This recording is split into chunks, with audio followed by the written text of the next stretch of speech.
Chapter 792. The streets were filled with fog. A young girl from a candle shop walked slowly with a bundle of lamp oil candles in her arms. The white rose avenue of the City of Ashes was reviving with the first glimmer of dawn. The owner of the Imperial City's grocery store, Ma Paley, opened the door and greeted the young girl. "Seti, you're early." "Good morning, Mr. Ma Paley." Seti replied with a smile, "The palace is rushing me, so of course I'm early. I saw you working late last night. Isn't this too tiring?" "Yes, it's because my father's legs aren't very nimble. As his daughter, this is what I should do. Old Chris is really lucky to have such a good daughter." The owner of the grocery store complained indignantly, "Unlike that bastard of mine." The young girl held the candle and smiled. Just as she was about to reply, the sound of horses galloping could be heard from the street leading to the sacred silver palace. Everyone instinctively shut their mouths and the pedestrians on the street retreated to both sides. Seti stood in the crowd with the candle in her hand and frowned as she looked towards the south. The fog started to roll. A pitch-black carriage appeared at the end of his field of vision like a ghost. Dozens of knights wearing grey cloaks galloped past like a whirlwind, opening a path for the carriage. The war horses that the knights sat on were pitch-black like ink, and the armor on their bodies was like a ball of flame. They were the grey knights of the Holy Cathedral of Fire. As the carriage slowly passed by, the people began to talk again.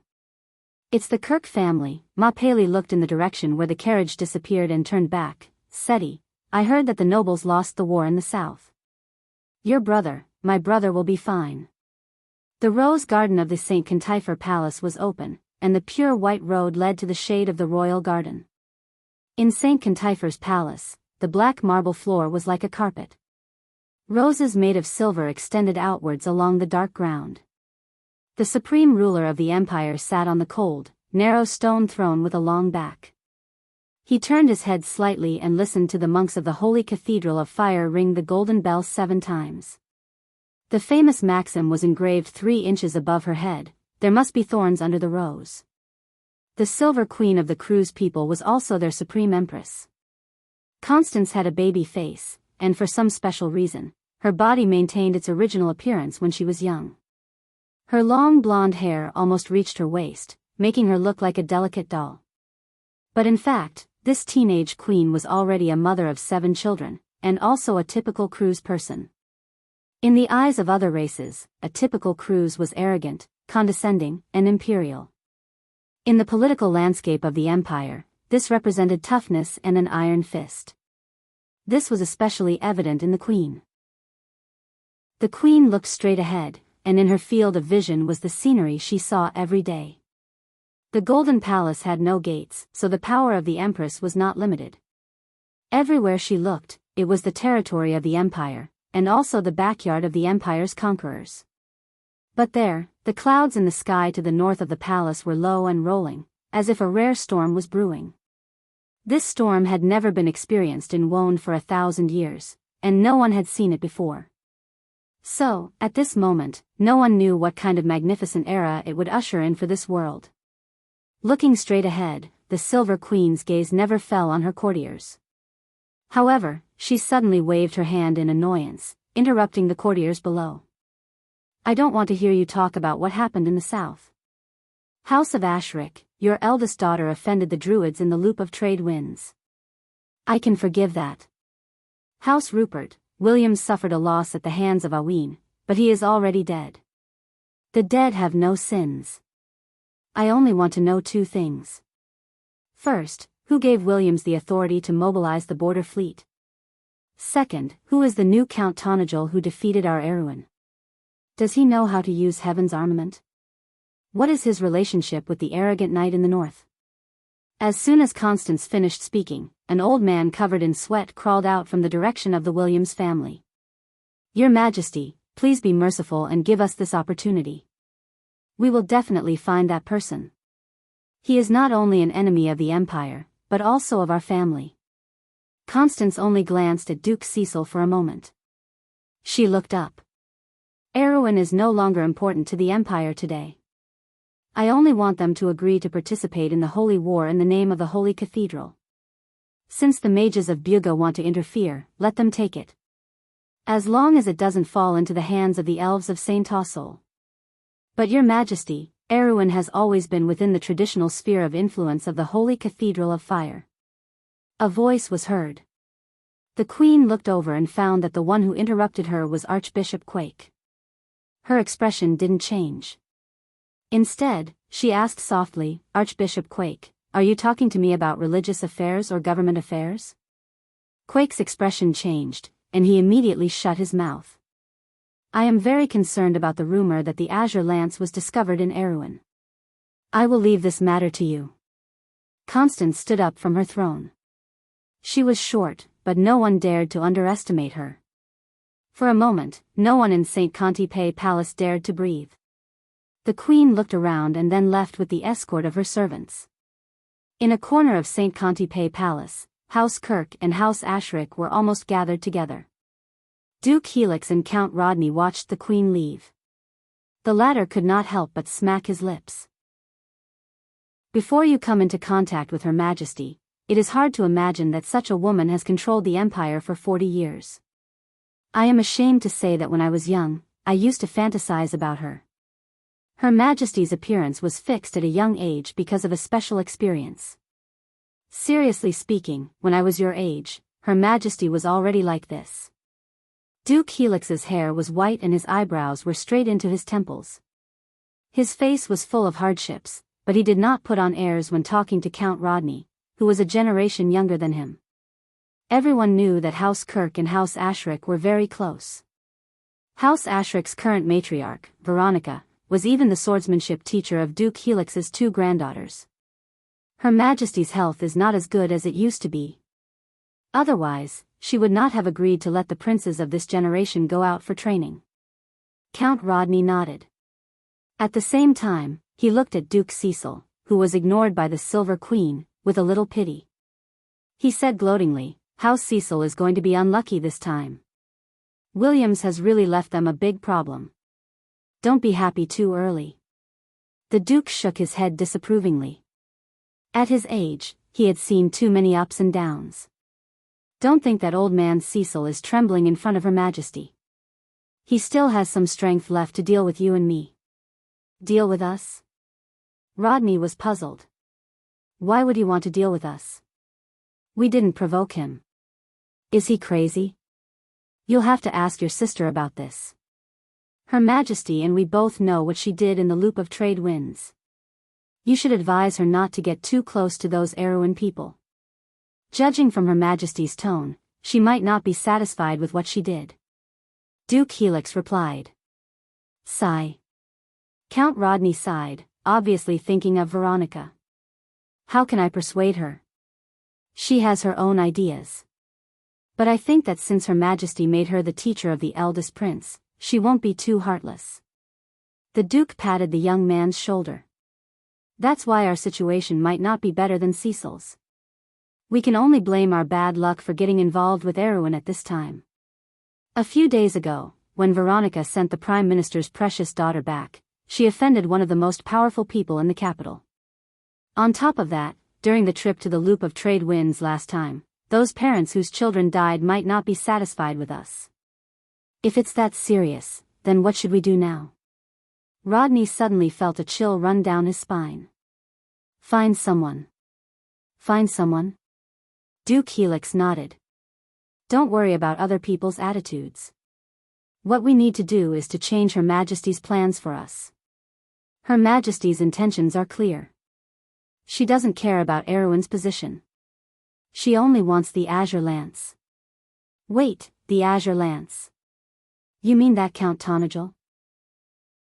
The Moon of Scrolls, 22nd, clear, thanks to the efforts of the guide, our carriage passed through the White Rose Castle Pass as scheduled. It is said that only on the side of the Sea of the Dying Moon near the Erech Mountains can we see the marvelous sight of a carriage and a sailboat on the sea. Unfortunately, the heavens did not let us have our wish. Because it is the season after summer, due to the wind and ocean currents, there are very few ships near the Sea of Dirtle. This afternoon, we finally bid farewell to the suffering of several days of trekking and arrived in the territory of Lantonaland. Luther, recorded in Odape. Brando obviously did not expect that there would be people talking about him thousands of miles away. All he had to do now was to answer Veronica's question. The Awakening God? The Awakening God, Sir Ash, had always been a legend in the Amber Sword. In the game, there were a total of 8 bosses in the group dungeon in the heart of the deadly Frost Forest: Ekis' youngest daughter, the Dim Ko Hua, the twin calamities of the Dusk Wolves, Mane and Mare. The frost worm that occupied the Rowa Hall, the chief wizard of the Black Flame Disciples, the illusionist, Eric, the autonomous defensive weapon of Milo's heart, the Frost Core. The leader of the Black Flame Disciples, the head of the Black Flames, Roderick, and the one who was still with them, the Door God, the Frost Dragon, Sheeta. However, in fact, there had been a rumor among the players that there should still be a hidden boss in this temple. The Awakening God, Sir Ash. This rumor began with a series of quest chains in the northern Fanzon. In the headquarters of the faraway Eagle Knight in White City, there was a diary that could trigger a quest. The owner of the diary was the former leader of the faraway Eagle. This identity itself was not special, but the contents of the diary were very strange. Brando later went to the Knight's Kingdom, Grecius, in his previous life, and did this quest on the way, so the contents of the diary were still fresh in his memory. The diary recorded the story of the leader when he was young. At that time, he was just an ordinary mercenary and had no contact with the famous mercenary group, the Eagle of Faraway Knights. In the diary, he wrote about his adventurous travels with an archaeological team to various parts of the world. The owner of the diary was very proud of these experiences because it was indeed rare for ordinary people to see and hear. However, there were also some things that the owner of the diary couldn't understand. One of the most famous was the mystery of Odape. The diary wrote that in the summer of 312, which was the year of thunder, more than half a century ago. At that time, Erewhon's Anson XI had just ascended the throne and issued a militia training decree. The era of Erewhon's prosperity had just begun. The owner of the diary followed his archaeological group to a small kingdom located at the border of Cruz. They crossed the plateau between Erewhon and Cruz and inspected the ruins left behind by the Myernas.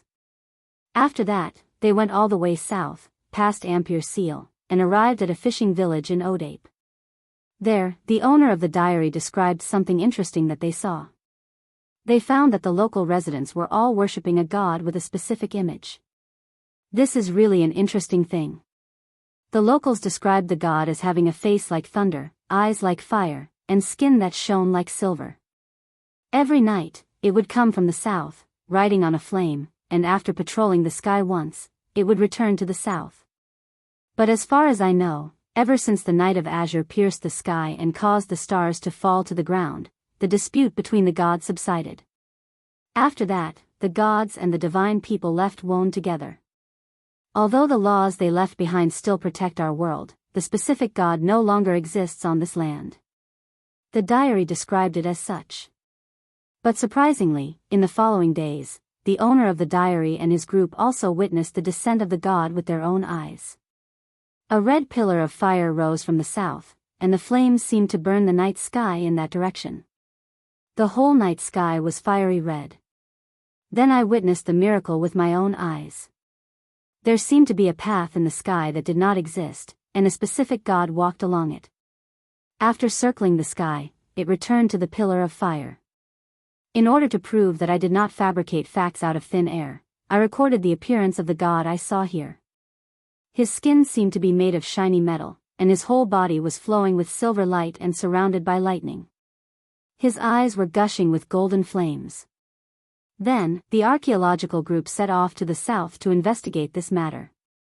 Unfortunately, when they passed by Twin Woods town between Beta Vernon and Golden Woods Forest, they were attacked by a dragon. The dragon did not kill them, but took away all their supplies. They had no choice but to cancel the temporary trip.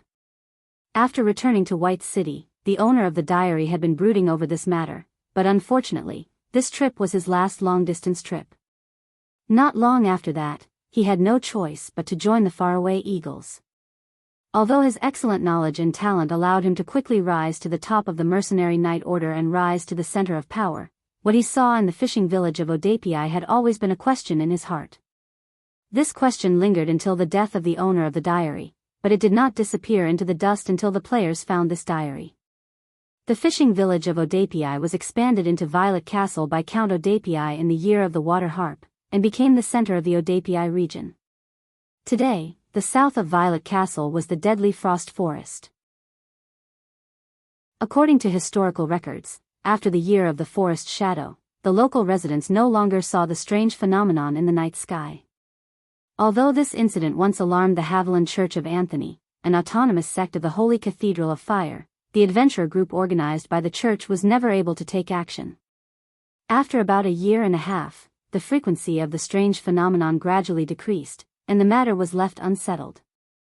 Because of this, there were very few written records of this short-lived god, which brought great difficulty to the players' later investigation. Even when the players' strength had grown to the point where they could enter the deadly frost forest alone, they still could not solve this mystery. The question in the heart of the faraway Eagle's leader had since become the most mysterious legend among the players. So, if a wreck is really looking for that thing, then it's easy. If the Frost Knight King Sabers really wants to remind us of this, it might save us a lot of time. Brendel explained the contents of the diary to Veronica and the others. If the Frost Knight King Sabers wants to remind us of this, it might save us a lot of time. What do you mean, Count? Before Veronica could speak, Shido, who was standing beside her, could not hold back her curiosity and asked, "Is there any important information recorded in the diary?" "That's not it." Brando thought that if that was the case, this mystery would not have become one of the biggest questions in the minds of the players later on. But the problem was, now they had an unexpected reward. In fact, Brando and Veronica's eyes fell on Sheeta. And before they could, the one who spoke first was the little female dragon, Alaz. "Tell me what's going on." Alaz stared at her own kind with her golden eyes, showing her snow-white little fangs as a threat. "Don't tell me you didn't hear what that guy said just now, or I'll twist your ears off." "No." The little fat dragon covered his ears pitifully and screamed, "I don't know, I've been here for a long time. But I've been sleeping for a long time, you know that too, Allah's sister." "Is that so? So you stole someone's convoy while you were sleepwalking?" The little female dragon snorted coldly and suddenly pounced on Sheeta's ears, making the latter scream like a pig being slaughtered. She said fiercely, "Don't try to lie to me, tell me the truth." "Wah wah wah, gentler sister. I'll talk, I'll talk." Sheeta screamed. Chapter 793. "Don't hit me, I remember now, there seems to be such a thing." Sheeta hurriedly grabbed his head with his short baby fat hands and screamed, "I'll tell you, I did steal their things, but those guys are a bunch of paupers, they don't have anything good to eat at all." The little female dragon grabbed the back of his neck in annoyance and pulled him back, interrupting, "Who asked you this? Tell us, where is that Sir Ash?" "Oh no, I really don't know that guy you're talking about." Little fat dragon staggered from the pull and kept shrinking his neck. He shouted in frustration, "Really, I promise, I swear on the third scale of Lord Bahamut. The dragon god doesn't want a disgrace like you, let's see if you still dare to play tricks." "Alaz, that's enough." Brando had to stop this farce. "You let go of Sheeta, I have a question to ask him." The little female dragon replied bluntly, "Why should I listen to you?" Although she said that, she still let go of Sheeta. The poor latter was dizzy from being shaken by her, and it took a while for him to recover. Sheeta took a deep breath, and finally understood that his future employer seemed to have some weight in front of Alaz, the female dragon. A kind of slippery nature bred in him immediately wanted to hide behind Brando, but just as he was about to move his short legs, Alaz glanced at him with her golden eyes and froze him there in fear.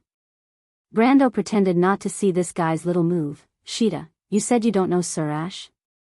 Then the existence that made a contract with you, who is that?" "No, that's not the same thing at all. The one that made a contract with me," but the frost dragon suddenly stopped. "But?" Alaz revealed her white and dangerous fangs. "No, no, no," Sheeta hurriedly waved his short fat hands. "I mean, actually, that thing you're talking about, it's not that I don't know, then why are you still keeping us in suspense?" The grumpy little female dragon lifted her little leather boots and kicked him. Wow! Sheeta dodged with an agility that did not match his size. He screamed, "I'm not trying to keep you in suspense. It's just that I'm not sure."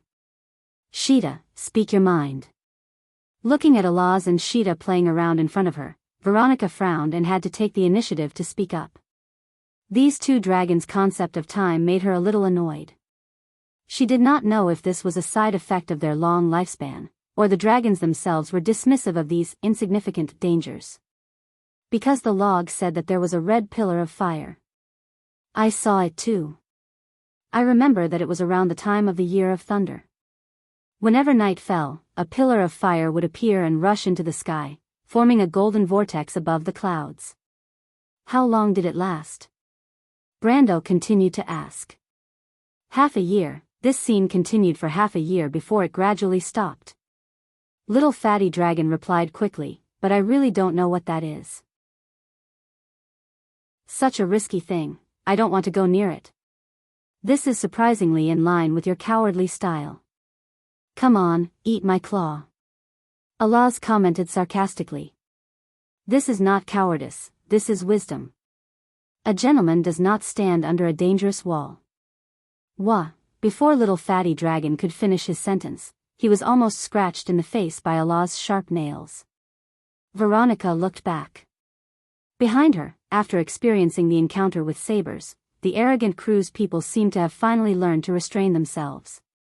The noble officers had become unusually careful and cautious at the moment. Their faces were more or less pale, perhaps due to the cold, or perhaps due to fear. But the female legion commander really paid attention to Brando. Little guy, how is it? Lady Veronica, I'm not as wise as the Aeneas friar Perseus.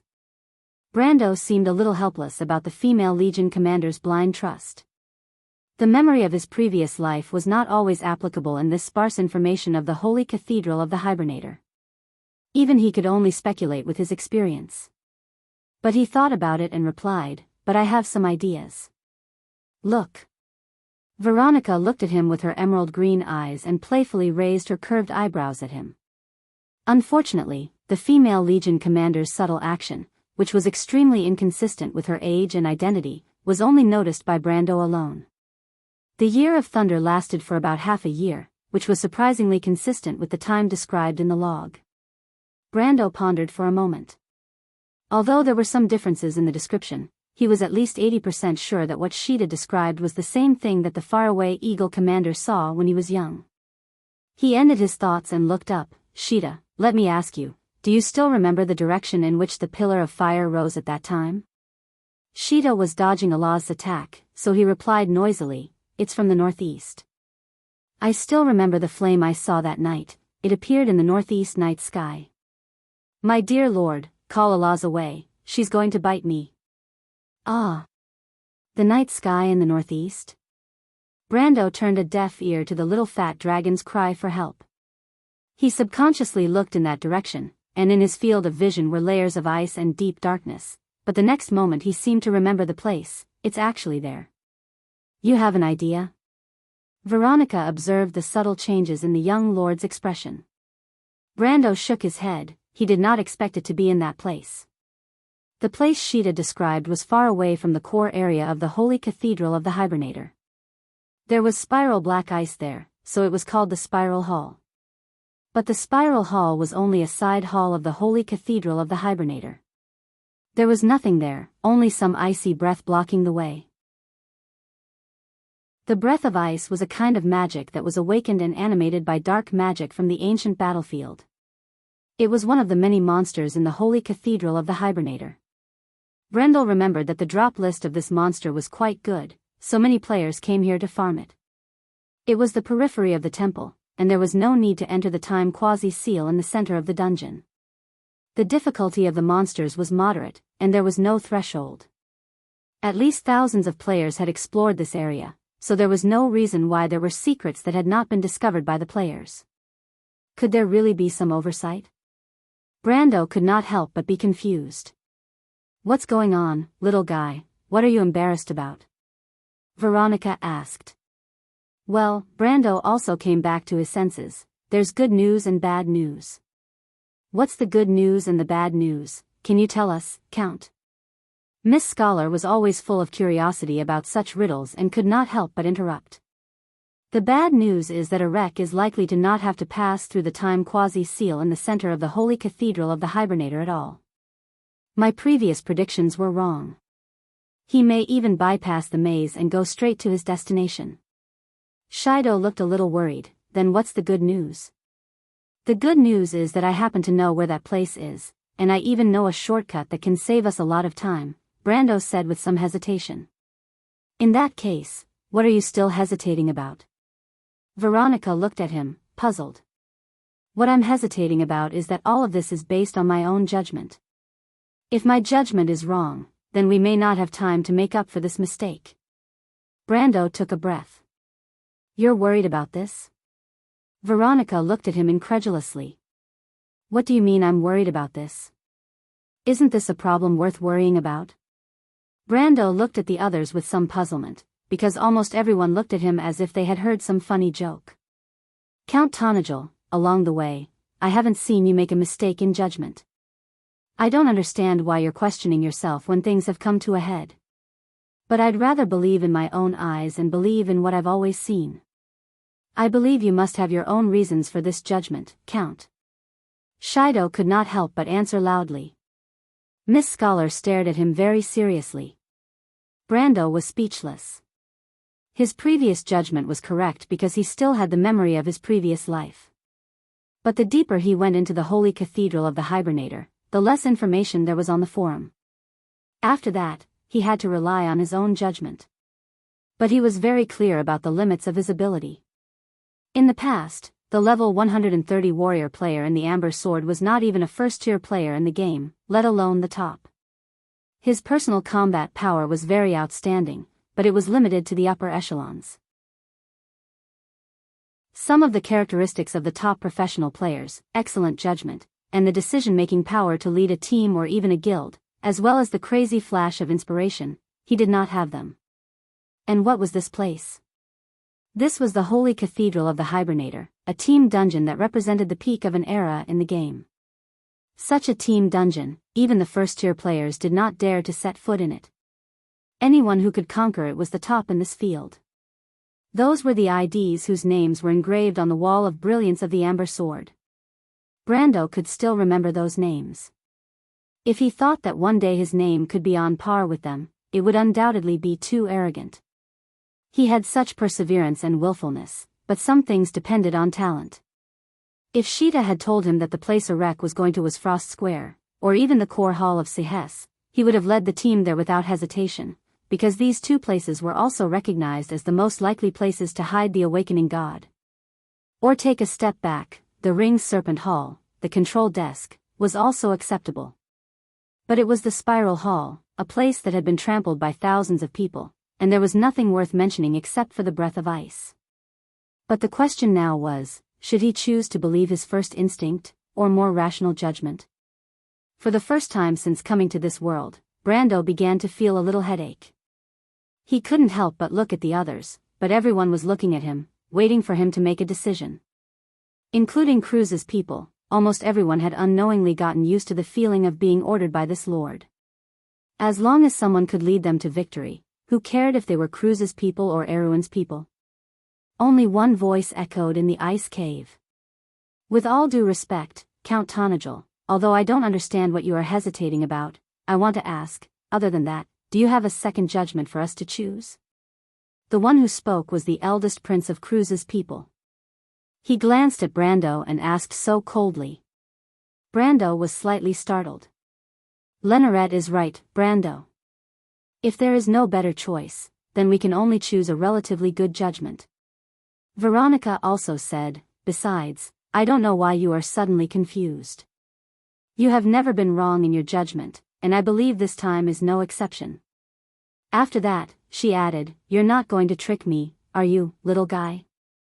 Brando couldn't help but smile bitterly. It wasn't certain who would trick who. If Enrich really detonated the thing in his hand, whether it was the awakening god or the twilight seed, he was afraid that they would all be turned to dust. At that time, they would naturally be annihilated as well. However, Cruz had lost the first-in-line heir they had painstakingly cultivated, and he was afraid that they would not let it go so easily. Besides, if Heruz died here, Princess Griffine would hate him to death. There was also the little Roman. Brando thought of the little cloth merchant and couldn't help but smile. I hope so. He finally nodded. I can only promise to do my best. He raised his head and ordered Medisha not far away. Medisha, check the condition of the siblings. We'll take them and get ready to go. The silver fairy princess smiled and nodded. Yes, my lord. Brando turned his head, somewhat distracted. Even though the spiral hall was a side hall, it was still considered within the holy cathedral of the hibernator. Even if they took a shortcut, it was inevitable that they would encounter a battle. This had already deviated from his original plan.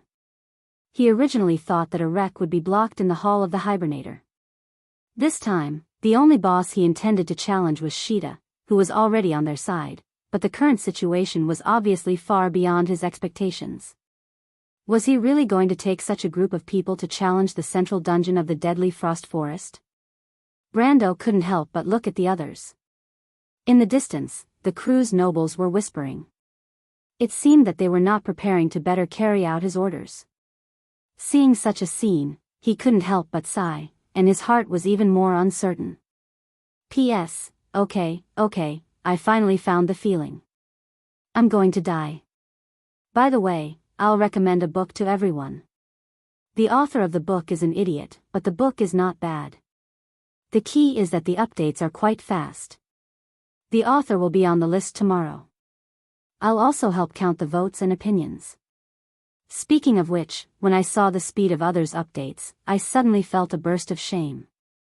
I was spurred on. The title of the book is Disaster Descends. The book number is 2959961. The portal is as follows: http://www.chidian.com book 2959961. ASPX. I don't know if it can be used. Chapter 794. Just as Brando was heading towards the spiral hall, a group of exhausted knights were passing through the shimmering ice forest. The forest was silent in the world wrapped in silver. Every branch that grew from the snow-white trunks was as fragile as glass.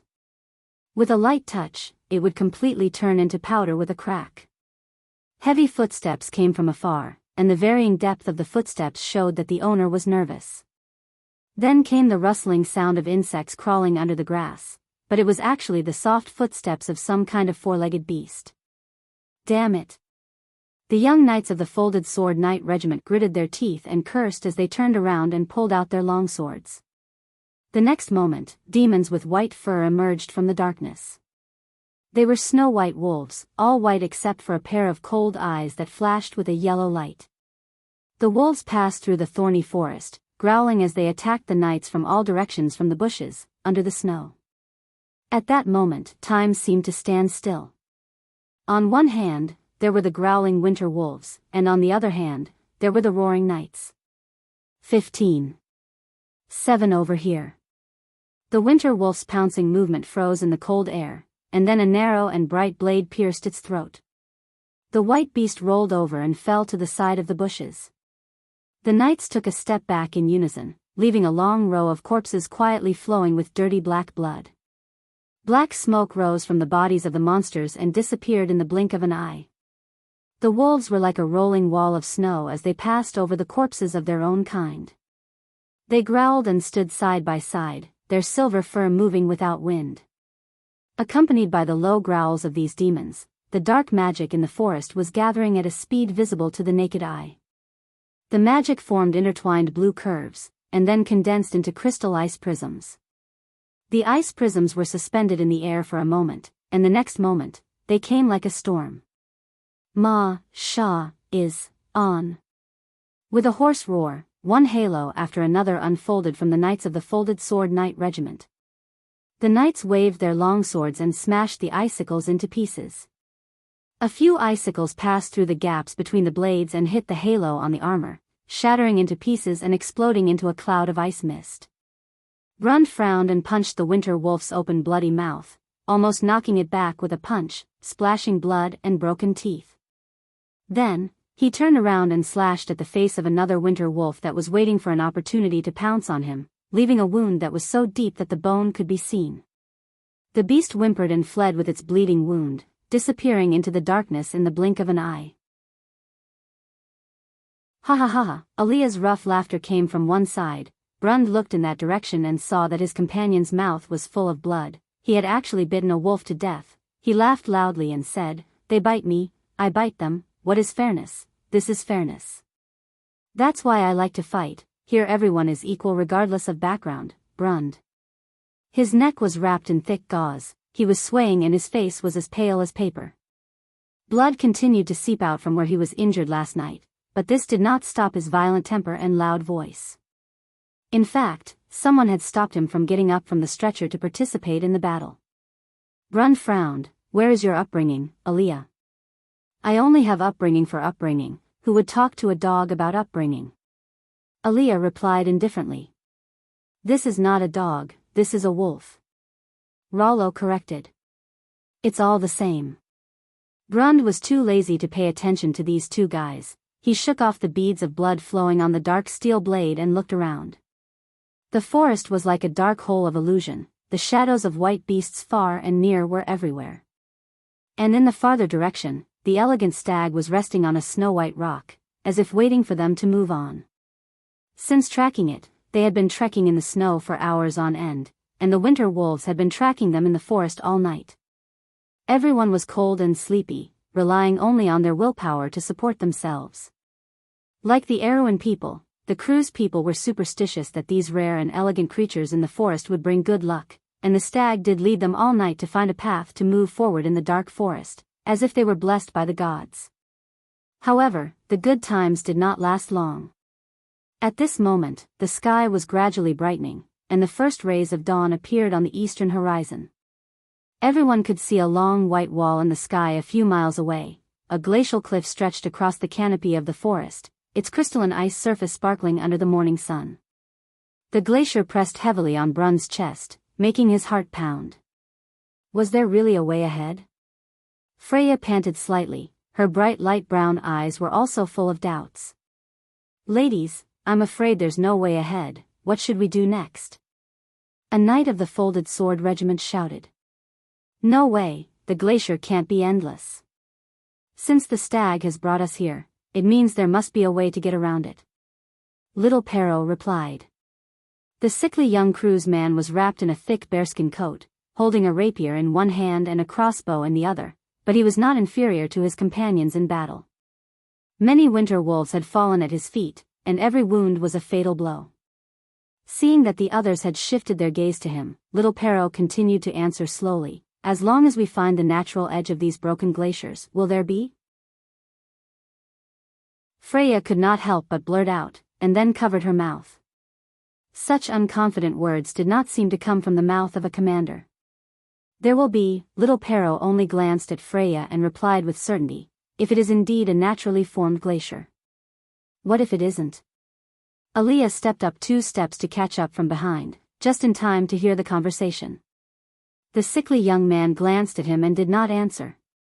Aaliyah opened his mouth. He was not afraid of Brund, who came from a great aristocratic family, and could even be neither servile nor overbearing in front of the eldest son of the emperor. But only in front of Little Perro, he could not lift his head like a mouse seeing a cat. Even he himself could not figure out the reason. But that did not mean that his big mouth could stop talking.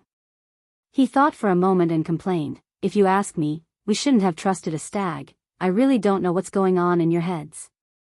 "I'm sorry, this is my decision." Freya stood up and replied. "I'm not targeting you, Sir Commander. I'm just a little surprised that so many of us seem to be possessed, and no one raised any objections at the time." Aaliyah replied. The commander lady from Erewhon was far less powerful than them, and her tactical level could only be said to be average, but that did not mean they could not disrespect her. If it were not for the investigation of the cause of Anika's death, she would not have fallen into a trap and fallen into this situation. At least she had the awareness and courage of a commander, which was a feeling they often felt from Veronica. This is the strange part of the whole thing. After repelling a wave of attacks from the winter wolves, Brund also came over. Aaliyah, we Cruise people and Erewhon people grew up listening to the legend of the stag. The stag in the dark forest is the same as the unicorn, the embodiment of kindness and order. They once guided the Flame King and Enrich, and today they have come to guide us again. You did not stand up against it at the time because you agreed with this from the bottom of your heart. Nonsense. The rugged knight curled his lips. Aaliyah, it's understandable that you Aenir people have never heard of the legend of the stag. Brund chuckled, but you have to admit that there are some mysterious and inexplicable things in this world. Only then did Freya notice that Aaliyah did seem to have some Aenir blood, as evidenced by the light blonde curly hair and long and narrow nasal cavity. He also had a strong local accent when he spoke. This knight looked like he was from Fanzan or a race further north. But Aaliyah jumped up as if he had been poked in the foot. Brund, what do you mean by that? As I said, if you were a little more confident, you wouldn't treat your origin and bloodline as an attack, Brund replied nonchalantly. Humph. The former snorted heavily, but did not answer. Freya had become accustomed to the quarrel between the two men this night, but even if they were to argue for a reason, it would not help to solve the current predicament. What they had to do now was to completely curb the attack of the wolves. In any case, we have to defeat them first, then bypass the glacier and continue north. Freya paused and said to the others, if possible, meet up with Brando and Lady Veronica. But it's too difficult to get rid of the wolves in the forest. Rollo frowned and shook his head. How do you know if you don't try? Aaliyah turned back and replied nonchalantly. You don't know wolves, Aaliyah, you don't know how cunning they are. That's natural, I'm not a mountain man, how would I know these beasts? He spread out his hands in amusement. The dark-skinned mountain knight stared at the former without saying a word. Exactly, the girl from the countryside of Butchie pulled off her cloak, that's why we need to fight back. We can't get rid of them if we get entangled with them, we have to take the initiative to attack and defeat them until they don't dare to chase us anymore. Little Pero saw Freya tying her cloak to a spear and immediately understood what she was thinking. It's too risky. If you risk exposing your position, maybe the silver monster is lying in ambush, it's obviously coming for you. Freya hesitated for a moment. There's no way to think about it anymore. We're all exhausted. I don't want to be driven forward by the wolves like this, waiting for death when we're too tired to walk. She raised the flag in her hand. I'm the commander, and I'll lead everyone to break through the encirclement. If I fall, you will take over my flag and pass the information of the monster to Brendel and Lady Veronica. You're just an apprentice commander. A slightly cold voice came from behind, and then Freya felt someone holding the spear in her hand. She was slightly startled and looked back to see Maynard's expressionless face. Senior Maynard? Leave the flag to me, the black-haired female knight gently took the simple battle flag from her hand. You give the order. Senior, don't talk nonsense, give the order. Freya took a deep breath, she looked back at the others, and little Pero and Brund both nodded to her. Her gaze swept across the undulating forest and snowfield, and she had a plan in mind. Descendants of the Flame King, the Knight of Cruise, with the flag as the center, the two wings close to the center. The girl's clear voice rang through the forest, and all the knights of the Folded Sword Regiment turned their heads in amazement. A silver flag had been erected in the forest, it was clearly a cloak that fluttered in the morning breeze. The cloak was also embroidered with the emblem of the White Lion. Knights, prepare to attack. P.S. This chapter is a little less laggy, I'll try to speed up the update. Also, I'll continue to recommend Blackie's new book, Cataclysm Descends, book number 29599961. It's still a new book at the moment, please help support it, those with votes vote, those without votes click on it. Chapter 795. The snow-covered woodland seemed to have experienced a fierce battle. The snow and bushes were full of corpses of winter wolves. The corpses were turning into black particles, dissipating like black smoke. The victors of the battle obviously belonged to the other side that was not lying on the battlefield, the human knight from Cruise. Joachim looked at this scene expressionlessly, while slowly moving along the open space between the woodland. Katja, a leather boot, stepped into the snow. Damn it! Joachim cursed in a low voice. He frowned, lifted his foot, took off his boot, patted the boot to shake out the snow inside, and then put it on again. A grayish-white winter wolf came out of the bushes and whimpered a few times at him. Joachim looked up and rubbed his chin. About a quarter of an hour? They have fled to the north? Who are they, the people from Cruz? I think so, there is no one else in this forest except them. Don't worry, they are just stubborn. They can't run far. The winter wolf whimpered in a low voice. Joachim seemed to understand what the beast wanted to express and stroked its forehead with his hand. Although he was no longer as arrogant as he was in Ampere Seal, he had indeed been killed once in that war. He had died under the swords of the disorderly soldiers when he was fleeing, and the injury he had suffered at that time had left an indelible scar on his body. Right now, his skin was as white as paper, lacking luster and moisture. His exposed arms and palms were so shriveled that they looked terrifying like skeletons. One of his eyes was permanently blind, so he wore an eye patch with a hollow skull pattern on it to cover it. There was also a fatal wound on his chest, caused by a heavy sword that had not healed yet. The gap under the wound led to the ribs and pierced his heart, but the heart that was once born as a human had long decayed and no longer pulsed. Instead, it was replaced by a blazing white flame. All of this was because of the deal he made with those unnamed beings when he was alive. They promised him the power of immortality, and he did enjoy this power after death, but in a different way. He became an undead. Only after becoming an undead could he understand how painful it was to be immortal.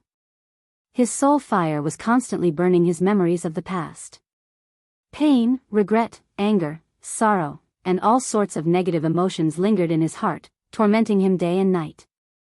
Day after day, human emotions were gradually worn away. Only cold hatred for the past was left in their minds.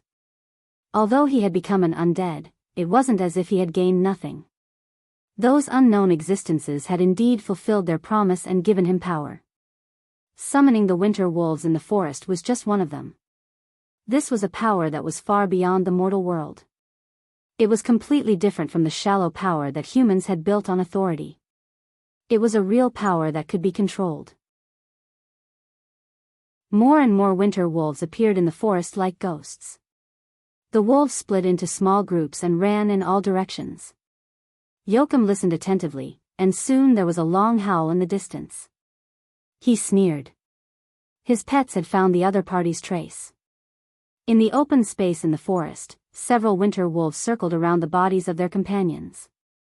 They raised their heads as if they were smelling the blood in the air. Then the leading wolf let out a long howl and turned to chase in one direction. Such a scene was playing out everywhere. The wolves soon found more traces. The bodies were buried under the snow, in the thorny bushes, and some were even hidden on the trunks. Along the way to the north, there were more and more traces of such battles. As if sketching out such a scene, the Cruz knight fought and retreated, but they could never get rid of the wolves' pursuit. Marquis Joachim followed behind his pack of wolves and examined each corpse one by one. The sword wounds on the corpses confirmed his conjecture. At first, the Kurlutzians still had time to dispose of the corpses or bury them under the snow, but later, they had to leave the battlefield hastily and leave the bodies of the winter wolves in the forest. Moving forward, the young men simply fled the battlefield. Most of the bodies of the winter wolves stayed in the position where they were killed. This meant that the Cruz people had no time to dispose of the bodies. They were fleeing in panic. On the other hand, it also meant that the wolves were getting closer and closer to them. Joachim followed unhurriedly. He sometimes had time to look up at the bright glacier in the north. If the other party knew the real name of the glacier, they would regret their choice. It was not a natural glacier, but the outer wall of the holy cathedral of the hibernator buried by the glacier. To get around the wall, they would have to go around the entire central area of Milo's breath. About a quarter of an hour later, the wolves stopped in front as if they had found something. Joachim separated the pack and walked to where they stopped. After he saw what his pets had found, he could not help but smile like a winner. It was footprints. A long series of footprints was so eye-catching in the snow. The footprints left by the crew's people went all the way into the Elson black pine forest in front of them in a panic. They don't even have time to clean up the footprints. It seems that they have noticed me. Joachim thought for a moment and snapped his fingers. He let the wolves spread out, and like a large net, they filtered through the entire forest in front of them. Freya and the others struggled through the black pine forest, and the steep ice wall was already in front of them. The blue stag was still leading the way. It moved vigorously along the broken ice zone at the edge of the glacier, jumping from one sloping ice surface to another, never slipping or losing its balance. It was as steady as walking on flat ground. But this road was a bit difficult for the young people of the Folded Sword Knight Regiment. Even though almost every one of them was a master in the gold realm, and there was no lack of gold-level strength like Brund, there were still people who slipped from time to time. Due to Freya's own meager strength, Maynard and little Pero took special care of her, but even so, she still fell several times. The first time she fell, she hurt her arm, and the second time she knocked her forehead, so that it still looked red, as if she was about to cry at any time, which made her very embarrassed. Because of this, the speed of the team's progress became slower and slower, and everyone seemed a little silent. Not only did this steep glacial cliff seem to have no end, but also because the forest was getting quieter, which meant that the white demons had begun to pass through the black pine forest behind them. Crack! Brund casually threw the frozen stone like dry food into the snow, splashing a cloud of snowflakes. He saw the lump of food roll down the steep terrain, and finally fell into an ice crevice and disappeared. If they fell here, everyone might face the same danger. Those ice crevices were connected to the bottomless glaciers, and if they accidentally lost their footing, there was no hope of climbing up by themselves. Not to mention a place like Milo's Breath, even in the Great Glacier east of Fanzan, there were countless adventurers who disappeared under the glacier every year. He felt cold and hungry, and his eyelids were as heavy as lead, but unfortunately, they did not have time to stop for a little rest, let alone make a fire.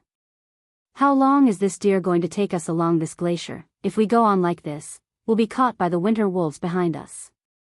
Aaliyah could not help but complain again. It took us a lot of effort to drive them away. No one will think you're mute if you shut up. Brund replied snappily. He didn't know where this guy found so much nonsense. The wolves will also slow down when they cross the glacier. Only that guy can walk leisurely in this kind of terrain. As he said this, he stared at the blue shadow in front of him. But it was at this moment that someone in the team suddenly let out a low cry, "Look over there." Aaliyah was about to retort, but when he heard this low cry, he could not help but turn his head. Everyone, including him, saw a few white shadows appear at the edge of the black forest in the distance. They were obviously wolves, and they had apparently discovered the traces of the crew's people trekking on the edge of the cliff. They glanced over from afar, then turned around and went back into the forest. "Oh, hell, what do you have to say now?" Aaliyah looked back at Brund with a gloating expression. "What's there to be happy about for you?"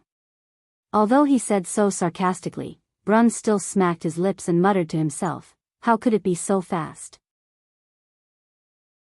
"Ha," Aaliyah laughed as if he was not afraid of death. "To be able to see you suffer, I have no regrets even if I die. If you want to die, you can jump from here, Aaliyah." Little Pero listened to this guy's words getting more and more outrageous, and finally said coldly, "No one will hold you back." Strangely enough, as soon as the short crew's young man from Vincennes opened his mouth, Aaliyah immediately shut up. He laughed awkwardly. "I'm just saying. Besides, I really can't walk anymore. If the commander orders me to stop and cover the rear, I definitely won't refuse. I'll have a good fight with those beasts." There's no need. Freya did not know whether to laugh or cry. She really admired little Pero for being able to discipline such a guy into obedience. When she was the captain of the militia, there were also some slippery bastards in the team, but compared to Aaliyah, they paled in comparison. The crew's knight in front of her really subverted her impression of the crew's people. It stopped. While everyone was arguing, Lolo was the only one who was still staring ahead. At this time, he suddenly saw the beautiful blue creature stop near an ice wall in front of him. It looked at the human side, as if to tell them that they had arrived at their destination. What happened next caught everyone's attention. "Let's go and have a look." Little Pero spoke first. So Aaliyah and Brund also stopped arguing, and the team moved on. About a quarter of an hour later, they arrived at the place. But the next moment, everyone was stunned. When they got closer, they found that the glacier had caved in here, forming a narrow canyon. The misty canyon, like a crack split by lightning, appeared in front of the people of the Folded Sword Knight Regiment. P.S. From today onwards, it is officially confirmed that the normal update has been resumed. I probably found the problem. Feel around. In addition, continue to recommend Blackie's new book, Disaster Descends. This book is well written and is currently rushing to the signing list. If you have the ability to support it, help him get recommendation tickets and clicks. Chapter 797. The mist-filled canyon, like a crack split by lightning, appeared in front of the crowd of the Folded Sword Knight Regiment. This crack divided the entire glacier, making the mortals look incomparably small in front of this masterpiece of nature. When Freya looked up at the fragmented section of the glacier, she felt as small as the dust at the feet of a giant. The long and narrow crack stretched for several miles, forming a winding path between the intersecting and slanting ice. On the cliffs on both sides, layers of icicles formed, making the entire canyon look as intricate as a maze. "This is spectacular," Brund muttered to himself, and behind him, the young knight from Cruz also looked at the scene with amazement. "Where's the stag?" Faced with such a scene, Aaliyah had to admit that they had been following the stag for some time, but even so, it could not change his stubbornness.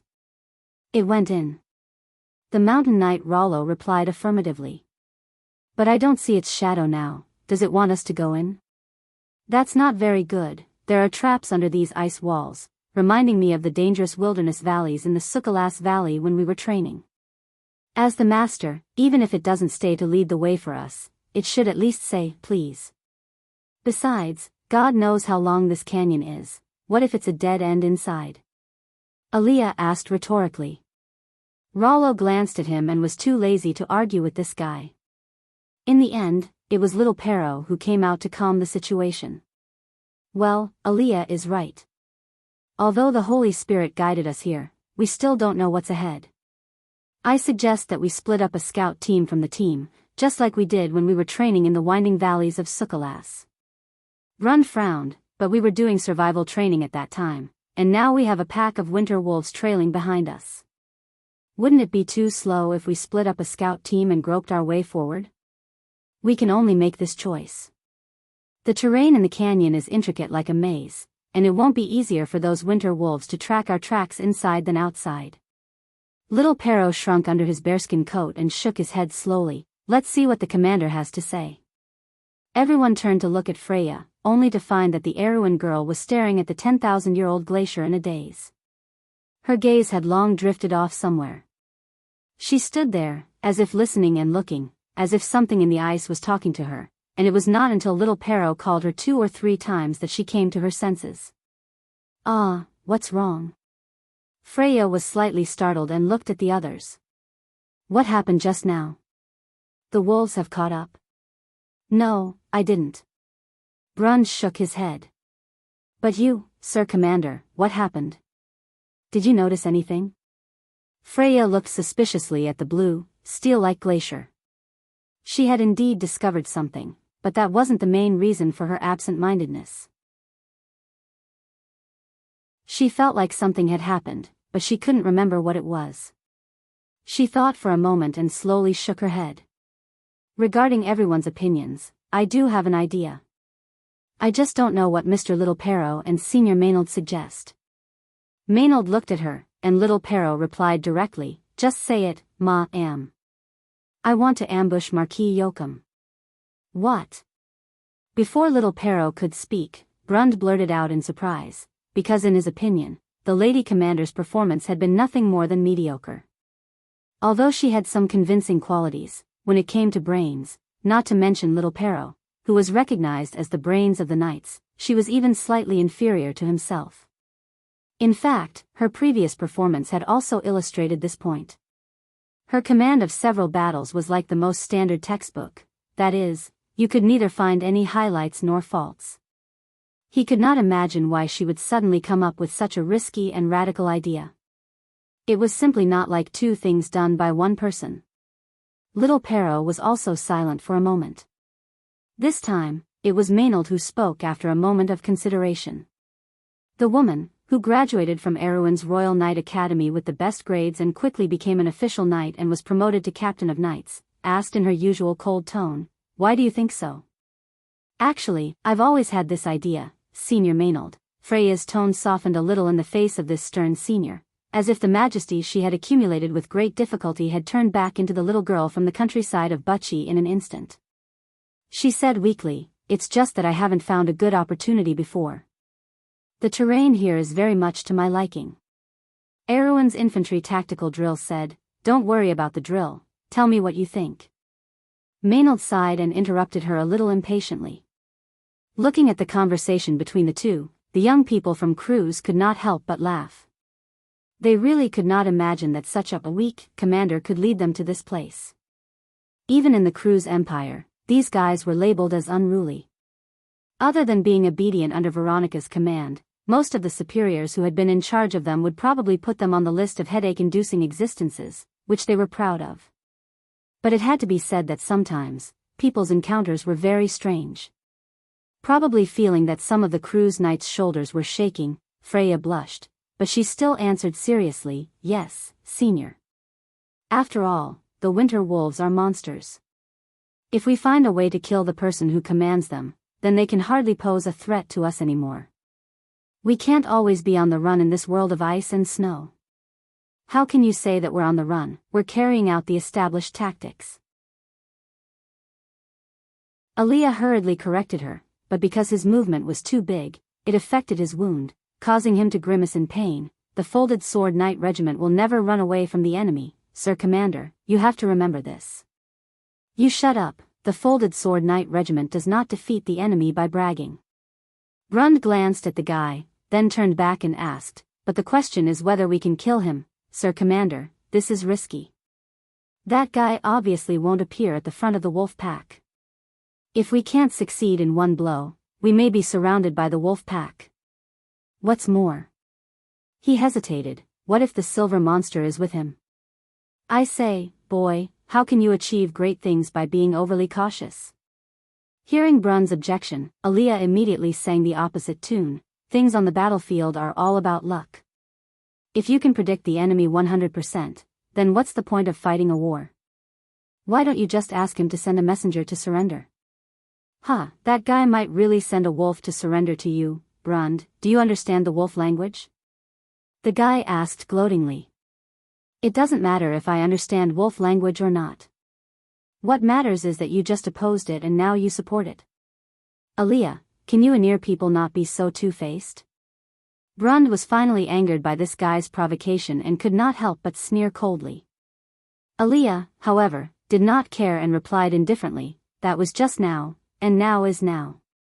Just now you supported it, so naturally I had to oppose it. Now that you're against it, I'm going to support it. What, do you have any dissatisfaction?" "I don't have time to be dissatisfied with a guy like you." Brund was so angry that he wanted to say something else, but was interrupted by little Perrault. The short Cruz Knight put his hands in the sleeves of his bearskin coat, and at first it was as if he did not hear the argument between Brund and Aaliyah. It was not until now that he spoke. "Everything else is fine, but have you thought about what to do with the silver monster?"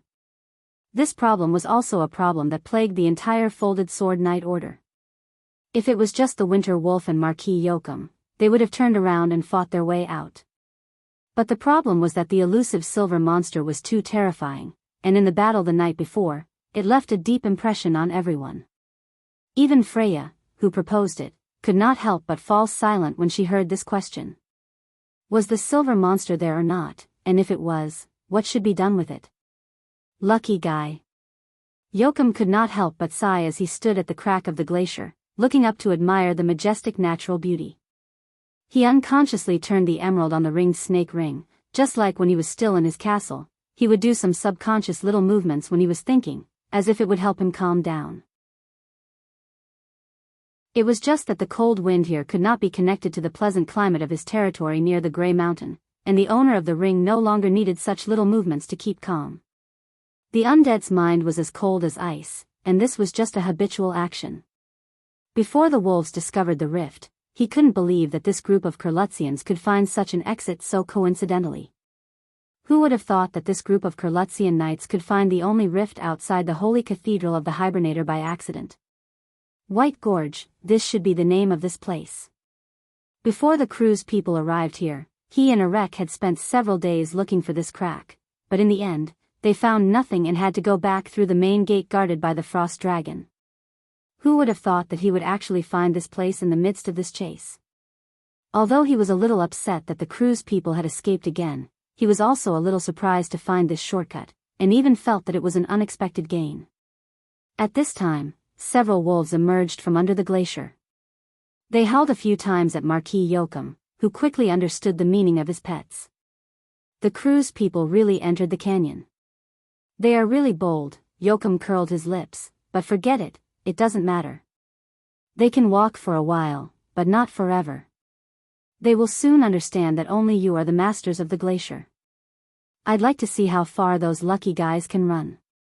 2 winter wolves came to his side, and Yoakum stroked their silver mane with his cold and dry palms and sneered, "Let's go, this hunt is far from over." The winter wolf seemed to understand his words and lowered its head and whimpered a few times. Yoakum heard the whimpers of his pets and frowned, "Don't worry about that guy, he is a lunatic, a psychopath. They are just the servants of the Twilight Dragon, and they are self-righteous. Don't think that others don't know that they have been defeated once in ancient times. If their race is really as powerful as they boast, how could they be defeated by the Azure Knight? In the end, they still have to rely on our strength. All things become one. How could those guys who only know how to kill and only know how to use brute force understand that they are nothing more than fighting creatures created by chaos?" He patted his pet's forehead. "Of course, I understand. That little girl may be a little strange. I have heard rumors about her. I suspect that she is the daughter of the Earth Knight, Everton. Oh, the royal faction claims that the traitor is dead, thinking that we don't know about their clumsy lies. But it doesn't matter, our first goal is still to kill those crew's knight. Letting them stay with Veronica is a hidden danger, which is something that the old guy Erek doesn't want to see. As for that little girl, she can't escape anyway. Go, my pet, chase them until they have no way to escape," Yoakum said loudly.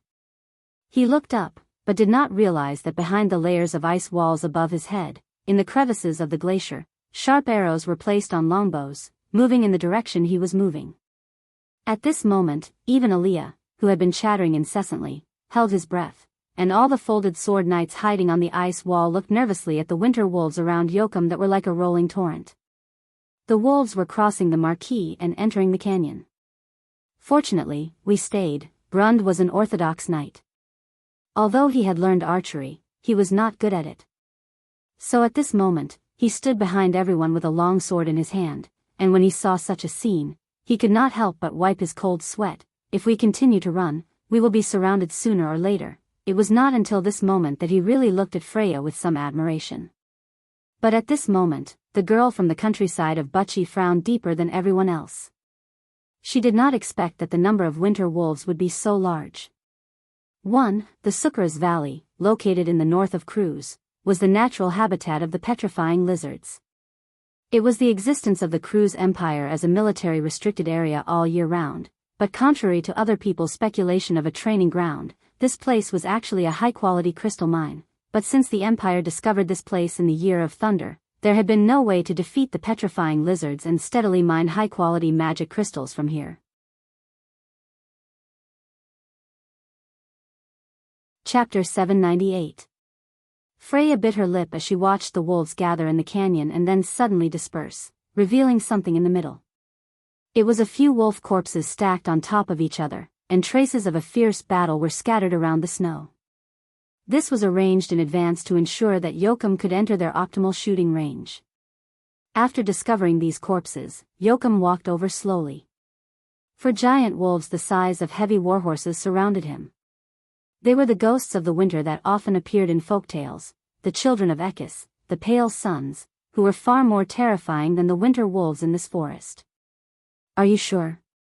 Brund asked with a sigh of relief when he saw Joachim squatting down beside the wolf corpses and began to examine them. "We can try," Lolo replied. After a simple question and answer, the folded sword knight made the final adjustments. They took a deep breath, held their breath, kept their hands holding the bow steady, and then slowly pushed the bow to the string. The bow creaked. Most of the bows suitable for the strength of the gold rank were magic bows.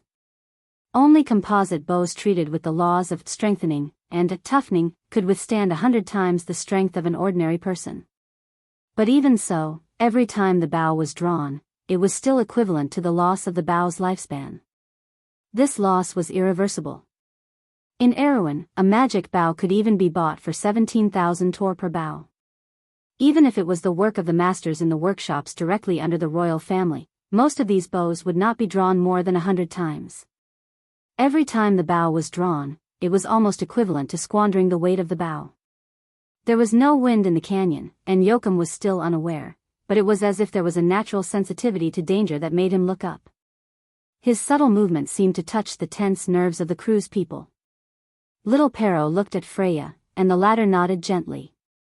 Freya exhaled softly, as if to calm herself down. "Shoot!" Almost at the same time, Maynard gave the order to attack in a cold voice. The archers released their bowstrings one after another. The power attached to the arrows was so great that when they left the bowstrings, they let out a deafening hum. Wherever the arrows passed, the air surged. From afar, it looked like the space was shaking. The first arrow flew over the flank of the winter wolves, and the whirlwind it created blew the wolves off their feet. Under such an attack, Joachim had no time to react.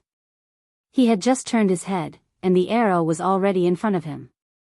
Everyone could see his panicked and incredulous face. The giant wolf beside him saved his life.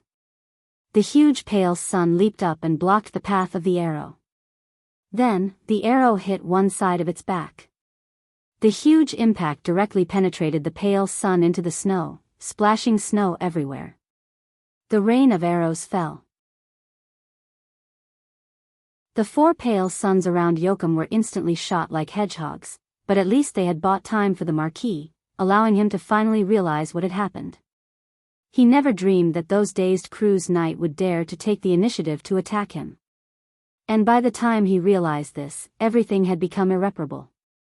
Joachim immediately got down and hid among the winter wolves. He tried to retreat to the other side of the canyon to find a place to hide.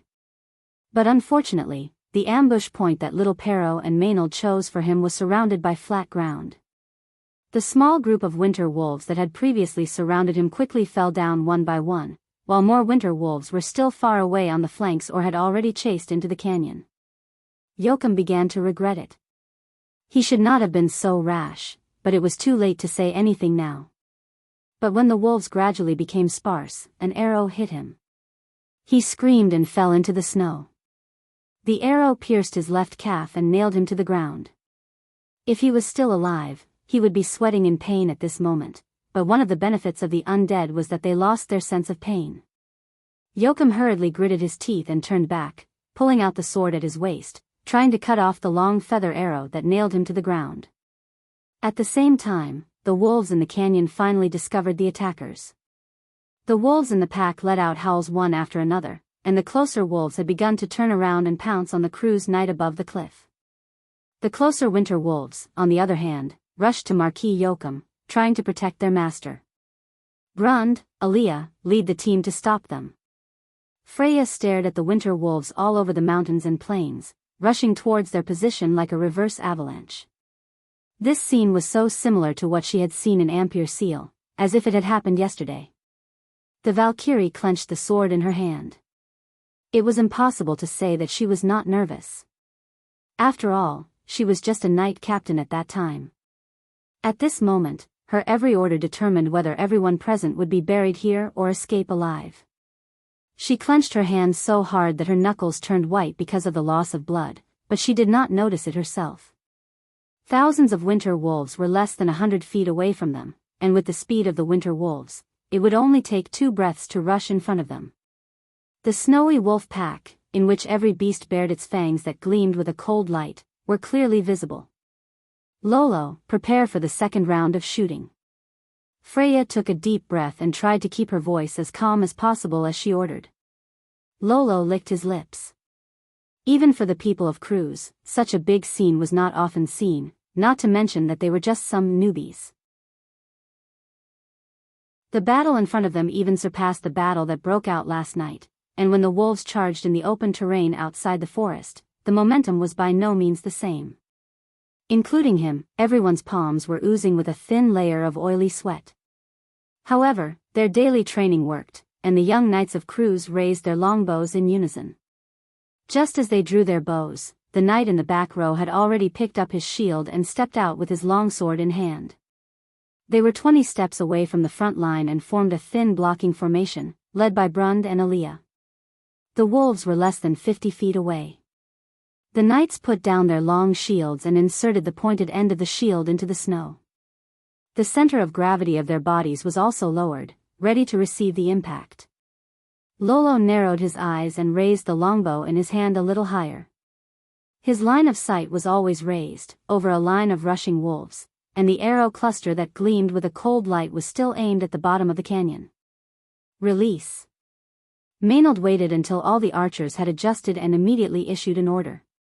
At the same time, Joachim finally turned around and cut off the arrow stuck in his left leg with a sword. Although the undead did not feel pain, it did not mean that he would not be troubled by pain. The loss of soul power almost made him suck in a breath of cold air. After doing this, he did not rush to escape. Instead, he threw down the long sword in his hand somewhat dispiritedly, turned over with difficulty, and then looked at the sky. Joachim's pale eyes flashed with a gray light, the expression inside was both madness and despair. In his field of vision, above the sky, arrows fell like rain. He opened his mouth, revealing his white teeth, as if he was making a final cry, but there was no sound. Almost in an instant, more than 20 arrows nailed him to the ground together with the winter wolf that had just arrived. Joachim raised his head, persisted for the last moment, and then lay down dejectedly. When the winter wolf collided with the knight's shield, there was a dull thud. The impact of these beasts was so great that if it were an ordinary human soldier, he would have been blown away at this moment. When the Duke of Long Blade fought against the large-scale movements of the tundra wolves on the plateau, he often needed to arrange his soldiers in a large square of 7 rows, far beyond the extent of fighting against heavy cavalry. But the winter wolves were also facing extraordinary opponents. The dozens of Cruz knight in the front row were all gold rankers. In front of them, the winter wolves were not much different from ordinary wolves. The knight used their shields to lift the wolves that crashed into them, or nailed them to the snow with their swords, and then took a step back, waiting for the second attack. Unlike Aaliyah, who was slashing and killing, Brund was carefully calculating the distance they would retreat. According to his calculations, they would have to hold on for at least 5 rounds of attacks. Before that, they had to buy enough time, the more the better. But after the third impact, the Cruz knights suddenly felt that their vision was empty, and the repulsed winter wolves did not rush up again. What's going on? Everyone subconsciously looked down at the canyon below.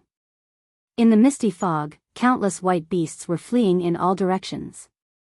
It was not until this moment that the archers in the back cheered. Little Pero, Maynard, and Freya all looked nervously at the place where Joachim had fallen, because no one could say for sure whether the winter wolves would leave after Joachim's death. The only thing they could count on was that at least after losing their commander, the winter wolves would only have the instincts of wild beasts, at least they would not act in an orderly manner like an army. It was undoubtedly a fantasy to break out of the encirclement of an army, but if the opponent was just a group of beasts acting on instinct, then it might not be so. But the reality was far better than they imagined. At the moment when Joachim fell, although there were still a small number of winter wolves attacking them, but further away, the large-scale wolves had begun to show signs of hesitation and scattering. The Cruz knight with longbows were the first to notice this sign and could not help but cheer in unison. Then little Pero could not help but breathe a sigh of relief. He turned back and congratulated Freya, half relaxed and half glad. It seems that we made the right bet, Commander. Freya just nodded slightly. Joachim was dead, and everyone saw it with their own eyes. The wolves were also collapsing, and although there were still a small number of them who were still entangled with them, their numbers were no threat to them at all. But even so, she was still a little worried. There was only one problem. The premise of their ambush was if the silver monster was not with Joachim. What if the monster was lurking around? No one could say for sure. Maynard was keenly aware of her junior's worries. She looked back at the latter and asked, "What's wrong?" "I'm a little worried," Freya replied. "Senior Maynard, I think we'd better get out of here as soon as possible." "Are you worried about the monster?" Little Pero also thought of this question, but if it's here, it wouldn't let Joachim be ambushed by us, would it? "I don't know," Freya shook her head gently, "but I have a hunch that something is wrong." "You're too nervous, Commander." Little Pero shook his head. He had received professional military training. For soldiers, hunches were probably the most unbelievable thing. But Maynard's judgment was the opposite of his. The female knight frowned and asked, "A hunch? Did you miss something?" Freya was slightly startled. She looked at her senior with some surprise. She did not expect the other party to be so clear about what she was thinking. It was this feeling that she always felt that she had missed something. Maynard stared at her and did not speak. But if Brando was here, he would be doubly vigilant. The Valkyrie's hunch was a very famous rumor in his world.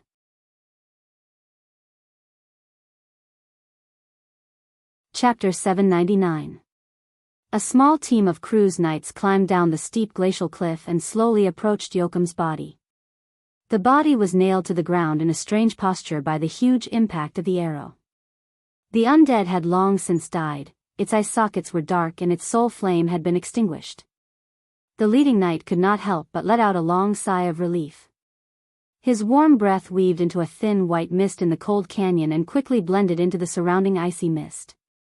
The wolves had long retreated, and there were still some wolf corpses left around, stained with blood, and broken arrows all over the ground. The canyon was eerily quiet. He should have reported immediately after confirming Joachim's death, but this strange silence made him look around again. In a trance, he seemed to see something standing in the depths of the canyon. A beast the size of a pony stood behind the mist, its hair moving without wind. He jumped in fright and looked over, only to find that there was nothing there. The beast he thought was just the mist floating in the deep canyon, but even so, the knight could not help but break out in a cold sweat. After the short ambush, the canyon fell into this strange atmosphere. The current situation seemed to be more terrible than when they were still being chased by the wolves. The captain of the knight took a deep breath and seemed to be ready to stabilize his emotions. He was a member of the Folded Sword Knight Regiment, one of the best of the younger generation of crews. It would be too embarrassing to be frightened by a quiet canyon. But just as he was about to let out a breath, he realized that something seemed to be wrong around him. Captain, a stammering voice sounded behind him. It was the voice of his subordinate. The knight suddenly looked up, and unknowingly, a pair of cold, yellow eyes had appeared in front of him. Wool dash. Little Pero, Brund, and Maynard, everyone was silently waiting for the reassuring news from below, but what they waited for was a scream of panic. Clack, with a soft sound, a silver-maned monster jumped down from somewhere and landed in front of everyone. It was the pale sun. The anxiety and uneasiness in Freya's heart seemed to have become reality in an instant. Everyone knew that Joachim was driving the winter wolf forward, and it was the silver monster who was controlling the pale sun. 2, 3, one after another, the monsters fell from above and landed around the Kurlutzian knights. They did not make any threatening growls, nor did they advance prematurely. They just surrounded them, raised their heads, and stared at the humans with cold eyes. Those eyes were full of wisdom that should not belong to a beast, but it was precisely because of this that they felt a chill from the bottom of their hearts. Freya was the first to react. She raised her head, her light brown pupils shrinking slightly against the morning sun. Sure enough, she saw a few white figures appearing at the top of the glacier that was reflecting the light. Unknowingly, these pale suns had already run above them. In other words, when they were still full of confidence in ambushing Yoakum, these monsters had already begun their encirclement. How could this be? Since the second half of last night, these pale suns and the silver monster had not appeared again. Everyone believed that they had separated from Yoakum, but now it seemed that they had arrived here first. The girl from Butchie felt a chill in her heart. Could it be that the Folded Sword Knight Regiment lied to her? But what good would it do them? She shook her head hard to throw this ridiculous idea out of her mind. The crew's people were in the same boat as her at the moment, so it was unlikely that they would lie about this issue. That is to say, their scouts really did not see the pale sun behind the winter wolf. She couldn't help but look at Brund. Brund's face was also green and white. Apparently, he also thought of this. After Anika's death, he was the captain of the Folded Sword Knight Regiment scout team, and now it was obvious that there was a mistake in his work. Black Blade. Brund growled angrily. Captain, it's not my fault. I swear in the name of the Flame King that I never saw a pale sun among the winter wolves, except for the 4 around Yoakum. The knight who was named explained in a low voice with an aggrieved look on his face. It's not his fault. Freya saw the reaction of the two and breathed a sigh of relief. She quickly stopped the quarrel in a low voice. These monsters have already circled above us, which means that they should have at least arrived before Yoakum. But it doesn't make sense. In that case, why would they just watch Yoakum die? I don't know. Maybe the silver monster has a conflict with Yoakum. Aaliyah pressed his wound and stared at the monsters surrounding them. He shrugged. This was one of the possibilities, but Freya instinctively felt that this was not the truth of the matter. Monsters, there are so many of them. Shouts came from far below the canyon. Little Perro, Brund, Commander, be careful, they're coming for you. Then came the sound of fierce fighting, the sounds of people and beasts fighting intertwined. All the Kurlutzians in the front row subconsciously raised the swords in their hands. The long swords shone brightly in the cold air, confronting the white teeth of the giant demonic wolf not far away. The next moment, there was a sudden scream from the crowd. Everyone turned their heads, only to see that a pale sun had come among them at some point, biting off the arm of a knight with a folded sword. The knight clutched the bloody broken arm and stabbed the pale sun in the left eye with a backhand. The latter also let out a whine and hurriedly retreated. The knight next to him stepped forward to protect his companion. Be careful, they have invisibility spells. The knight with the broken arm gritted his teeth and shouted. Everyone's expression changed. Pay attention to your surroundings. Freya shouted. She remembered the tactics of the invisible ghosts she had seen in the forest and instinctively felt that the fighting style of these invisible monsters might be the same. Sure enough, a giant beast suddenly appeared on her left. It was like a flowing transparent liquid in the air, opening its huge mouth and biting at her. But before it could bite, a blue light appeared on Freya's armor, blocking the fangs out of the light wall. Half-body armor of the Wind Empress. Brund let out a low cry. At this time, Maynard had already taken a step forward and stabbed her sword into the throat of the stunned beast. Ever since she met the crystal stag with Brando that night, with the help of the raw stone of strength, her progress had also improved by leaps and bounds. The golden flames burned fiercely in her body, and the luster of elemental strength was about to be born. And this sword was worthy of the female knight's rapid progress during this period of time. The tip of the sword flashed with a faint black light that was difficult for outsiders to detect. It broke through the dark magic protection around the pale sun's body and pierced the monster's throat. The giant wolf didn't seem to think that it would die so easily. It struggled for a moment and then fell down with a crash. This is the armor he gave you, Maynard said as she pulled the long sword out of the giant wolf's mouth and wiped it on the silver mane. Yes, although the half-body armor of the Wind Empress is a standard armor, it has been passed down for generations and is still priceless. It seems that he cares a lot about you. Maynard answered pointedly. She glanced at Freya, and the meaningful look in her eyes made the latter's heart pound. Freya sighed softly. If it wasn't for the half-body armor of the Wind Empress, the giant wolf's bite would have bitten her entire right shoulder, shoulder blade, and chest. She could almost imagine the coldness of the sharp teeth piercing through her body. She would have died without a doubt. Brando had saved her again. She couldn't even count how many times she had owed him. This was the first time she had owed him a favor. She gripped the sword in her hand and came back to her senses. She turned her head away, trying her best to avoid looking at her senior's strange gaze. She felt that there seemed to be some other meaning behind it, and she didn't know how to answer. At this time, the Knight and the Pale Sons were already fighting. The Pale Sun's surprise attack caused Cruz's people to suffer heavy losses, but it had to be said that it was thanks to Freya's previous reminder. Otherwise, the current situation would not be as simple as just heavy losses. However, even so, the folded sword knights were still scattered by the sudden appearance of the monsters. The pale suns that appeared from the invisibility spell seemed to be pouring out from all directions. These winter nightmares were not as weak and easily bullied as their close relatives. As dusk species, even after 1,000 years of decline, they still retained at least the strength of a peak silver to early gold rank. The Cruz Knight immediately fell into a bitter battle against these troublesome opponents. Or rather, it was somewhat inappropriate to say that it was a bitter battle, because from the beginning, the young folded sword knights were retreating in defeat and gradually lost their organization and connection. Freya was separated from Maynard, and soon only Aaliyah and Brund were left by her side.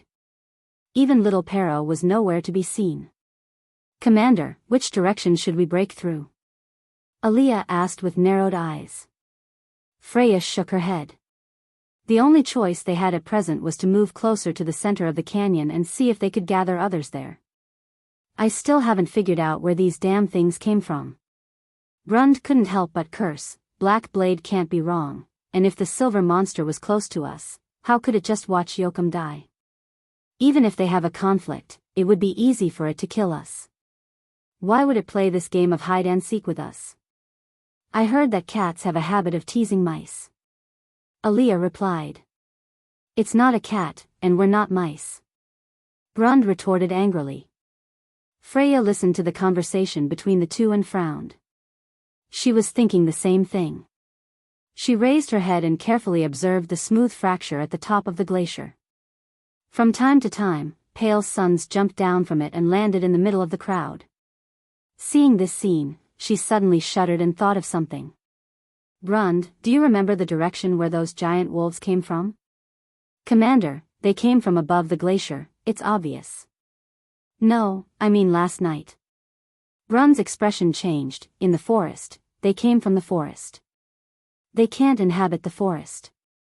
The forest is the territory of the winter wolves, and the two kinds of wolves can't live together. If there's such a glacier behind the forest." "Wait, Commander, you mean?" Brund also reacted at once. "I remember Brando often told some legends about the deadly frost forest. In the center of the forest is a huge maze, which is the holy temple of the hibernator of Milos, the god of the frost giants. I suddenly remembered that this is not a glacier, but the outer wall of the holy temple of the hibernator. These monsters came from inside the temple." "What?" Aaliyah finally heard the conversation between the two. "You mean, these monsters live here? This is their lair?" This news that others couldn't help but frown when they heard it, sounded very happy to him. "Commander, you mean that the monsters we see in front of us didn't arrive here first, but they are wild, so they have nothing to do with the silver monster?" It sounded as if he was relieved that he didn't have to deal with the silver monster. But unfortunately, Freya obviously didn't think so. The premonition in her heart gradually became reality, and at this moment, the chaotic clues in her mind became 1,000 times clearer. She raised her head and looked at the three. "I want to know, if these monsters came from here, then, where did the silver monster come from?" Brund and Aaliyah's expressions suddenly changed, and even Maynard raised her eyebrows. And it was at this moment that a sharp laughter interrupted Freya's words. As expected of the descendant of the goddess of war, so sharp. Freya suddenly widened her eyes and shouted, "Be careful, Brund, behind you."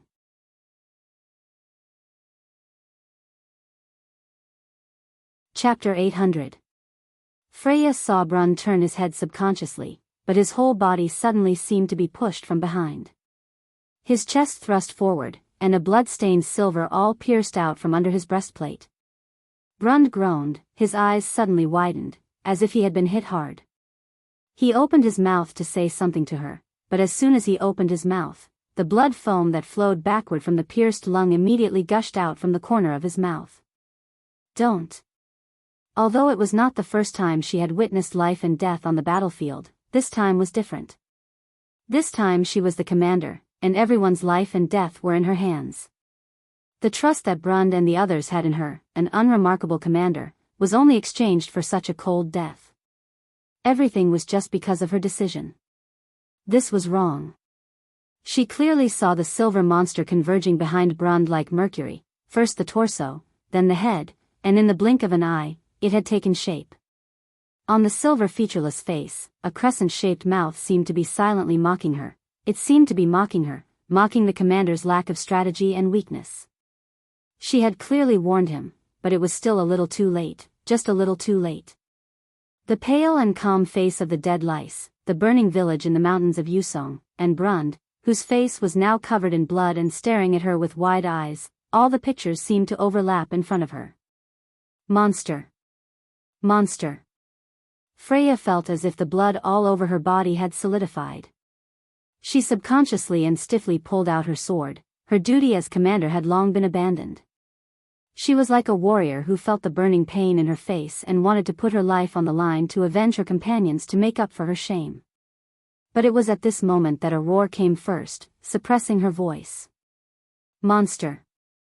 She heard Aaliyah, the rough guy who had always seemed to have a problem with Brund, make this sound like a roar. His eyes seemed to be bloodshot, and almost without thinking, he knocked away the giant wolf that was pouncing on him with an elbow, then turned around and slashed at the silver monster with his sword, roaring from his throat, "You damned beast." This scene seemed to have frozen in front of her eyes, slowed down, and stretched, causing her to wake up. Because she was still the commander, everyone could lose their minds because of anger, but only she did not have the right. Day after day, she remembered the days when she was studying in the Royal Knight Academy. She remembered the tall figure who opened the door to another world for her. She came from the countryside of Buchi. She was a clumsy girl. When she came to a place that she had never heard of or even dared to think about, she only felt fear and uneasiness in her heart. But when everyone around her bloomed with dazzling brilliance, she had to work hard in the quiet hours of the night to memorize the knowledge that others took for granted. Because others were so outstanding, she could only follow suit and work twice as hard as others. But even so, she was still the Cinderella who carefully picked up the long skirt behind the princess. However, she still did not choose to give up, or rather, she did not dare to give up. The nobles will eventually give up on Buchi, because the weak have no right to choose. Freya, if you want to change everyone's fate, you must go to this place. It was like a bolt of lightning in the dark night, and like a voice that only belonged to her, telling her in her heart, Freya, you can't waste your efforts. You have persevered for hundreds of days and nights in the academy. You have done everything that you didn't dare to think about before. You have worked twice as hard as others, isn't it to prove everything in front of you? You can do it, you are not worse than anyone else. One day, the people of Buchi will be able to control their own fate and take back the lost land. Brando, this murmur that seemed to be in a dream turned into a serious order when it reached her mouth. Aaliyah, I order you to come back. Brund's mouth was full of blood and he looked at her in surprise. He opened his mouth, but his mouth opened and closed, and he did not have the strength to make a sound. Aaliyah's long sword had already slashed towards the monster's right arm. The sword slashed down and cut open the mercury-like arm like a hot knife cutting butter, but it did not have the slightest effect. As soon as the blade passed, the wound was restored to its original state. The silver monster turned its head, its expression unchanged, or it had no expression at all, only the big mouth that opened like a crack silently mocking. It let out a hollow sneer, waved its left hand, and a stream of silver metal swept towards the knight's neck like a long whip. But the black blade suddenly cut between the two. Dang, the long and narrow blade turned the tip of the sword, causing the stream of metal to completely collide with the ridge of the sword, scattering into countless silver particles like water droplets. Maynard put away the sword cleanly and then turned back to look at Freya with some surprise. The girl from the countryside of Butchie's face was still flushed, and there were still remnants of self-blame and regret in her expression, but there was only determination left in her bright light brown eyes.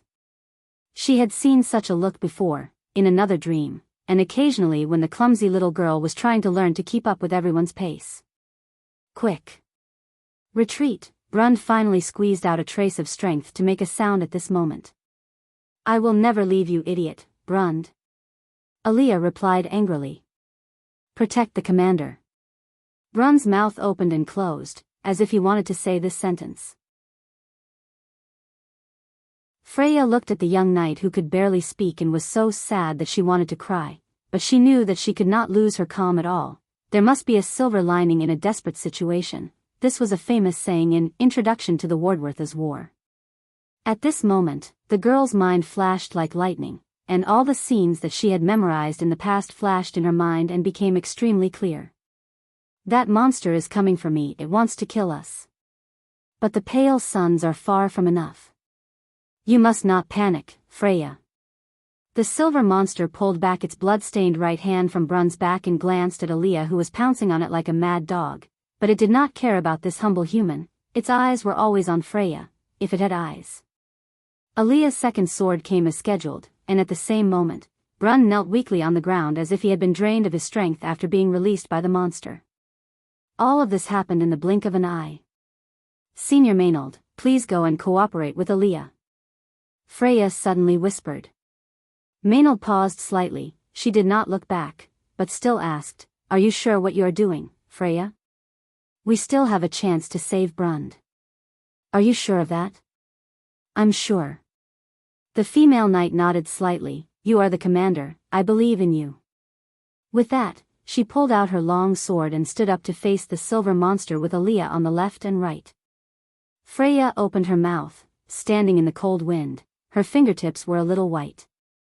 She still did not understand why Brando and Senior Maynard would believe in her so much.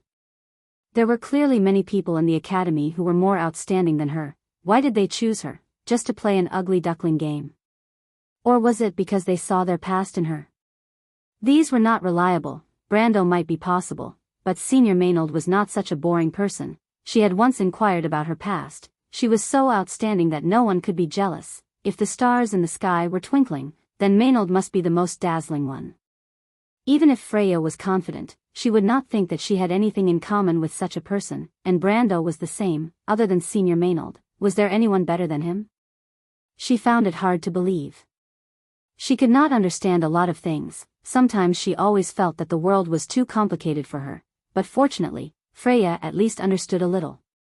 For her, there was only one Butchie. It was just a moment of trance. She reacted. There was not much time left for her. She had to make a decision immediately. She looked up, as if she had summoned all the courage in her body, calmly raised her voice, and issued such an order. Senior Maynard, Aaliyah, you stop that monster. Then she took out the trombone from her waist, the commanding trombone of the crew's people, the testimony of the glory of the Folded Sword Knight Regiment. Brund and little Perro gave this trombone to her for safekeeping. It was a heavy trust in itself. Freya did not hesitate. She took a deep breath and blew hard. Woo-woo, the long sound of the horn reverberated through the valley. It was trembling and distant, as if it contained the whispers of ancient times. When the horn reverberated through the mountains, not only did the wolves in the valley hear it, the knights who were fighting alone also heard it. As if subconsciously, they listened attentively. Knights of the Folded Sword Knight Regiment, don't fight alone. Come close to me and meet at the bottom of the valley. If we work together, we still have a chance to win. A voice echoed between the valley. The girl's voice was steady even beyond her own imagination. Before this, she would never have believed that she could remain calm in such a situation. The young men of the Folded Sword Knight Regiment looked back while resisting the strong enemy, and sure enough, they saw the torn silver flag between the galloping wolves. The flag was still there, and the folded sword was still fighting. The knight let out a roar in unison. Retreat? Don't even think about it. Don't presume to command in front of me. who do you think you are? Only Aaliyah was still roaring, Brund, hang in there, I'll get you back right away. Freya pretended not to hear what he said as she stared at the monster. Aaliyah attacked the silver monster like a madman, while Maynard assisted from the side. The female knight often did not attack, but just delayed the silver monster's offensive, as if it was really as Freya ordered, covering him to save Brund.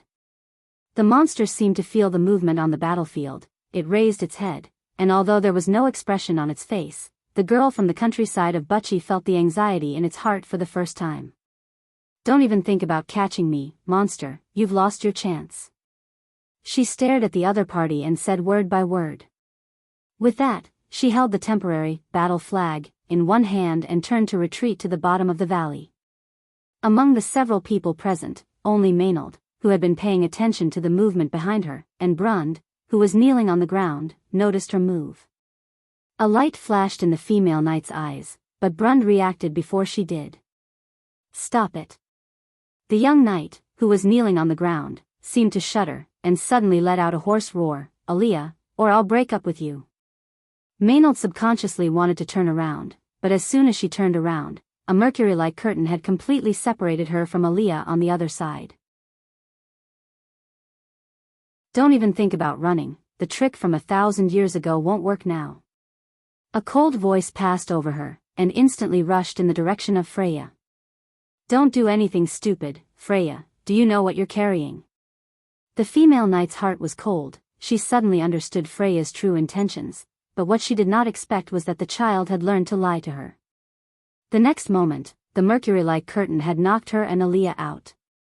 P.S. I'll continue to recommend Blackie's book, The Descent of Calamity, it's at the starting point, you can search for it. I'm also continuing to work hard, by the way, something good happened today, haha, it has something to do with you, you'll know what it is soon.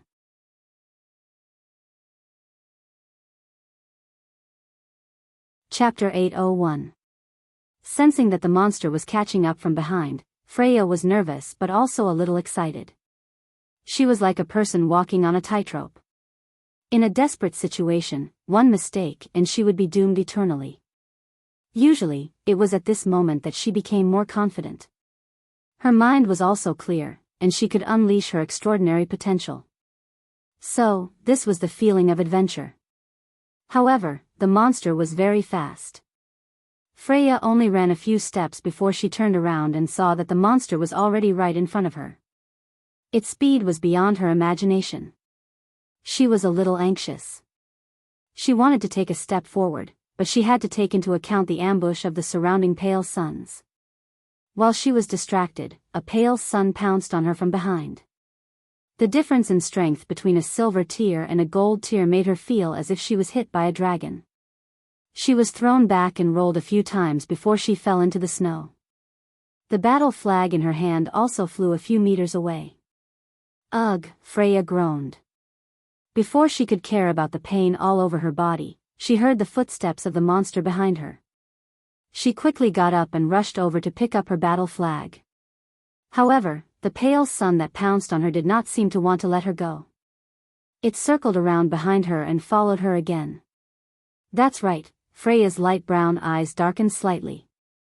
She took a deep breath and deliberately slowed down her pace. As expected, the giant wolf seized the opportunity and pounced on her with a low growl. However, this was the moment she was waiting for. She turned her body slightly to the side and passed by the pale sun. The vortex created by the giant wolf's sharp claws almost scraped Freya's cheeks. There were even a few small wounds that oozed blood. However, the girl did not care about that. The moment the giant wolf passed by her, she jumped hard and pounced on its broad back. The pale sun immediately felt that something was wrong. It roared and shook its back, trying to throw Freya off. But Freya had waited so long for this opportunity, so how could she let it have its way? She held the flagpole in one hand and tightly strangled the monster's neck at the same time. Her other hand gripped the pale sun's long silver mane tightly, allowing it to shake its body restlessly. Freya stuck herself to its back without moving an inch. The pale sun was shocked and angry. It let out a low growl and ran wildly, as if it wanted to rely on the bumps to throw Freya off its back. However, its running was exactly what the girl wanted. Although the pale sun's strength was only around the level of gold tier, which was far inferior to that of the silver monster, the level of strength determined one's physical quality. However, in some aspects, it was not an absolute difference. Just like how an adult ordinary human would certainly not be able to outrun an ordinary gray wolf, or the difference between a wizard and a warrior of the same level of strength was purely a difference in strength. The pale sun was similar to the silver monster. The silver monster was good at close combat and could cast illusions and many other spells. It had excellent strength and dexterity. Obviously, it was an all-round warrior. On the other hand, the pale sun was a four-legged canine. Although it was a dusk species, it still maintained some of the basic abilities of a beast. Speed was one of them. Freya did not know so much. If Brando was here, he might be able to give her a clear and logical analysis. However, for a country girl like her who came from the countryside of Bucci and had only received a period of intensive training, she only needed to understand one thing: this giant wolf ran faster than her. That was enough. In the wind and lightning, Freya was almost unable to open her eyes. The hair in front of her forehead danced wildly in front of her eyes. Her eyes seemed to be filled with tears, and they could not be stopped by the strong wind. So, she simply closed her eyes and held tightly onto the mane of the pale sun. This ferocious monster became more and more manic and restless. When it was unrestrained, it almost left the ground with its limbs. When it was shaking violently, she almost coughed loudly every time it hit the breastplate. There were a few times when she almost lost her grip and was thrown out. Fortunately, she took the time to look back and saw that the silver monster was already far behind her. Although she was a little curious as to why that thing hated her so much, even so, it was still following her from afar. It seemed to have said something like, "Goddess of War." Freya also remembered that Brando seemed to have said the same thing to her.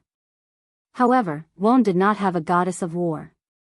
Whether it was the people of Cruz, the people of Erewhon, or even the gods worshipped by the Wind Elves, there was only the existence of the Dragon of War. But soon, she did not have time to think about these details. The pale sun had brought her across more than half of the battlefield and was about to reach the bottom of the valley. The girl and the wolf were like a gust of wind as they passed through a few positions that were fighting with other giant wolves.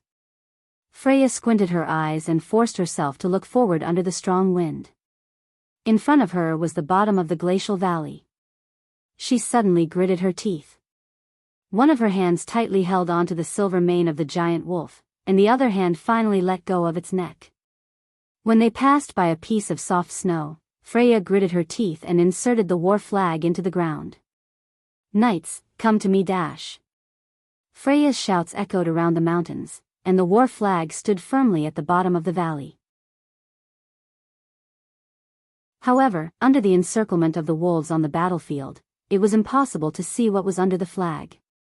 At the same time, the moment the war flag was inserted, the pale sun had already carried the girl from the countryside of Bucci into a narrow glacier crevice. Freya subconsciously wanted to touch the horn tied to her waist. She was afraid that her shouts could not be heard by others, but it was at this moment that the pale sun suddenly jerked, and the horn flew out of her hand. Freya was almost stunned. That was the token of the folded sword knight order. Little Pero and the others repeatedly told her to take good care of it. She did not expect that she would lose it at this time. She stared dumbfoundedly as the horn flew out and hit a piece of ice and broke into several pieces. She was extremely frustrated. "You evil beast!" The girl could not help but scold anxiously. But the giant wolf was now even more dissatisfied than she was. No one would be happy if they ran for several miles with a little mouse on their head without being able to shake it off. At this time, it finally felt that the woman on its back loosened her grip a little. It suddenly stopped galloping, and at the same time, its whole body swung to the side. From extreme movement to extreme stillness, the huge force generated by the momentary change of state was almost completely reflected on Freya. Before she could finish her sentence, she was directly lifted off the back of the pale sun by inertia. At that moment, Freya did not foresee this change at all. When she felt herself rising into the air, her heart almost jumped out of her throat. But even under such circumstances, the girl's mind was still clear. She still did not loosen her left hand and tightly grabbed the silver mane of the pale sun. Although there was a moment when she almost felt that her hand was going to break, in the end, this action saved her life. She pulled the mane and flew in a circle in the air, and then landed heavily on the back of the pale sun. The impact of landing directly made her burst into tears. Even the pale sun couldn't help but groan in a low voice. Obviously, it wasn't feeling well either. Of course, its voice was more anxious and uneasy. The little mouse on its head seemed to be glued to it and wouldn't come down no matter what. After running for a few miles, this monster was also a little out of breath, as if it had inherited the common characteristic of this kind of beast. It was full of explosive power, but it lacked the necessary endurance. It had to slow down and even had the tendency to roll twice on the ground, trying to see if it could get Freya off its back. But Freya had been tormented by it, so how could she let it slow down at this time? The monster just showed signs of rolling to one side. She was shocked, and as if she had an epiphany, she subconsciously pulled out a dagger from her boot and stabbed the pale sun's buttocks with the dagger. It was a completely subconscious action, which came from several special methods of stimulating the warhorse that she had learned in riding lessons. Although the warhorse was the closest companion of the cavalry, on the battlefield, due to various needs, especially when there were no spurs, all knights had to learn some special skills. Freya could be said to have applied what she had learned flexibly.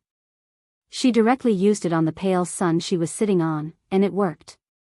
The giant wolf almost let out a whine, which was full of unwillingness and anger. But under the pain, it really took a step forward, as if to escape the terrible woman on its back, and ran forward. As soon as the giant wolf began to run, Freya immediately began the process of chest to back. The little girl couldn't help but feel bitter, and didn't know if this was considered a self-inflicted evil. This run took a long time. Freya, who was on the wolf's back, only felt the scenery around her rapidly passing by, faster and faster. Finally, the ice walls on both sides receded almost into one, like a light blue curtain of light. She was a little surprised. She didn't expect these terrible monsters to have such speed. No wonder they could easily track them in the forest. Most of the knights of the Folded Sword Knight Regiment were in the gold domain. It was difficult for ordinary people to keep up with such a group of people, let alone track them.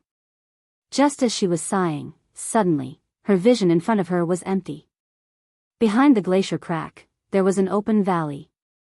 The bottom of the valley stretched on both sides of the cliff, and the rock walls were covered with thick ice and snow. And it was at this time that Freya suddenly felt the giant wolf under her become shorter, and its whole body knelt in the snow. After losing its center of gravity, it directly rolled forward and flew out. The girl knight on the back of the pale sun was naturally not spared. This time, the silver wolf's mane that had always brought her good luck could not save her. After a few rounds in the air, Freya finally screamed and flew out, crashing into the snow. Ah, the girl suddenly let out a cry of pain. After a long while, she climbed out of the snow dizzily. She lay on the ground, almost without the strength to stand. It felt as if her whole body was falling apart. Thinking back to the previous experience, she was really scared.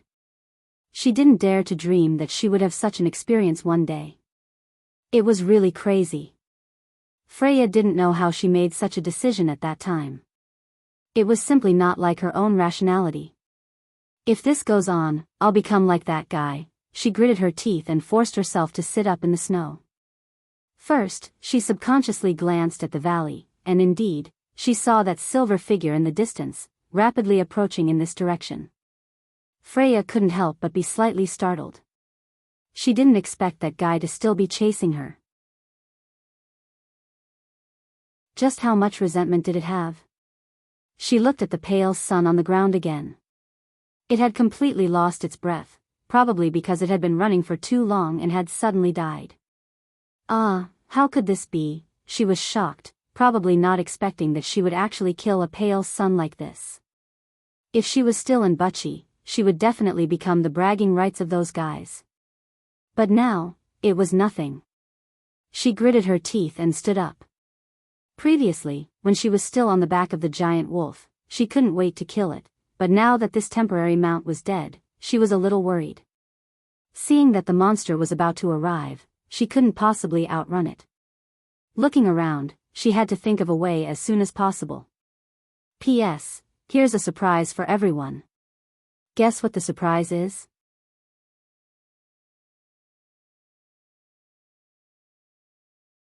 Chapter 802. Freya surveyed her surroundings. This open valley was different from the previous entrance to the canyon. At the very least, she could no longer see the towering blue glaciers, as well as the narrow openings and crevices beneath the glaciers. The terrain was no longer complicated and confusing. There were no layers of ice walls, nor were there icicles and ice ridges on both sides. All that was left was the steep cliffs on both sides and the open valley floor. The valley floor was covered with soft snow that had slid down from the cliffs. She looked around curiously as she limped towards the cliffs. Every step she took was deep and shallow. Occasionally, she would pull at her wounds and gasp in pain. One of her pauldrons was missing, and her breastplate was badly damaged. She looked as pathetic as she could. After walking for a while, she raised her head and looked at the snow-covered cliffs. The canyon seemed to have no end. It extended endlessly in both directions. Freya looked behind her. The monster was getting closer and closer. She gritted her teeth, thinking about what she could use. She had left the dagger on the pale sun, and she forgot to take it off when she left. But even if she took it back, it wouldn't be of much use in such a situation. The only weapon she had was the Lionheart sword that she had been carefully protecting, as well as some miscellaneous items. She opened her waist pouch. It was filled with a few days' worth of dry food, but it had long been frozen to the point that it was almost as cold as iron. Below it was a bottle of wild berry jam. This was something that the Roman had made for her. Even Brando did not have it. However, Freya had always politely declined this kind of thing. It was not a joke. The merchant lady's cooking had always been on the same level as the old witch in the fairy tales. It was not that she did not know how to make it. It was purely because she often had whimsical ideas to add things that were beyond the norm. Next was the explosive crystals that Amandina had given her. There were a total of 6 of them. Originally, she and Brando had 3 each. However, Brando did not have much use for them, so he gave them all to her before they left yesterday. This way, she could better deal with unexpected situations during the ambush. Looking at these things, Freya touched the ring on her hand. Her heart calmed down slightly. This ruby ring was first given to her by Brando. When she left Bragg's that day, she was worried about Brando's safety, so she returned the ring to him. After a year, when Brando met her again, his strength was no longer the same as before. Naturally, he no longer had any use for the ring, so he returned it to her. This ring had changed hands between the two a few times. It had a deeper meaning to her. Looking at it now, the only things that she could use were the explosive crystals and this ring. The ruby ring could cast a fireball spell once. She had already used it once during the battle yesterday. Right now, it was about to be fully charged. However, it was already proven yesterday that the fireball was useless against the monster. She did not have much hope in the explosive crystals. Freya raised her head. The cliff on the side of the canyon was already within reach. When she turned back, the silver monster had already chased her to the bottom of the canyon. The distance between the two of them was less than a kilometer. To the monster, this distance was nothing more than a snap of a finger. Freya took a deep breath. Nervousness seemed to pervade her heart again. But she suddenly remembered that she still had another thing. She hurriedly opened the buckle on the other side of her waist bag. The heavy stone slab was indeed intact in the pocket. She breathed a sigh of relief. This stone slab was given to her by Brando. She still remembered that when Brando gave her this stone slab, he also said those strange words. What goddess of war, what bloodline, she did not understand. Brando also did not explain it to her. But these things coincided with the current situation. Freya suddenly had a glimmer of hope in her heart. Perhaps this thing could help her out of this predicament. But unfortunately, the girl soon found that this stone slab was still the same as before. No matter how she manipulated it, it was indifferent. Or rather, it was no different from a real stone. It was just that in this weather, it had become colder. Freya sighed. More than once, she wondered if Brando had made a mistake. This was clearly just a stone. This kind of stone slab was not rare. In many black markets in Wonde, there were people who would use similar rune stone slabs to trick customers. From ancient documents to rune stone slabs used by the first generation of witches, the only thing they had in common was that they were all fake. Brando won't be fooled, will he? Freya thought about these messy things to distract herself from her nervousness. Even so, she was still trembling violently. When she made this decision before, she did not consider it so thoroughly. But now, she was taking a risk. Not only was she putting the fate of herself and everyone's lives in her hands. She did not know if this was a willful commander, but at least she understood this point. When everyone had to take a gamble to fight for the only chance in a hopeless situation, she had to stand up and take on this responsibility. If she failed, she might not only face death, but she might also face suspicion and even bring trouble to Brando. But in the end, she resolutely chose to take this gamble. Brando did not want a mediocre Freya. She was the same. At the same time, she seemed to understand what Maynard wanted in her eyes. In the end, she tried to smear some of the blood on her forehead on the stone slab. Just like in some knights' novels, it was a necessary process to make a divine weapon recognize its master. Although it seemed a little stupid, and she did fail in the end, the stone slab did not change at all. For a moment, the girl could not help but feel a little depressed.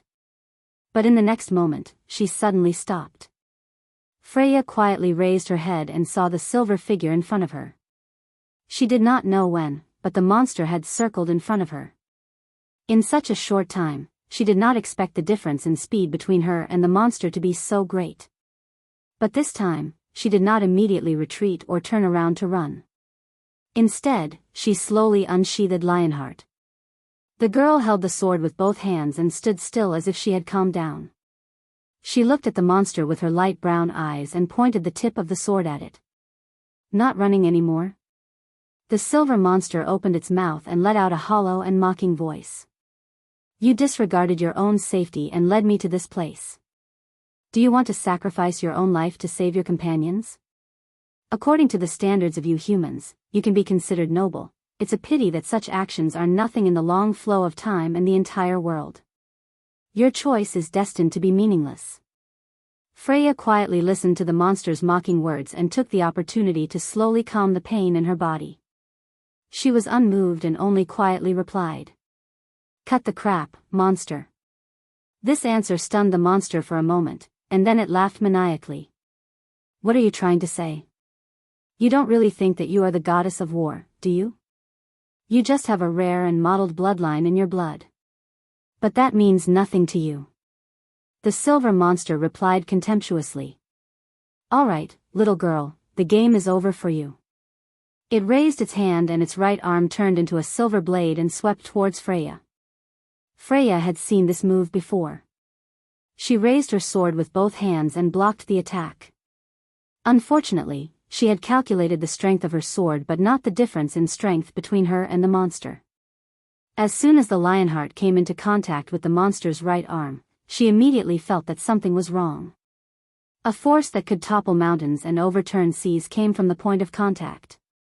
Before she could even react, she was slammed into the snow. Freya crashed heavily into the snow. Although the snow was soft, this impact was more violent than any she had experienced before. She could almost feel the deformation of her breastplate, pressing against her ribs and then breaking them. The broken ribs pierced into her lungs, and the girl could not help but spit out a mouthful of blood. Ugh, Freya spat out a mouthful of blood, but she endured the intense pain and instinctively rolled to the side. As expected, the monster turned its blade into a whip and lashed the spot where she was originally at, causing snow to fly everywhere. The silver monster did not expect a mere silver tear to be so sharp. It was stunned for a moment before it realized that those were all the tricks that it had used before. However, the little girl in front of it had already memorized them by just looking at them. Since it had realized this, it immediately changed its move. It simply turned its right hand into a spear and threw it in the direction where Freya was rolling. It had calculated in advance that Freya would not be able to avoid the attack. However, a dazzling light suddenly shot out from the snowy ground, and a pair of golden wings bloomed from it. With a light flap of the wings, Freya was lifted off the ground and dodged the attack by a hair's breadth. An incomplete form of the goddess of war? The silver monster raised its head. Freya had already flapped her wings and flew into the air. Her eyes were filled with silver light, and the mark of the goddess of war on her forehead flashed once again, shining brightly. She had inadvertently displayed this power in the night tournament before, and then used it again in the battlefield of Ampere Seal. This was the third time she had activated the mark of the goddess of war in actual combat. This time, she was obviously much more skilled than the previous 2 times. Ever since she received the power stone from Brando, her strength had improved by leaps and bounds. After entering Milo's breath, in fact, she had already entered the upper silver rank level, and now she had leaped into the gold rank level, although it was with the help of an external power. While the silver monster was slightly stunned, Freya did not dare to delay. She flapped her wings, turned around, and flew directly in the direction of the cliff. Trying to run. The silver monster did not expect the human girl to start fleeing again while it was stunned. It could not help but be shocked and angry, and hurriedly chased after her. However, after the transformation of the goddess of war, Freya's speed was much faster, and soon she was close to the cliff.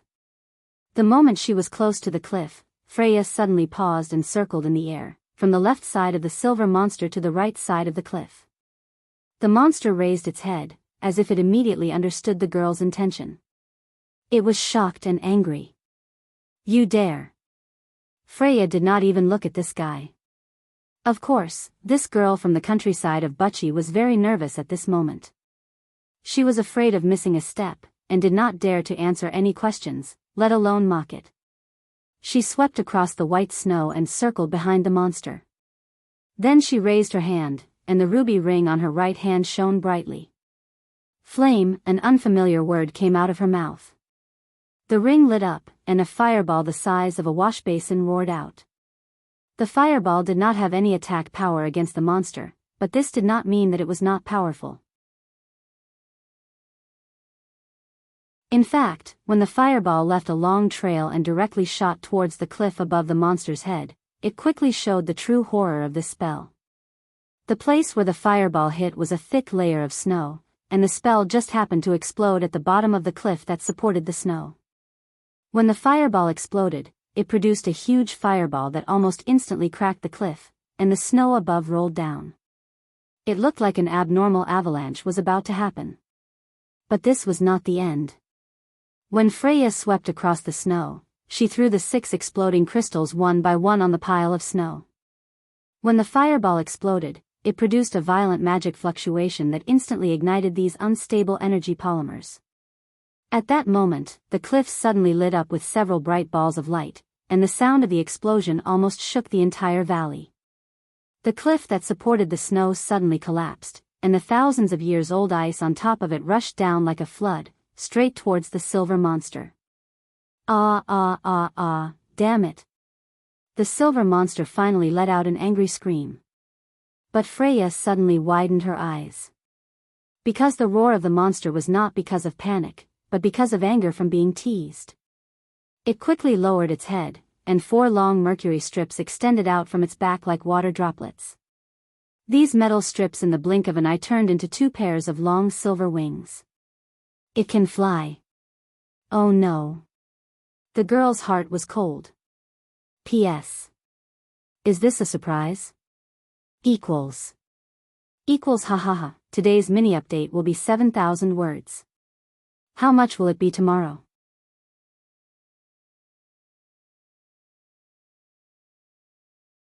Chapter 804. The avalanche was like a raging wave, coming down head-on, but the silver monster had already spread its wings, flapping its silver wings rapidly like a dragonfly, and then it rose from the ground. The silver monster rushed straight towards her.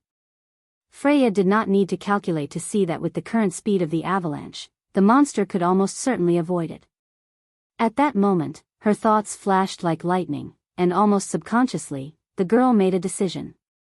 The golden wings of light expanded behind her, and she also rose from the ground, and then suddenly rushed towards the silver monster. At that moment, on the silver monster's featureless face, the mocking smile on its big mouth that was like a crescent moon finally froze on its face. "You're crazy!" it screamed in panic. Freya was like a golden meteor, crashing head-on into the silver monster in midair. The monster frantically waved its silver blade, trying to force her away. But she was unmoved, did not dodge, and still let the blade cut through her lower abdomen. The half-body armor of the Wind Empress was almost like a thin layer of paper under such an attack, instantly opening a long gash, and rose-colored blood sprayed out, but the girl slammed into the silver monster's waist, pushing it back. Her strength was far inferior to the other party, but at this time, there was no need to fight to the death. It was just a momentary obstruction, but it could already decide a lot of things. No, the silver monster's upward momentum only paused for a moment, and the avalanche came crashing down. Ordinary things were as humble as dust under the invincible power of nature. Freya and the silver monster flashed in the snow waves and disappeared. At the other end of the canyon, the battle between the young people of the Folded Sword Knight Regiment and the Pale Sun was entering a white-hot stage. Relying on the guidance of the battle flag planted by Freya, the knights finally gathered together. Their strength was not inferior to these monsters, and even stronger. It was just that the Pale Sun relied on the advantage of surprise attacks and numbers to gain the upper hand for a while. And when the Folded Sword Knight Regiment gathered together, and the giant wolves in the forest on the other side lost the command of the silver monster, the battle situation immediately changed. The knights began to fight in the narrow advantageous position of the canyon, and planned to resist the attack of the winter wolves. After both sides suffered a lot of losses, the battle also turned from a surprise attack into a stalemate. This was good news for the humans who were at a disadvantage at first, but the waves of attacks from the Pale Sun still made them tired. After Brund was snatched back by Aaliyah and Maynard, he had already fallen into a coma. Maynard wanted to find Freya, but she was surrounded by wolves with the others, and obviously could not get away for a while. Little Pero brought Rollo and the others back from the other side. Their losses were even heavier, almost everyone was injured, especially after a night of pursuit. At this moment, even the most tenacious Kurlutzians could not help but gasp for breath. Everyone's expression didn't look too good. However, Rollo stared at the other side of the canyon nervously. "Did you hear something?" Little Pero asked immediately when he saw his expression. He knew that Pero was a mountain man, and among all the people here, his perception was the sharpest. "I think I heard an explosion." Pero's forehead was full of cold sweat, which was caused by excessive physical exertion. His eyes were a little gray, but after listening for a while, he still answered weakly. "Is it reinforcements?" Someone asked loudly. "I'm afraid it's impossible. It was Miss Commander who made it." Little Pero shook his head and replied. Maynard frowned. She knew that Freya had the explosive crystal and the ruby ring on her. Freya had left for at least a quarter of an hour, and there was no news of her so far. The monster did not look back. She knew very well the gap between Freya and the monster. Even if Freya had activated the mark of the Valkyrie, it would not be much harder for the monster to deal with her than it was for Aaliyah and Brund. It was not a battle on the same level of power at all. "I think you'd better worry about yourselves first." Aaliyah was covered in blood as he sat next to Brund, panting heavily. The new wounds on his body were left when he rescued Brund. If the wounds left on him by the Pale Sun last night were only a small memorial, then he could be said to have received a one-ton medal at this moment. Aaliyah had completely lost his combat effectiveness, and if the Folded Sword Knight Regiment were to evacuate at this time, he and Brund would have to stay here. But even so, it did not change his temperament. He was as annoying as ever. This guy was as jinxed as ever, but this time things did not develop as he expected. Suddenly, the knight in front let out a cry of surprise. Little Pero seemed to feel something and immediately separated the human wall and walked out. He saw a strange scene playing out in front of everyone. He saw that the pale suns near and far suddenly staggered and stopped on the path of attack. They seemed to be drunk as they fell to the ground one by one, and then black smoke rose from their bodies as if they were evaporating in broad daylight. They turned into ashes little by little, and finally, only black magic crystals were left in the snow. This scene did not just happen to one or a group of giant wolves, but hundreds of pale suns near and far fell to the ground at the same time, then turned into black smoke and dissipated. Such a spectacular scene stunned almost every knight present. As expected, these monsters are all summoned creatures. Little Pero immediately reacted, "Looks like our commander has done something incredible." He turned his head and looked at Maynard. But the female knight's face did not show the slightest relief. She slowly took out the communication crystal from her collar. The communication crystal was gray, representing Freya's end, which did not light up because of her infusion of magic. However, in the canyon, Freya's communication crystal, which was scattered next to a pile of snow, was indeed glowing. This meant that someone was trying to establish contact with the necklace through the net of law, but unfortunately, the owner of the necklace was not by its side. Freya almost struggled to climb out from under the snow on the other side. She groaned softly. Her physical condition was worse than she had imagined. Bruises and abrasions covered her body, and the blood oozing from the wound on her lower abdomen almost stained the armor under her armor. There was a huge dent in her breastplate, and blood kept oozing out from the crack. The corners of her eyes, nose, and mouth were also bleeding.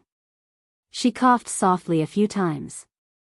Fortunately, she and the monster were on top of the avalanche, and she was above the monster. But when the two were swept into the snow, she saw with her own eyes that the monster was sucked into the vortex under the rubble and rolling snow, and she was lucky to escape with her life. But even so, it only lasted for a while. Freya could feel how serious her injuries were. The fatal injuries came from the impact on her chest and the sword wound on her lower abdomen. The excessive blood loss made her dizzy, and her hands and feet were a little cold, especially in such an environment. What made the girl feel most bitter was that she found that her waist pouch containing the holy water was lost in the avalanche. "Am I going to die?" She turned over and lay quietly in the snow, quietly looking at the sky. She knew very well how far she was from Maynard and the others, and Cruz would not be able to make it in time. She felt that the cold had begun to numb her body and heart, and drowsiness and tiredness came in waves. "Fortunately, I did not fail." Freya sighed softly in her heart. This was the boldest decision and the craziest action she had ever done in her life, but she was not that person. This was the only time, and also the last time. She closed her eyes, and in the darkness, there seemed to be countless spots of light. These spots of light gathered one by one, and the shadow of the mountains of Bucci appeared, and then gathered to form the face of that person. Brando. Freya's heart was peaceful, and she quietly waited for the moment to come. But the heavens did not seem to want to give the girl this special honor. Just as she closed her eyes slightly, there was a soft cracking sound in the snow. The sound was not loud, but to Freya, it was no less than a clap of thunder. She abruptly opened her eyes and struggled to turn her head. Sure enough, she saw a gray arm sticking out from under the snow.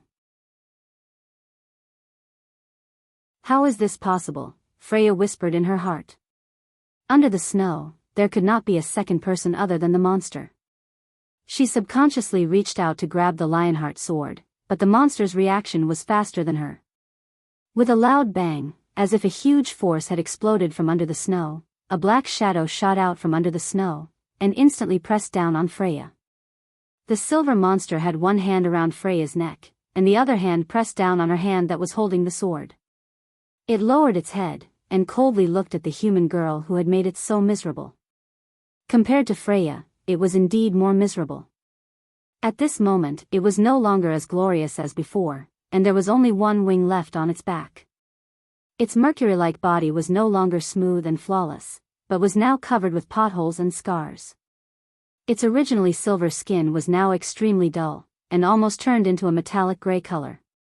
Freya had seen this color in the battle last night. Usually, when the battle reached this stage, the monster would choose to absorb a person's life force. This meant that once it was in this state, it was only a step away from death. That's such a pity, Freya thought helplessly. She could clearly feel her remaining life force being slowly drained by the monster's hand.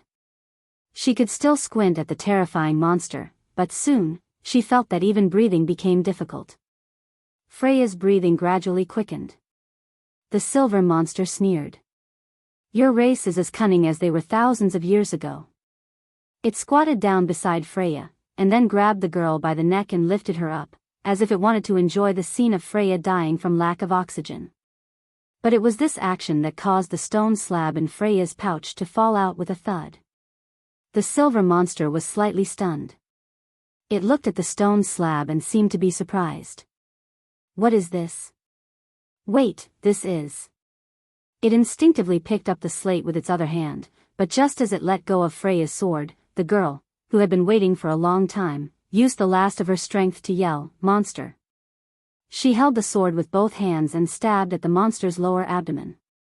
Perhaps the silver monster noticed Freya's action, or perhaps it did not expect it at all, and the sword sank directly into its abdomen. It was slightly stunned. It raised its head and looked at the human girl in front of it with a strange expression.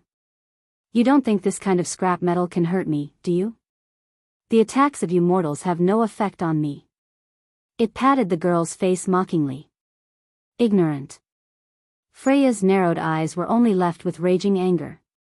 She stared at the monster's faceless face, and looked at the crescent-like mouth that was sneering, and wished that she could kill it with a single strike. But in the next moment, her prayers seemed to be heard by an unknown god. Suddenly, the silver monster's crescent-like mouth drooped down. It was as if an unusually painful expression appeared on its face. It suddenly screamed, threw Freya away, covered its wound, and frantically retreated.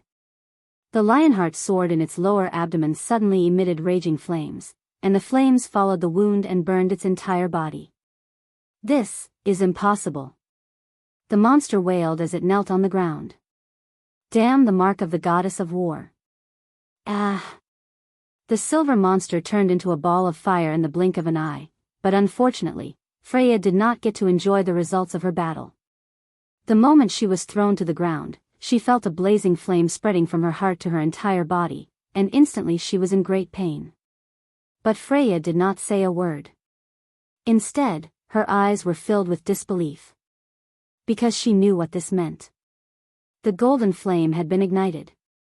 And beside her, the stone slab in the snow bloomed with the most dazzling light at this moment. P.S. I'm so excited that I forgot to say the name. Blackie's book title is Calamity Descends, Forceful Push. Today is the day of the ranking, everyone help to support. Throw in any recommendations you have.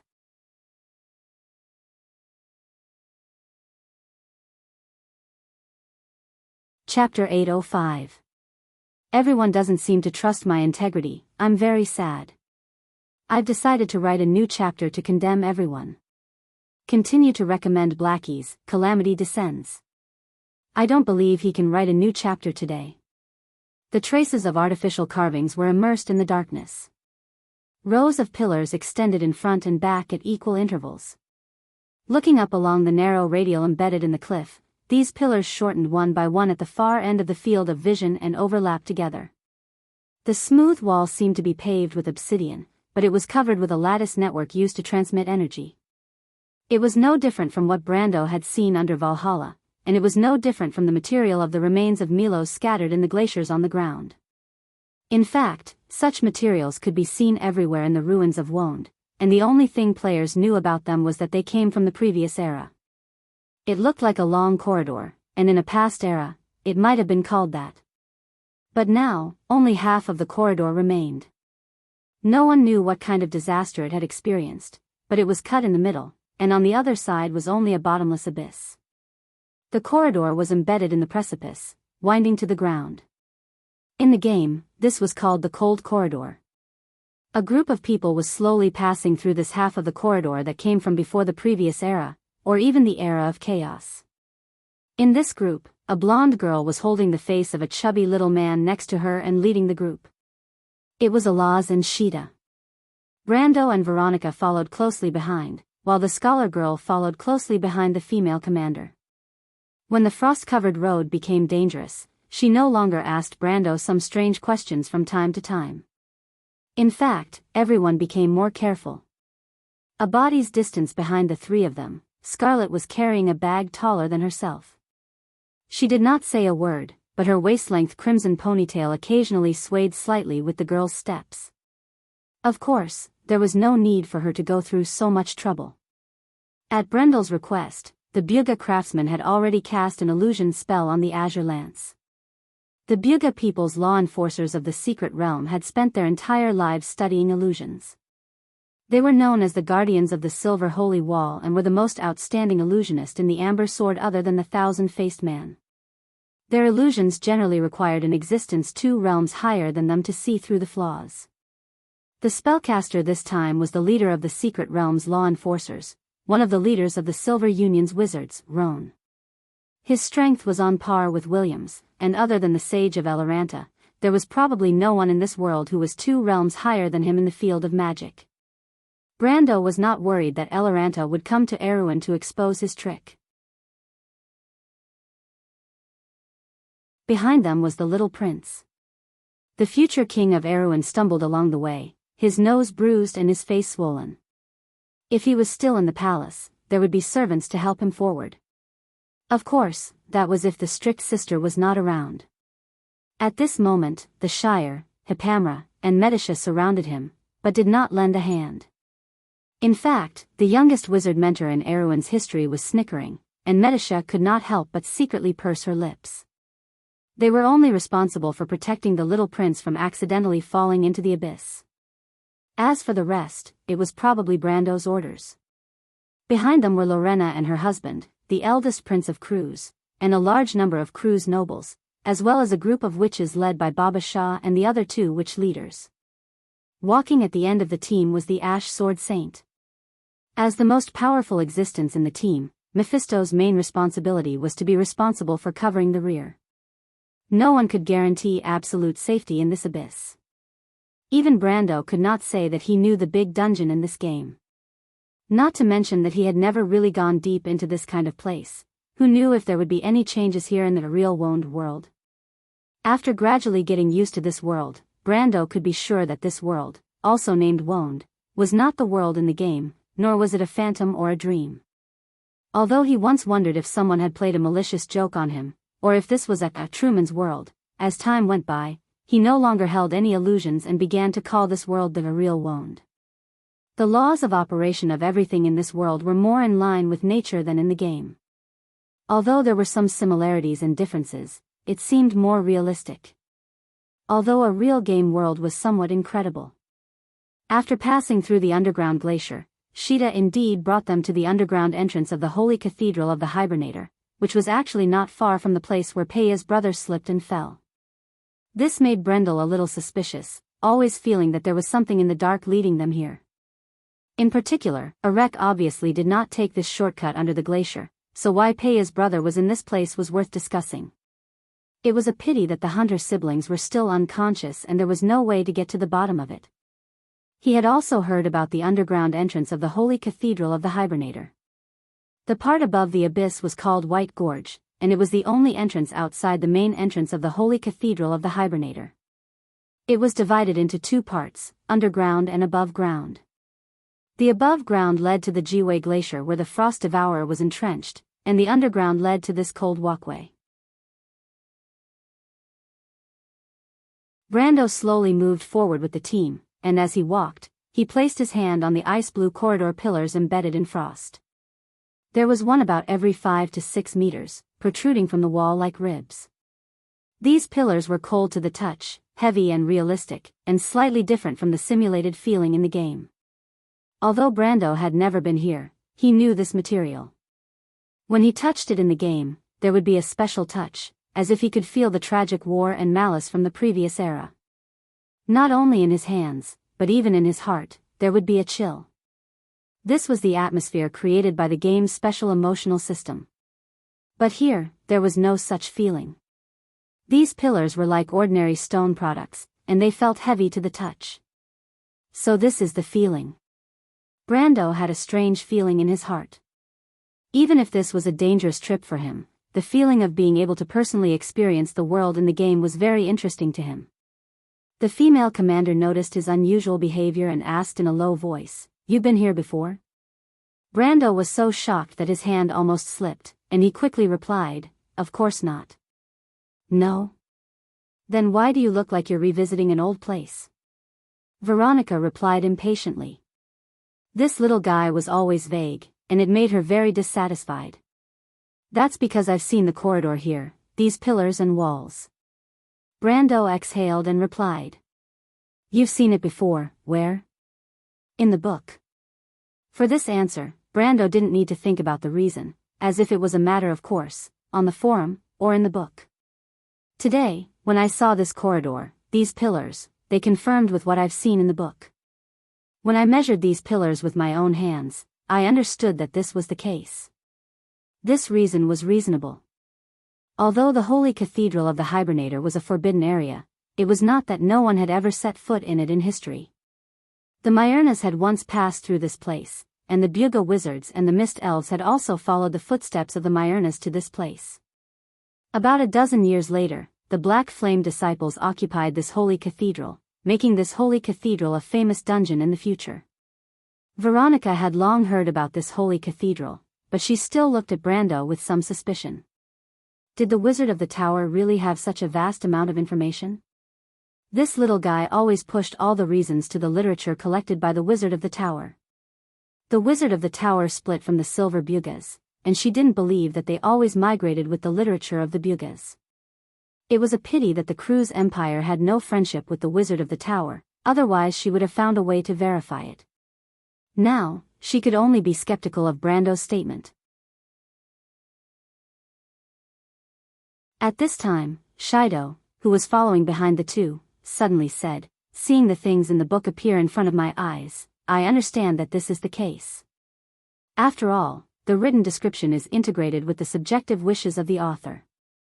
Only when you see it with your own eyes can you understand it." Her eyes lit up. This last sentence was the reason why she left the academy to go to Erewhon. "Like the Count, I have gained a lot today." The scholar lady seemed to have understood some profound truth and replied with some excitement. Veronica sighed and felt that what Shido said seemed to have some sense. She took one last look at Brando and no longer continued to question. Brando was relieved, but the shrewdness and keenness of this female army commander still made him feel a little ridiculous. However, he also realized that he should be more careful, so he withdrew his hand and stopped touching anything in the corridor. He looked up. The forum said that this cold corridor was about 30 minutes away, and now they were almost half the distance. The second half of the corridor went from the underground to the interior of the Holy Cathedral of the Hibernator.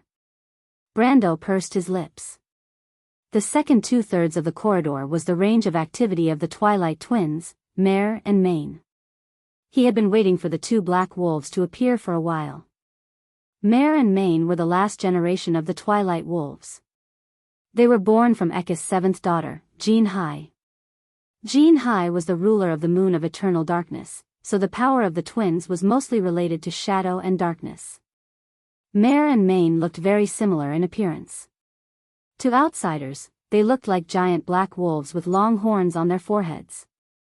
However, Main lost his left eye in the battle with the Dragon of Disaster, so he only had one eye left. There was also a long scar in his left eye socket that could be used to distinguish him from his brother.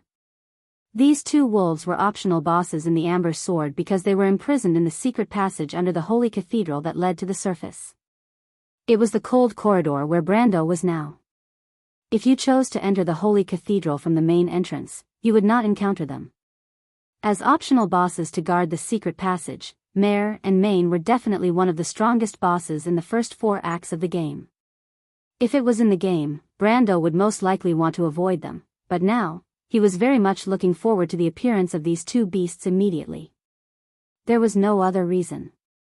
When the team had existences like Mare, Veronica, and the little female dragon, Mare and Main, who were very troublesome to the players, were now a moving treasure trove for him. His nominal teacher, Greysword Saint Mephistopheles, had already stepped into the extreme planes. He was even one step further than he was in the game. Brando had no doubt that he alone could easily deal with the Twilight Twins. The Twilight Twins' drop list was second only to the final boss of this dungeon. The only problem was that these two stupid wolves did not necessarily appear. Brando could only pray that he was lucky enough. For now, it was still quiet all around. Only the creaking of everyone's footsteps on the ice and snow could be heard. He pursed his lips and looked around. Hippamra and Lorena behind her held torches in their hands. Except for the flickering light of the torches that could illuminate a small area, the end of their vision was pitch black. And it was at this time that he saw Alaz pulling Shitua's ear to stop. The little female dragon stopped because she found a door in front of her. She narrowed her golden eyes and looked at the stone door.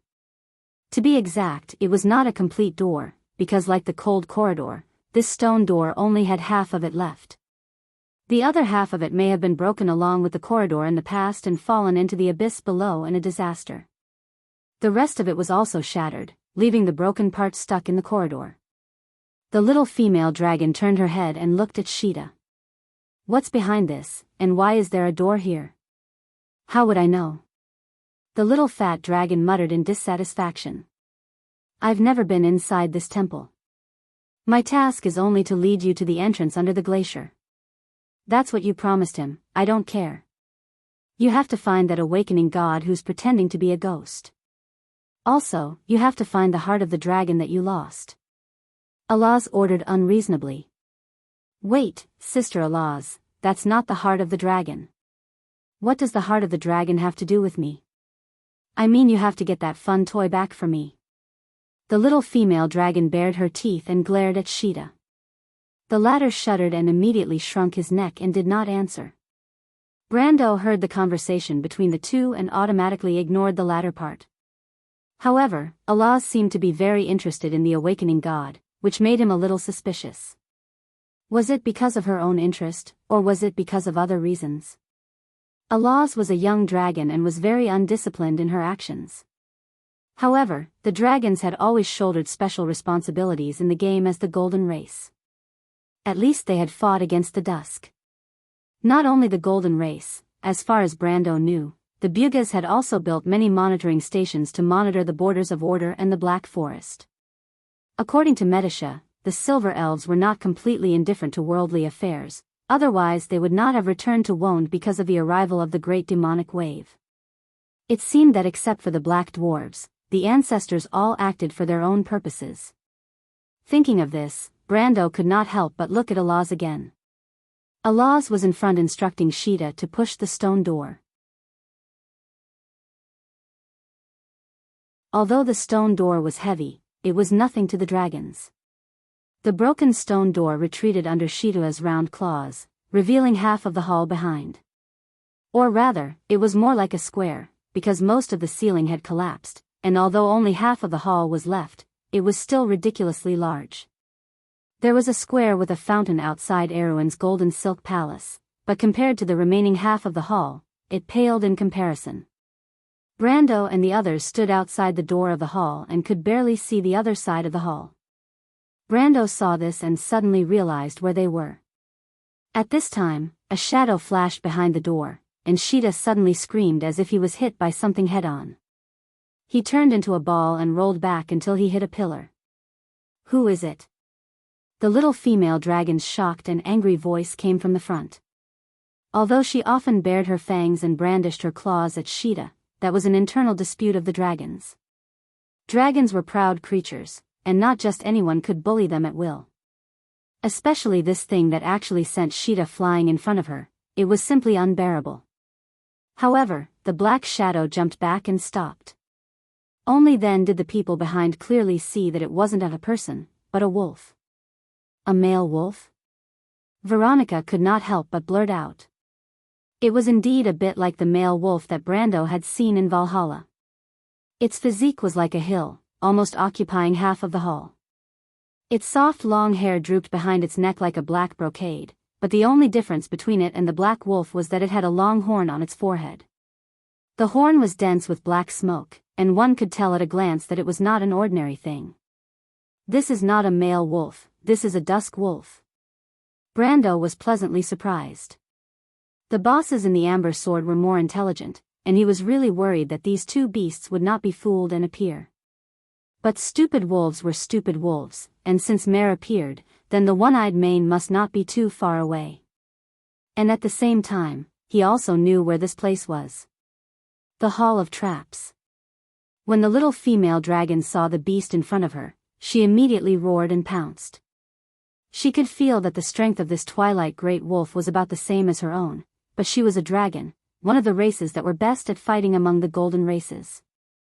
In Allah's mind, no matter how powerful this stupid wolf was, it could not be stronger than her, and she needed to, whether it was to protect her unquestionable authority in front of Sheeta, or the pride of the dragons, she needed to be the first to rush up and teach this uninvited guest a lesson. But she did not expect that just as she was about to pounce, Brando behind her realized that things were not going well. He wanted to warn her, but unfortunately, the little female dragon moved too quickly. As soon as the latter moved, layers of green lightning appeared on the ceiling and floor of the hall. These lightning bolts seemed to have a life of their own. As soon as they appeared, they went straight for Allah's. The dragon race had a passive talent, resistant scales. Dragon scales were extremely resistant to both magic and physical attacks. One or two lightning bolts would have no effect on Allah's at all. But at this moment, there were thousands of lightning bolts, almost like a stormy sea, directly drowning the little female dragon, leaving only a scream. Brando could not help but cover his face. Why else did she think this place was called the Hall of Traps?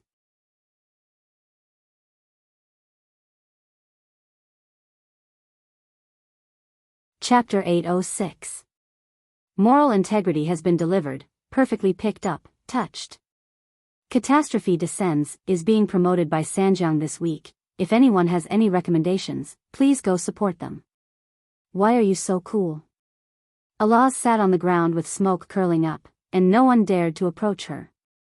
The little female dragon's golden eyes were burning with anger, and people suspected that she would turn into a dragon in the next moment and vent her anger on them. Brando also wisely kept his mouth shut. If he now told her that this was actually called the Hall of Traps, a famous scene in the game, and that 1/3 of the difficulty of the battle with the Twilight Twins was counted in this hall, then Allah's would definitely think that he must be mocking her. What a joke! The little female dragon's temper was not very good. At this time, if he said that, maybe she would really turn into a dragon and eat him. Brando raised his eyebrows after serious consideration, and decided to keep his mouth shut. Mare was already dead, and that was the consequence of angering a dragon. Allah's and the Twilight Twins were comparable in strength, but the bad thing was that Mare did not expect the furious Allah's at all. But when the little female dragon suddenly turned into a golden dragon and slapped the black wolf away, the wolf may not have had time to react, and it was already rolling down the abyss. The speed was so fast that it could be said to be the fastest boss to die in The Amber Sword. Brando came to the edge of the cliff and glanced at the place where Mare fell. It was a pity, that was half the fall, and it was gone just like that. And at this time, he heard a cold voice ask, "What did you say that beast was called?" It was Allah's voice, and his heart suddenly thumped. He did not intend to provoke the little female dragon in a rage, but the latter did not seem to intend to let him go. Mare Fess. Mare Fess, the Twilight Twins of the Twilight Wolves. Allah suddenly giggled, and immediately made Brando feel a little creeped out. He even began to wonder if the little female dragon was electrocuted by the lightning trap to the point that she became deranged. But the latter narrowed her golden eyes and replied, "The legendary leader of the Twilight Wolves is no match for me. It seems that I can go through with my coming-of-age ceremony." Damn! Brando was stunned. He had seen arrogant people, but he had never seen such a boastful one. Anyone with a discerning eye could see that Mare was still in a sealed state, and what was exposed was not his true strength. After all, this was the holy cathedral of the hibernator, and if outside, 10 Allahs would not necessarily be able to beat any one of the Twilight twins. However, he had never heard of what the dragon clan's coming-of-age ceremony was like. If one wanted to challenge a monster whose strength exceeded one's own, he could not help but glance at Allahs, wondering if she would really use Mare to complete her coming-of-age ceremony. The dragon clan could not be so unreliable. Why, do you have a problem with that? Allah's tone changed, and immediately there was a hint of danger. No, why would I? Brando turned away from the edge of the cliff. Of course, this was mainly because he was afraid that the little female dragon would suddenly go berserk and slap him down to accompany Mare. That would be too much of a loss. He moved away from the edge of the cliff, and this movement did not escape the eyes of the Shire. The young wizard attendant immediately betrayed his lord, and beside him, the silver elf princess, who was more familiar with Brando, could not help but snicker. Only the priestess of the lofty mountains, Hippamra, was somewhat incredulous, and asked very innocently, "My lord, he wouldn't do that, right?" Shido also nodded at the side. In her eyes, Brando was already a true scholar of noble character. The Shire could only shrug at these two little girls who had not yet been tainted by Brando. At this time, Brando had already walked to the other side of Allah's, and changed the topic, speaking of which, the dragon clan's coming-of-age ceremony isn't that childish, right? What do you mean by childish? Allah's was very unhappy after hearing Brando's words, but she saw that the cunning human had already left the edge of the cliff, and could only snort twice. After all, for a moment, she really wanted to slap Brando down too. Did he think that she did not know that this guy was definitely aware of the previous trap? How dare he not remind her? The little female dragon bared her teeth. Since the Silver Age, the number of giant dragons has been decreasing again and again, and the age of adulthood has been lowered. I'm already old enough to undergo the coming-of-age ceremony, but I have to first kill a dusk species stronger than me to qualify, and then take another test. So it's just to qualify, Brando thought in his heart. It seemed that the dragon clan's coming-of-age ceremony was not that childish, but it was actually to kill a dusk species, and not a monster as he thought. The dusk species were very common before the era of chaos. Before the dusk dragon fell, these terrible ancestors of magic were all over the continent. But now, only in these ancient ruins could one see the silhouettes of the dusk species, and the powerful dusk species were hard to find. After the Azure Night separated the sky, the leaders of the Chaos Army were either dead or sealed. Thousands of years later in Vaunt, their silhouettes could no longer be seen. Allah saw Brando's expression, and knew what he was thinking, and snorted coldly, "Do you think the dusk dragon is really dead?" At the border of civilization, in the world outside the Black Forest, creatures from chaos are not rare, and those powerful ones are beyond your imagination. Brando was not surprised that the dusk dragon was not dead, and after the Slate War, there were many clues pointing to this evidence. In fact, in a long history, the dusk dragon was defeated more than once, and it was entirely possible that it was just dormant, waiting for the next opportunity to revive. Otherwise, if the dusk dragon was dead, those followers of chaos who respected it would not be so fanatical.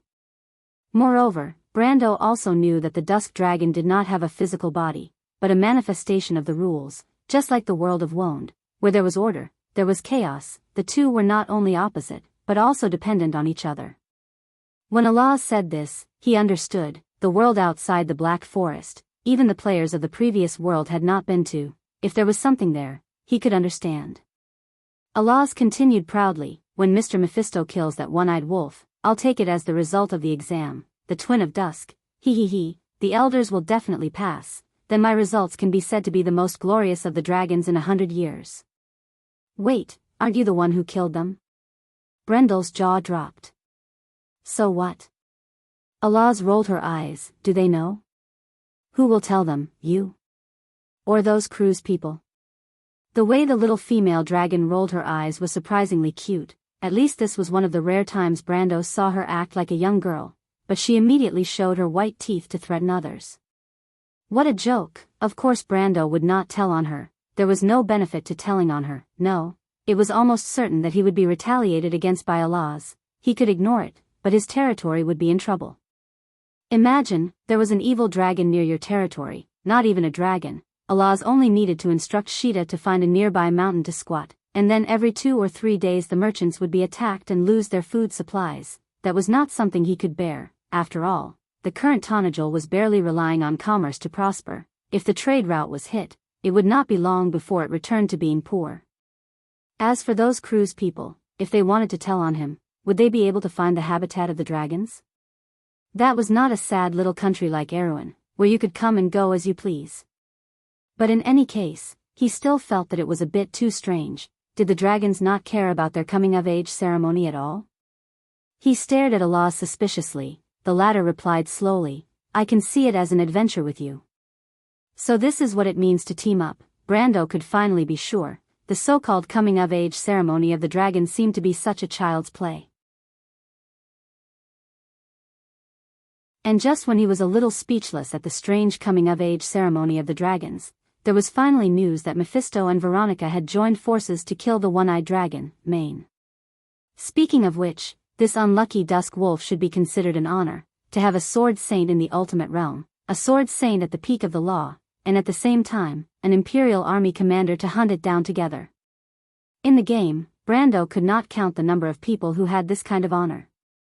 The messenger was a young knight. This was also at the request of Veronica, because Mephisto was now considered one of Brando's people, so Maine was considered to be killed by the Cruise people and Erewhon people together. The spoils were also divided between the two sides. The Cruise people hoped to get Maine's magic crystal and blood. The level of the magic crystal of a monster of Maine's level was quite shocking, almost the same level as the dragon. Veronica also had a good plan, but unfortunately, Brando also knew that Maine and Mare's drop list was also top level, the highest level of the world boss level drops. Although the level itself was relatively low, the higher level drops were not available at his level, so he went with the flow and divided the equipment drops. He asked the knight some simple questions, then took Lorena and her husband to where Veronica and the Ash Sword Saint were. Maine did not escape far, and was stabbed to death by Mephisto outside the corridor at the other end of the hall. This was after the Ash Sword Saint and Veronica had deliberately tracked it for a period of time. Otherwise, with the strength of Brando's nominal teacher, it was afraid that it would have been beheaded as soon as it moved. When Brando came to the side of the huge corpse, he saw that the monster's head had a big hole. Presumably the magic crystal had been dug out. He looked up at Veronica. The female Legion commander was smiling. She must have had a good harvest. She saw Brando's gaze turn and quickly replied, "Little guy, if you want, I'll give you the blood of this monster as well. You know, the Holy War is coming, and the high-grade magic crystal is too important for the Empire." Brando was a little amused by this. Of course he knew the role of the high-grade magic crystal, mainly used to power those top-grade magic weapons. In the Holy War, the Holy Cathedral of Fire would definitely put in all its efforts. This was a fight for religious power. There was no room for retreat. But Veronica's behavior was a little too outrageous. He couldn't help but wonder what level of magic crystal she had gotten. But Brando also knew that the female Legion commander would never tell him. He looked back at the Ash Sword Saint. Mephisto nodded to him and gestured. "Damn." When Brando saw it, he couldn't help but curse his luck. It was actually the same level as the dragon crystal. This way the Holy Cathedral of Fire's top-grade war machines would have a source of power. But he was not jealous at all. The high-grade magic crystal did not mean much to him, although it could provide a source of energy for Valhalla's growth. But low-grade magic crystals could also do the same. There was no need to be so extravagant as to use such a priceless thing. "The blood is not necessary. I hope the Empire will remember the contributions of Her Royal Highness and not make things difficult for us at a critical time," Brando replied faintly. To be honest, he was not interested in Maine's blood. Although the blood of the Dusk species was considered the blood of high-level magical creatures and was a material for making many high-level equipment, it was different from magical crystals. No matter how high the level of the blood of chaos creatures was and how much energy it contained, it was still not considered a top-notch material. There was no other reason, because it was too mottled, and the top-grade blood was still the golden blood. If possible, Brando had already planned how to get some blood from Allah's. Of course, this plan was a bit unrealistic. the little female dragon's temper was too bad, and now it seemed that maybe Sheeta was more reliable. And since he had the little fat dragon as a top-grade mobile blood bank, why would he be interested in other modeled blood? Veronica heard Brando's answer and couldn't help but shake her head with a wry smile. She understood what Brando was saying, but the Empire's decision was not something she could change. Griffin wanted to revive the kingdom, which was contrary to the interests of the Empire, and the Empire could not change its mind for a mere piece of top-grade magic crystal. Of course, in any case, she would not hand over the benefits she had obtained, so she decided to keep her mouth shut and act shamelessly, which was one of the privileges of a lady. Brendel walked directly to Maine's corpse, lifted its huge claw with his hand, and then turned to Lorena, who was not far away, and said, "Miss Lorena, can I borrow your fiancé for a moment?" The female knight's face was red. "What nonsense are you talking about?" she replied bitterly, slapping Philas hard, and the latter had already come to Brando's side with a grin. In the Amber Sword, low-grade beasts did not have a list of equipment drops, and their drops were generally their own materials, such as bones, fur, and blood, and if it was a magical creature, magic crystals would be added. However, high-grade beasts were different. Magical creatures with dark magic would generally collect some magic items, and a few, such as dragons, would still carry them, while others would store them with magic. The same was true for the Twilight Wolves. Brando knew that they generally hid their spoils in the magic space opened up in their claws. Philas tapped the tip of Maine's claws with his hand, and with a click, something seemed to fall from the air and landed on the ground. Everyone present looked down and suddenly found that it was a somewhat strange golden pocket watch. Why was it somewhat strange? It was because the pocket watch had no cover, and only half of the dial was left. There were only minute and hour hands on the dial, and no hands, but even so, it was still ticking as if it was not damaged, or that only half of the gears in the dial were operating as usual. Standing on Brando's side, one could clearly see the delicate internal components exposed on one side of the pocket watch. Some of the gears at the fracture were only left with half, but it did not seem to affect its operation. When Brando saw this thing, his vision suddenly went black. Holy sh*t. He couldn't help but scream in his heart. The elapsed needle, a subdivine artifact, the top drop in Maine's drop list. Philas lived up to his title as the face fighter. With a casual touch, he was able to find the 1 in 10,000 chance. But that was not the crux of the problem. It was something else that almost made him vomit blood. That was, the pocket watch itself could not be considered a subdivine artifact. To be precise, it should be a set of subdivine artifacts. The elapsed needle, the backtrack dial. When these two pocket watches were combined into one, they could be called a complete subdivine artifact. But the problem now was that in theory, these two things appeared together every time, but Mare, who should have dropped the backtrack dial, had been slapped into the abyss by Alaz. The abyss under the glacier led directly to the sulfur river under the beehive. How was he going to get his body back? He was afraid that he would have become a meal on the demon's plate. Brando suddenly felt like crying. Since he came to this world, the number of bosses he had fought was in the double digits. It was not easy for a subdivine artifact to appear, but he did not expect it to be only half. Only half. And it was the most tragic half, the elapsed needle. Elapsed needle, when you activate the elapsed needle, time will accelerate with you as the reference. You can achieve the same effect as time acceleration. The acceleration is up to you, but it cannot exceed 10 times. When time is accelerated, any time-based effect, such as cooldown, charging, recovery, will also be accelerated. Time acceleration will double the elapsed time of your life. When you activate the elapsed needle, you will lose 1,000th of your total experience per second.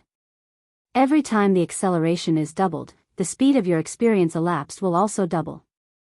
Backtrack dial. When you activate the backtrack dial, time will begin to flow back with you as the reference.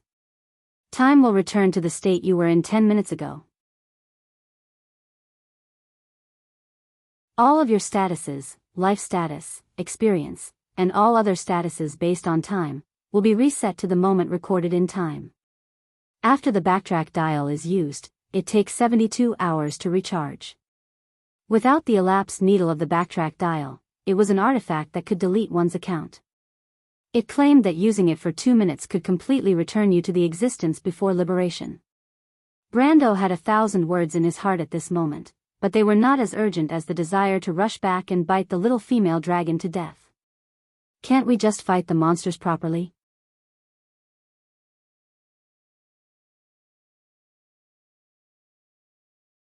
Chapter 807. He. In the pitch-black hall, only a beam of white light shone down from the dome, illuminating the cold marble floor. Several black-robed corpses were strewn all over the floor. Fresh blood flowed out from the sword wounds on their necks and flowed along the circular grooves on the marble floor, forming a strange symbol. The scarlet blood flowed slowly, making this scene look like the evil ritual used to summon demons in legends. When the blood completely merged together, it suddenly seemed to have a life of its own. It flowed against the current and extended to the center of the magic circle, converging into the body of the elegant creature above the magic circle. In the next moment, the white wolf seemed to have gradually awakened from a long slumber. Its body began to move. Then, starting from its head, its snow-white fur began to roll backward, as if a fur coat was being peeled off. First, a beautiful girl's head was revealed. Her long hair was as dazzling as black sandalwood. Then, it was followed by a pair of delicate shoulders and milk-white skin. Her delicate curves were revealed to everyone as the fur fell off her body bit by bit. The girl's flawless body finally appeared in front of everyone. Her eyes were tightly closed, as if her soul was trapped in an eternal dream. Only the slight rise and fall of her chest proved that the eldest daughter of Ekis had not truly died. There was quite a commotion in the hall, and some people even breathed heavily. Ko Hua's eyelashes shook slightly, like the stamens of a flower that had just bloomed. Then, she opened her eyes, revealing a pair of silver eyes that were hazy. She got up from the ground lazily, and her long hair that was scattered on the ground was tied up, like a black waterfall flowing against the current. The girl raised her head and looked at the people in front of her with confusion. "Who are you?" The voice was cold and charming, but it was so cold that it was frightening. Dim Ko Hua, the legendary eldest daughter of Ekis, the ruler of the proud moon, and also one of the 12 wolves of the twilight. It was rumored that she had died in the Battle of Babel Fortress. However, at this moment, this famous name in history was no longer a symbol that could stop children from crying. She had returned to the land of Wonde and awakened from her eternal slumber. Arek took a deep breath and suppressed the excitement in his heart. He stepped forward and said, "Lord Ko Hua, we are all followers of the truth." "Oh," Ko Hua said softly, "I see. You welcome me back because you want to reactivate the twilight, right?" "Yes. But I'm still weak. I can't help you." "It's okay, my lord. We have plenty of time. When you break free from the seal, under the influence of the great demonic tide, your power will slowly return to its peak." Ko Hua was a little embarrassed, "But I don't want to." Arek and the high-ranking members of All for One around him were startled and looked at her suspiciously. The girl lowered her eyelids slightly, as if she was a little scared, and replied crisply, "I don't want to participate in the war anymore. Mother promised me that that was the last time I ran before the twilight. I gave my life for Mother, so I should be free now, right?" She raised her head and looked at the others with misty silver eyes. "Can I leave?" There was a dead silence in the hall. The fourth mark, Fidesel's judgment is not necessarily accurate, but from the day of the signing, it has always been our only reliable choice. The fourth mark increases the bloodline attribute of the holder by the equivalent of 5% of a certain attribute. When the frozen stone door was pushed open, a gust of cold wind blew straight in, making everyone shrink their necks. Brando only then recovered from his thoughts. The fourth mark was a skill he obtained from the second seal of the Fool's Talent. It came from the Wisdom Dragon Crystal. This skill was a bit useless to him. Bloodline was the main attribute of a spellcaster, but his profession was a warrior. The advanced Templar Knight and the future Guard of Frost Earth had nothing to do with magic. He raised his head, and a valley of ice and snow appeared in his vision. The cold wind whistled in the valley, and the blowing snow and ice made the visibility less than 5 meters. This was the lower area of the White Canyon. Inside was a glacier from the Twilight War era caused by the body of the fallen Milos, the habitat of the Frost Devourer. However, Brando immediately felt a little strange. It was reasonable to say that when the Twilight twins died, the king of the Frost Devourer, Frostfang, should appear nearby. This was the setting in the game, but it was different here. Outside the valley, the north wind was biting cold, but there was no trace of living creatures. Be careful. Brando tightened his cloak, and had to remind everyone to be vigilant. The exit of the cold walkway was located halfway up the mountain. The team slid down the steep ice wall and came to the bottom of the valley step by step. However, the monsters they imagined did not appear. The valley seemed to be empty, except for the visible world covered with ice and snow and the whistling of the wind. Veronica and the others, who had been warned in advance, looked at Brando as if they were asking. This made him a little embarrassed, but it was not easy to explain, so he kept quiet. Most of the things recorded in the literature have a certain age. Veronica took the initiative to explain to him, the location of the monster's nest is not fixed. Thousands of years is enough for them to wander to other places. Yes, there is indeed such a situation in the literature records. Shido nodded. She was an expert in this field. Brando nodded in agreement, but in fact, he knew that he did not get the information from any literature at all. However, Veronica's words gave him another possibility. Contrary to their guess, the Frost Devourer had not left, but might not have come here to build a nest. After all, this was game time. Before the opening of this dungeon, the disciples of the Black Flames had not yet begun to invade this temple. In fact, there were very few people in Erewhon who knew about this ruin. If that was the case, this path would be much safer. That being said, Brando's heart was still faintly unsettled. In the game, the lower level of the White Canyon was not the first area to be discovered. The players first defeated Sheeta and entered the Holy Cathedral of the Hibernator from the main entrance. After defeating the disciples of the Black Flames according to the standard process, they began to explore the fork in the temple.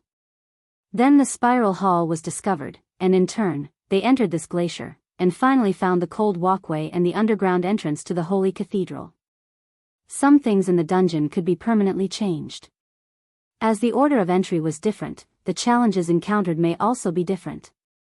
He was thinking about this issue when there was a commotion at the back of the team. He turned around and found that it was the huntress Peya and her brother who had awakened. Brando. A voice came in his mind. Needless to say, this was the voice of the elven lady Saint Tossol. Brando raised his eyebrows, faintly feeling that Saint Tossol was not the only one in the spiritual world. Saint Tossol's voice was a little surprised, you noticed? It seems that you are much sharper than before. The potential in your spiritual power and blood is slowly being unearthed. Compared to the hothead at the beginning, you have changed a lot. Brando knew that she was talking about the days when he had just left Butchie. From that time until the events under the silver mine in Schaflund, he had never noticed that there was another soul in his spiritual world. He was indeed too slow. So who are these two? There should be two spiritual forces next to Saint Tossol, but even if he did not ask, he could vaguely guess the identity of the other party. It's Angeline and Ivan. I don't need to introduce them to you. Both Angeline and Ivan were one of Saint Tossol's personal knights. The former was once known as the Dragon Queen, and was probably the most famous female dragon knight in the history of the Mist Elves, and the latter was the commander of the Whispering Woodland Guards. Unlike the fake Orthless, this was a real expert with a bow. Hello, my name is Brando, and I am currently the successor of Lady Saint Tossol. Hello, Mr. Brando. Hello. The first was a gentle male voice, and the second was a cold female voice. Their answers were also concise and to the point. Their voices were full of unique characteristics, and it was as if one could roughly understand their personalities just by listening to them. Brando suddenly remembered that Saint Tossol once said that the hunter siblings had her keepsake. If that was the case, then the elder sister and the younger brother both had one each. This was strange. How many rings of the Wind Empress had ended up in Erwin's hands? Logically speaking, the ring of the Wind Empress was a national treasure of Saint Tossol. Even if it was lost, it should have ended up in powerful countries such as Cruz or Fanzan. After all, only the nobles of these countries had the financial resources and heritage to collect this level of divine equipment. It's a little strange. Strange? How many rings of the Wind Empress have ended up in Erwin's hands? Including the one I have, there are already 3. You forgot about Williams's ring. It's now in Maynard's hands. Saint Tossol teased. That doesn't count. Brando shook his head. The elf lady then explained, I asked Elvin. The siblings' ancestors should be the descendants of the Myrna people and the Highlanders who were expelled from Saint Tossol. Brando suddenly understood. This made sense. The Myrna people had a lot of connections with the Mist Elves. Perhaps they stole the ring and escaped. Of course, it was hard to investigate this. After all, it was something that happened thousands of years ago. So, she and her brother are both your inheritors? He asked. Mr. Brando, they have the potential. But for now, the siblings' strength is still too weak. If it wasn't for His Majesty, we wouldn't have taken the initiative to wake up today. The one who answered was Elvin, but Brando felt that Angelique also nodded. Unless they're in danger? This time, Elvin didn't answer. Only Angelique nodded again. Brando understood that Peya was lucky not to die in the ice river. It seemed that it was the Dragon Queen's doing. But what about her brother, Yeruta? Medisha and the others had examined him. Yeruta was seriously injured, and even if he was treated in time, his chances of survival would not be more than 30%. But miraculously, the wound was left at least 1 to 2 weeks ago, and it looked like it had healed naturally without receiving any treatment. Could this also be the work of the heroic souls of these elven sages? Of course, this was not impossible. After all, he had experienced it once in Butchie. At that time, he had activated his unyielding talent and was in a coma. He should have died anyway, but Saint Tossol the Wind Empress saved his life. But there was still a question. Why was Peya's brother under the glacier? Wasn't he with Erech and the others? That's what I wanted to tell you, Brando, the elf lady replied. I'm afraid no one can understand his experience. What? Elvin's perception was isolated for a period of time, until just now. To what extent does it take to isolate Lord Elvin's perception? Brando asked keenly. It's not difficult, that teacher of yours can do it. That is to say, it requires at least the power of the extreme realm? Brando's heart skipped a beat. The entire holy cathedral of the Hibernator should not have such a powerful existence. Does he know anything himself? This time he asked Yeruta. I've asked, the child himself doesn't know, or he feels like he's having a dream. Half asleep, he vaguely remembers a voice guiding him forward or something. Saint Tossol hesitated for a moment, but he did mention a blue shadow. A blue shadow? Brando narrowed his eyes slightly. Medisha told me the same thing. Those Cruz people told her, or told Freya. Brando murmured. He looked up. The wind and snow in the glacier ahead was weaving, but the vague feeling hidden behind the fog was 1,000 times clearer at this moment. He was almost certain that something was leading them here. But it was definitely not the Frost Night King. In the dark hall, a pin drop could be heard. Until Erech broke the silence, he replied, I'm afraid not. Why? Ko Hua looked at the people in front of him, somewhat puzzled. Mother has already promised me, why are you stopping me? Erech frowned. He never expected to encounter such a situation. Ekka's eldest daughter, the ruler of the proud moon, the first wolf to bring disaster and war, was bargaining with him here like a naive little girl, asking him why he wanted to start a war. Shouldn't that be her duty? If it wasn't for the fact that there was no trace of hypocrisy in the other's pure and flawless silver eyes, he would almost think that this lord was joking with him. But the plan had already reached this step. There was no backing down or giving up. Erek exchanged glances with the all-for-one believers around him, then turned back and replied, "Because you are Ekis' daughter, this is your duty. Judgment Day is coming, and you are the first wolf to wake up from the dusk." "But I don't want to," Ko-Hua replied timidly. "I'm afraid it's not up to you, Lord Ko-Hua." Erek sighed and replied gloomily. The girl was frightened by him and took a step back, but a red light net immediately flashed behind her, causing her to bump into it. This was some kind of magic seal. She struggled a little in panic and found that she couldn't break free. Being sealed for a long time had caused her strength to drop by many levels.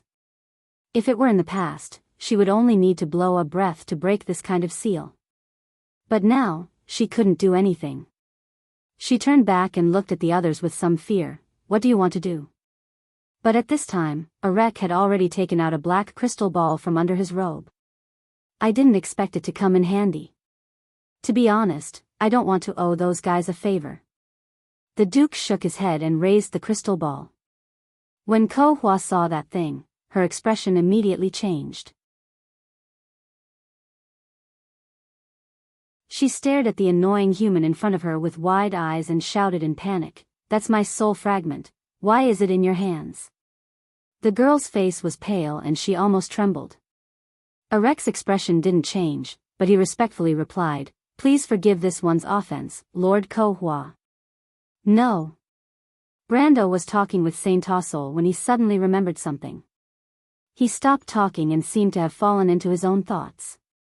The elf lady in his spiritual world was keenly aware of this silence and asked, "What's wrong, Brando?"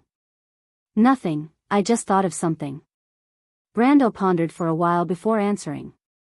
"What is it?" "One of Ekis' daughters is resting in this temple."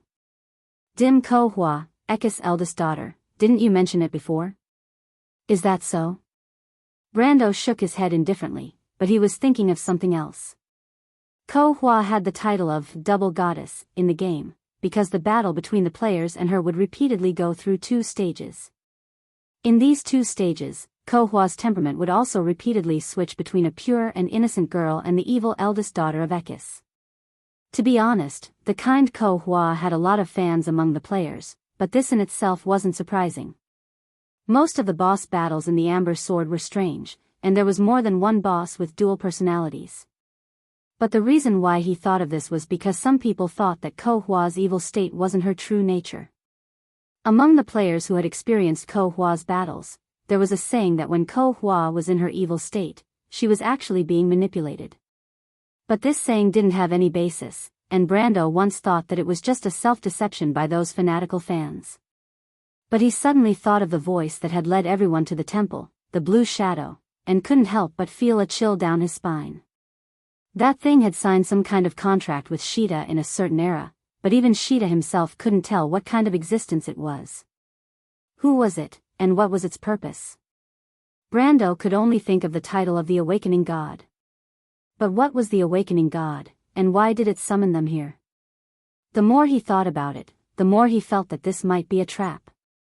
But unfortunately, there was no room for retreat now, or else as long as Erek activated the star-shaped gem in his hand, everyone would turn to ashes with the forest. What kind of bad luck is this? Brando was a little speechless.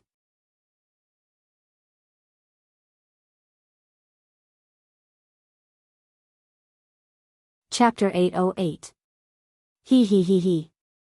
In the pitch-black hall, only a beam of white light shone down from the dome, illuminating the cold marble floor. Several black-robed corpses were scattered on the floor. Blood flowed out from the sword wounds on their necks, flowing along the circular grooves on the marble floor and forming a strange symbol. The scarlet blood flowed slowly, making this scene look like the evil ritual used to summon demons in legends. When the blood completely merged together, it suddenly seemed to have a life of its own. It flowed against the current, extending to the center of the magic circle and converging into the body of the elegant creature above the magic circle. In the next moment, the white wolf seemed to have gradually awakened from a long slumber. Its body began to move. Then, starting from its head, its snow-white fur began to roll backward, as if a fur coat was being peeled off. First, a beautiful young girl's head was revealed. Her long hair was as dazzling as black sandalwood. Then, a pair of delicate shoulders and milk-white skin were revealed. The curves of a stunner were revealed to everyone bit by bit as the fur fell off. The girl's flawless body finally appeared in front of everyone. Her eyes were tightly closed, as if her soul was trapped in an eternal dream. Only the slight rise and fall of her chest proved that the eldest daughter of Ekis had not truly died. There was quite a commotion in the hall, and some people even breathed heavily. Ko Hua's eyelashes shook slightly, like the stamens of a flower that had just bloomed. Then, she opened her eyes, revealing a pair of silver eyes that were hazy. She got up from the ground lazily, and her long hair that was scattered on the ground was tied up, like a black waterfall flowing against the current. The girl raised her head and looked at the people in front of her with confusion. "Who are you?" Her voice was cold and charming, but it was also a little frightening. Dim Ko Hua, the legendary eldest daughter of Ekis, the ruler of the proud moon, and also one of the 12 wolves of the twilight. It was rumored that she had died in the Battle of Babel Fortress. However, at this moment, this famous name in history was no longer a symbol that could stop children from crying. She had returned to the land of Wonde, waking up from her eternal sleep. Arek took a deep breath, suppressed the excitement in his heart, and stepped forward. "Lord Ko Hua, we are all followers of the truth." "Oh," Korfa replied softly, "I see, you're welcoming me back because you want to reactivate the dusk, right?" "Yes. But I'm still weak. I can't help you." "It's okay, my lord. We have plenty of time. When you break free from the seal, your power will slowly return to its peak under the influence of the great demonic tide." Ko Hua was a little embarrassed. "But I don't want to." Arek and the high-ranking members of All for One around him were startled and looked at her suspiciously. The girl lowered her eyelids slightly, as if she was a little scared, and replied crisply, "I don't want to participate in the war anymore. Mother promised me that that was the last time I ran before the twilight. I gave my life for Mother, so I should be free now, right?" She raised her head and looked at the others with her misty silver eyes. "Can I leave?" The hall was dead silent. The fourth mark, Fidesel's judgment is not necessarily accurate, but from the day of the signing, it has always been our only reliable choice. The fourth mark increases the bloodline attribute of the holder by the equivalent of 5% of a certain attribute. When the frozen stone door was pushed open, a gust of cold wind blew straight in, making everyone shrink their necks. Brando only then recovered from his thoughts. The fourth mark was a skill he obtained from the second seal of the Fool's Talent. It came from the Wisdom Dragon Crystal. This skill was a little useless to him. Bloodline was the main attribute of a spellcaster, but his profession was a warrior. The advanced Templar Knight and the future Guard of Frost Earth had nothing to do with magic. He raised his head, and a valley of ice and snow appeared in his vision. The cold wind whistled in the valley, and the blowing snow and ice made the visibility less than 5 meters. This was the lower area of the White Canyon. Inside was a glacier from the Twilight War era caused by the body of the fallen Milos, the habitat of the Frost Devourer. However, Brando immediately felt a little strange.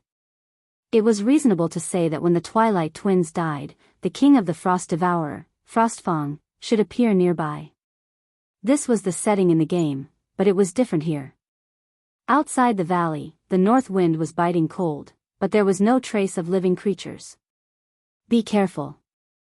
Brando tightened his cloak, and had to remind everyone to be vigilant. The exit of the cold walkway was located halfway up the mountain. The team slid down the steep ice wall and came to the bottom of the valley step by step. However, the monsters they imagined did not appear. The valley seemed to be empty, except for the visible world covered with ice and snow and the whistling of the wind. Veronica and the others, who had been warned in advance, looked at Brando as if they were asking. This made him a little embarrassed, but it was not easy to explain, so he kept quiet. Most of the things recorded in the literature have a certain age. Veronica took the initiative to explain to him, the location of the monster's nest is not fixed. Thousands of years is enough for them to wander to other places. Yes, there is indeed such a situation in the literature records. Shido nodded. She was an expert in this field. Brando nodded in agreement, but in fact, he knew that he did not get the information from any literature at all. However, Veronica's words gave him another possibility. Contrary to their guess, the Frost Devourer had not left, but might not have come here to build a nest. After all, this was the game time. Before the opening of this dungeon, the disciples of the Black Flames had not yet begun to invade this temple. In fact, there were very few people in Erewhon who knew about this ruin. If that was the case, this path would be much safer. That being said, Brando's heart was still faintly unsettled. In the game, the lower level of the White Canyon was not the first area to be discovered. The players first defeated Sheeta and entered the Holy Cathedral of the Hibernator from the main entrance. After defeating the disciples of the Black Flames according to the standard process, they began to explore the fork in the Holy Cathedral. Then the Spiral Hall was discovered, and in turn, they entered this glacier, and finally found the cold walkway and the underground entrance to the Holy Cathedral. Some things in the dungeon could be permanently changed, and with the order of entry, the challenges encountered may also be different. He was thinking about this issue when there was a commotion at the back of the team. He turned around and found that it was the huntress Peya and her brother who had awakened. Brando. A voice came in his mind. Needless to say, this was the voice of the elven lady, Saint Tossol. Brando raised his eyebrows, faintly feeling that Saint Tossol was not the only one in the spiritual world. Saint Tossol's voice was a little surprised, you noticed? It seems that you are much sharper than before. The potential in your spiritual power and blood is slowly being unearthed. Compared to the hothead at the beginning, you have changed a lot. Brando knew that she was talking about the days when he left Butchie. From that time until the events under the silver mine in Shaflund, he had never noticed that there was another soul in his spiritual world. He was indeed too slow. So who are these two? There should be two spiritual powers next to Saint Tossol, but even if he did not ask, he could vaguely guess the identity of the other party. It's Angeline and Ivan. I don't need to introduce them to you. Both Angeline and Ivan were one of Saint Tossol's personal knights. The former was once known as the Dragon Queen, and was probably the most famous female dragon knight in the history of the Mist Elves, and the latter was the commander of the guards of the Whispering Woodland. Unlike the fake Orthless, this was a real expert with a bow. Hello, my name is Brando, and I am currently the successor of Lady Saint Tossol. Hello, Mr. Brando. Hello. The first was a gentle male voice, and the second was a cold female voice. Their answers were also concise and to the point. Their voices were full of unique characteristics, and it was as if one could roughly understand their personalities just by listening to them. Brando suddenly remembered that Saint Tossol once said that the hunter siblings had her keepsake. If that was the case, then the elder sister and the younger brother both had one each. This was strange. How many rings of the Wind Empress had ended up in Erewhon's hands? Logically speaking, the Ring of the Wind Empress was a national treasure of Saint Tossol. Even if it was lost, it should have ended up in powerful countries such as Cruz or Fanzan. After all, only the nobles of these countries had the financial resources and heritage to collect this level of divine equipment. It's a little strange. Strange? How many rings of the Wind Empress have ended up in Erewhon's hands? Including the one I have, there are already 3. You forgot about Williams's ring. It's now in Maynard's hands. Saint Tossol teased. That doesn't count. Brando shook his head. The elf lady then explained, I asked Elvin. The siblings' ancestors should be the descendants of the Myrna people and the Highlanders who were expelled from Saint Tossol. Brando suddenly understood. This made sense. The Myrna people had a lot of connections with the Mist Elves. Perhaps they stole the ring and escaped. Of course, it was difficult to investigate this. After all, it was something that happened thousands of years ago. So, she and her brother are both your inheritors? He asked. Mr. Brando, they have the potential. But for now, the sibling strength is still too weak. If it wasn't for His Majesty, we wouldn't have taken the initiative to wake up today. The one who answered was Elvin, but Brando felt that Angelique also nodded. Unless they're in danger? This time, Elvin didn't answer. Only Angelique nodded again. Brando understood that Peya was lucky not to die in the ice river. It seemed that it was the Dragon Queen's doing. But what about her brother, Yeruta? Medisha and the others had examined him. Yeruta was seriously injured, and even if he was treated in time, his chances of survival would not be more than 30%. But miraculously, the wound was left at least 1 to 2 weeks ago, and it looked like it had healed naturally without receiving any treatment. Could this also be the work of the heroic souls of these elven sages? Of course, this was not impossible. After all, he had experienced it once in Butchie. At that time, he had activated his unyielding talent and was in a coma. He should have died anyway, but Saint Tossel the Wind Empress saved his life. But there was still a question. Why was Peya's brother under the glacier? Wasn't he with Erek and the others? That's what I wanted to tell you, Brando, the elf lady replied. I'm afraid no one can understand his experience. What? Elvin's perception was isolated for a period of time, until just now. To what extent does it take to isolate Lord Elvin's perception? Brando asked keenly. It's not difficult, that teacher of yours can do it. That is to say, it requires at least the power of the extreme realm? Brando's heart skipped a beat. The entire holy cathedral of the Hibernator should not have such a powerful existence. Does he know anything himself? This time he asked Yeruta. I've asked, the child himself doesn't know, or he feels like he's having a dream. Half asleep, he vaguely remembers a voice guiding him forward or something. Saint Tossel hesitated for a moment, but he did mention a blue shadow. A blue shadow? Brando narrowed his eyes slightly. Medisha told me the same thing. Those cruise people told her, or they told Freya. Brando murmured. He looked up. The wind and snow in the glacier ahead was weaving, but the vague feeling hidden behind the fog was 1,000 times clearer at this moment. He was almost certain that something was leading them here. But it was definitely not the Frost Night King. In the dark hall, a pin drop could be heard. Until Erek broke the silence, he replied, I'm afraid not. Why?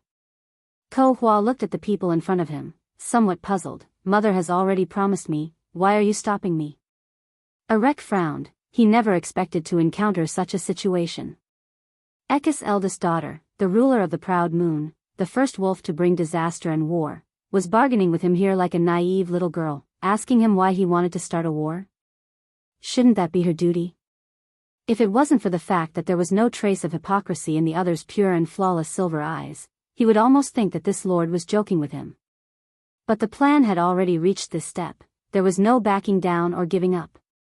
Erek exchanged glances with the all-for-one believers around him, then turned back and replied, because you are Ekka's daughter, this is your duty. Judgment Day is coming, and you are the first wolf to wake up from the dusk. But I don't want to. Ko Hua replied timidly. I'm afraid it's not up to you, Lord Ko Hua. Erek sighed and replied gloomily. The girl was frightened by him and took a step back, but a red light net immediately flashed behind her, causing her to bump into it. This was some kind of magic seal. She struggled a little in panic and found that she couldn't break free. Being sealed for a long time had caused her strength to drop by many levels. If it were in the past, she would have been able to break this kind of seal with just a breath, but now she couldn't do anything. She turned back and looked at the others with some fear. What do you want to do? But at this time, Erek had already taken out a black crystal ball from under his robe. I didn't expect it to come in handy. To be honest, I don't want to owe those guys a favor. The Duke shook his head and raised the crystal ball. When Ko Hua saw that thing, her expression immediately changed. She stared at the annoying human in front of her with wide eyes and shouted in panic, "That's my soul fragment, why is it in your hands?" The girl's face was pale and she almost trembled. Erek's expression didn't change, but he respectfully replied, "Please forgive this one's offense, Lord Ko Hua." No. Brando was talking with Saint Tossel when he suddenly remembered something. He stopped talking and seemed to have fallen into his own thoughts. The elf lady in his spiritual world was keenly aware of this silence and asked, "What's wrong, Brando?" "Nothing, I just thought of something." Brando pondered for a while before answering. "What is it?" "One of Ekis' daughters is resting in this temple." "Dim Ko Hua, Ekis' eldest daughter, didn't you mention it before?" "Is that so?" Brando shook his head indifferently, but he was thinking of something else. Ko Hua had the title of Double Goddess in the game, because the battle between the players and her would repeatedly go through 2 stages. In these 2 stages, Ko Hua's temperament would also repeatedly switch between a pure and innocent girl and the evil eldest daughter of Ekis. To be honest, the kind Ko Hua had a lot of fans among the players, but this in itself was not surprising. Most of the boss battles in the Amber Sword were strange, and there was more than one boss with dual personalities. But the reason why he thought of this was because some people thought that Ko Hua's evil state was not her true nature. Among the players who had experienced Ko Hua's battles, there was a saying that when Ko Hua was in her evil state, she was actually being manipulated. But there was no basis for such a statement, and Brendel had once thought that it was just a self-deceiving statement from those fanatical lovers. But he suddenly thought of the voice that had led everyone to the temple, the Blue Shadow, and couldn't help but feel a chill down his spine. That thing had signed some kind of contract with Sheeta in a certain era, but even Sheeta himself couldn't tell what kind of existence it was. Who was it, and what was its purpose? Brando could only think of the title of the Awakening God. But what was the Awakening God, and why did it summon them here? The more he thought about it, the more he felt that this might be a trap. Unfortunately, there was no room for retreat now, or else as long as Erek activated the star-shaped gem in his hand, everyone would turn to ashes with the forest. What kind of bad luck is this? Brando was a little speechless.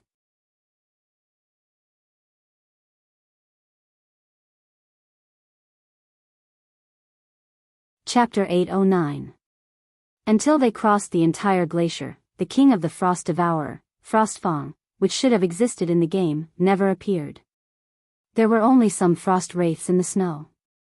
These undead creatures were said to be born from the souls of the travelers who had frozen to death under the glacier. They were similar to ghosts, but looked like ice demons that roamed the snow-covered forest. Fortunately, they were not very powerful, and the little female dragon, Brando, and Veronica easily dispatched them. They did not even need the Ash Sword Saint to do anything, and the Shire trio certainly gained a lot of EXP. The small monsters in such a large-scale dungeon were also very rich in EXP and loot. It was a pity that Brando's luck had been ruined when he got the elapsing needle today. None of the dozens of frost wraiths dropped anything good, not even a high-level white equipment. Brendel felt like crying. It would have been worth it if he had gotten a whole set of elapsing needles, but it was only half of it. It was too unfair that he still had to lose some of his luck. After crossing the glacier, the team once again entered the belly of the mountain through a cave hidden in the valley. Under Brando's guidance, they turned into a long artificial corridor. It was as if a spectacular painting had suddenly appeared before everyone from the sky. It was a magnificent temple embedded in the belly of the mountain, hundreds of feet high, with arched beams opening up a towering trapezoidal space. The temple followed the architectural style of Milos's wreckage that they had seen on the surface, but beams of sky-blue light hung down from the dome of the temple like sharp swords that were hundreds of feet long, sprinkling on the blue ice, crisscrossing with the slanted beams to form disorderly and picturesque shadow patches. The temple was so majestic, as if it was a giant sandwiched in the belly of the mountain, independently supporting both sides of the glacier.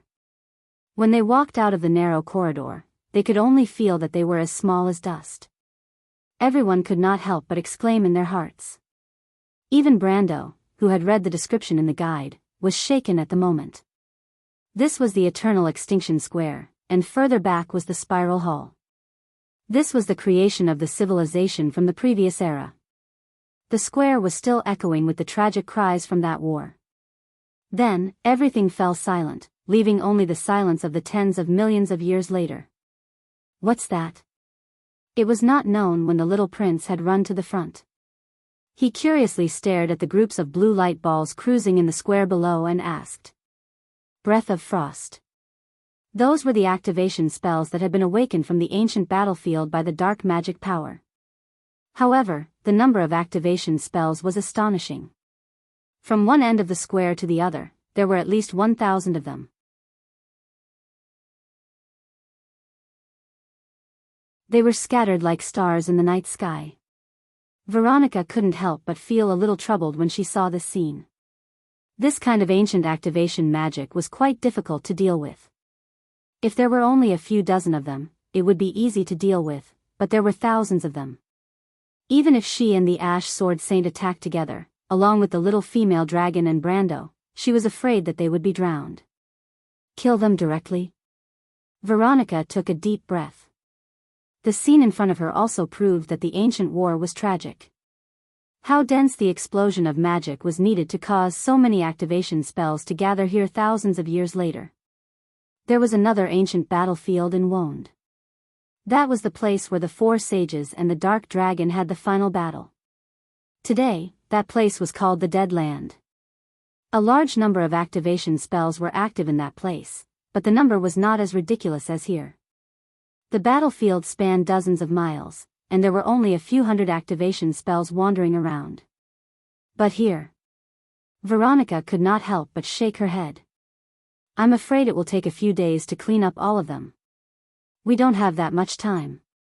The spiral hall is behind us. At this time, Enrich and the others should be here soon. We have to be one step ahead of them. Brando immediately replied. I'll lure these things away.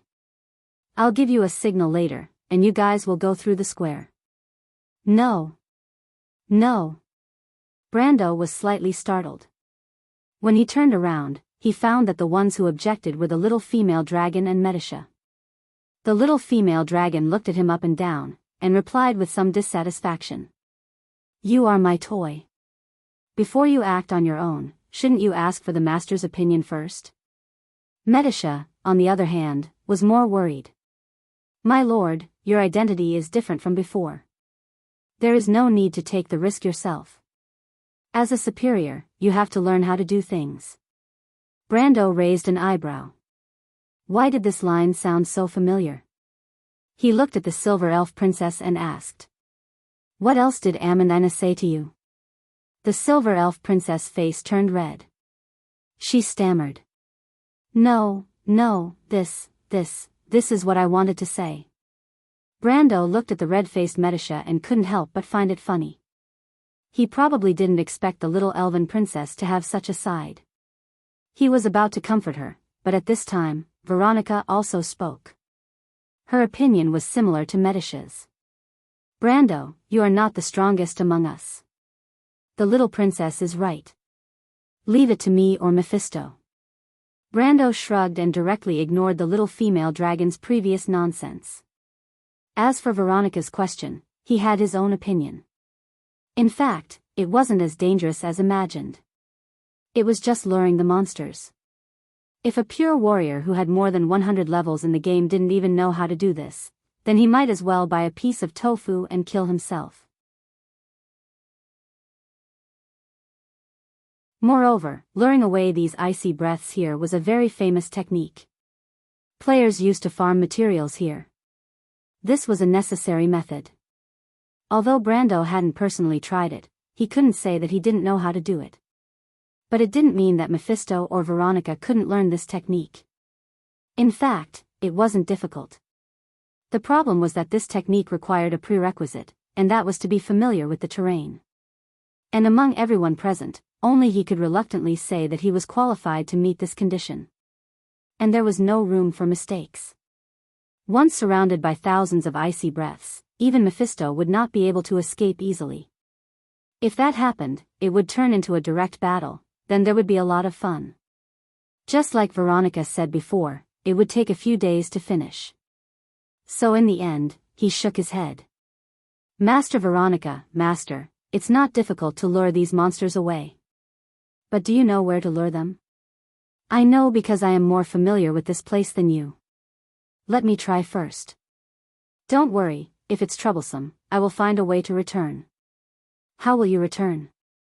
Brando's perfunctory words obviously couldn't fool the crew's Legion commander. This lie was not easy to tell. Brando hesitated for a moment before replying, "It's hard to say, I will find a way myself." Veronica stared at him suspiciously. Brando sighed and had to explain, "Master Veronica, please don't worry. Do you think I am the kind of person who doesn't care about his own safety? Well, maybe I can give it a try for Erwin, but I am not that noble to work for you crew's people, so please believe me, okay?" This statement finally moved the female Legion commander, although it sounded a little unpleasant. Even Prince Lenoret couldn't help but snort coldly, thinking that Brando's statement was too arrogant. Since when did the crew's people need the help of Erwin people? Veronica looked at him deeply and replied in a deliberately cold voice, "That's true. There is still a gap between a sly little guy like you and those who flaunt self-sacrifice, although you often pretend to be so bewitching." Brando couldn't help but smile bitterly. He knew that Veronica was talking about the scene that happened in the Loop of Trade Winds, but at that time, he really didn't have the intention to sacrifice himself for the druids or the tree elves. He just wanted to find a way to survive in a desperate situation. He looked back and saw that most of the crew's people who were not familiar with this experience were at a loss, but a few of his subordinates were secretly laughing, especially the Silver Elf Princess, who smiled especially sweetly. But in any case, Veronica finally didn't object. He looked back again, and his teacher, the Ash Sword Saint, also didn't say a word. He just nodded slightly to him and replied lightly, "Since this is what you asked for, then be careful and have more opportunities to train yourself. This is also a good thing for you." Brando raised his eyebrows. He had to admit that his teacher was also a strange person. Perhaps breaking out of the encirclement of tens of thousands of monsters was not a big deal for him. After all, he was the one who made a bloody path out of the encirclement of the central area of the crew's empire. There was no comparison at all. After all, there was no lack of people at Veronica's level who had participated in the ambush back then. Compared to these people, the threat of frost breath was only slightly stronger than a pet dog. Thinking of this, he shook his head and gestured to his wizard servant not far away, "The Shire, come with me." Luring monsters was a skill. Although he could do it alone, it was still a bit difficult with his current strength. It would be a different story if he had the help of a wizard. The key was that the Shire was his summoned creature. If there was any danger, he could reset him at any time. If he brought someone else with him, it would be more or less a hindrance at the critical moment. And the most important reason was that he didn't want Veronica to know some of his little secrets.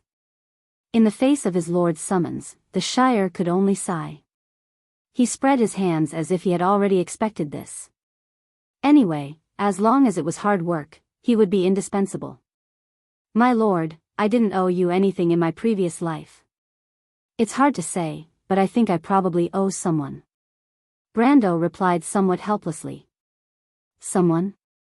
The young wizard looked back and found that Brando had just taken a step when someone's hand tightly grabbed the corner of his clothes.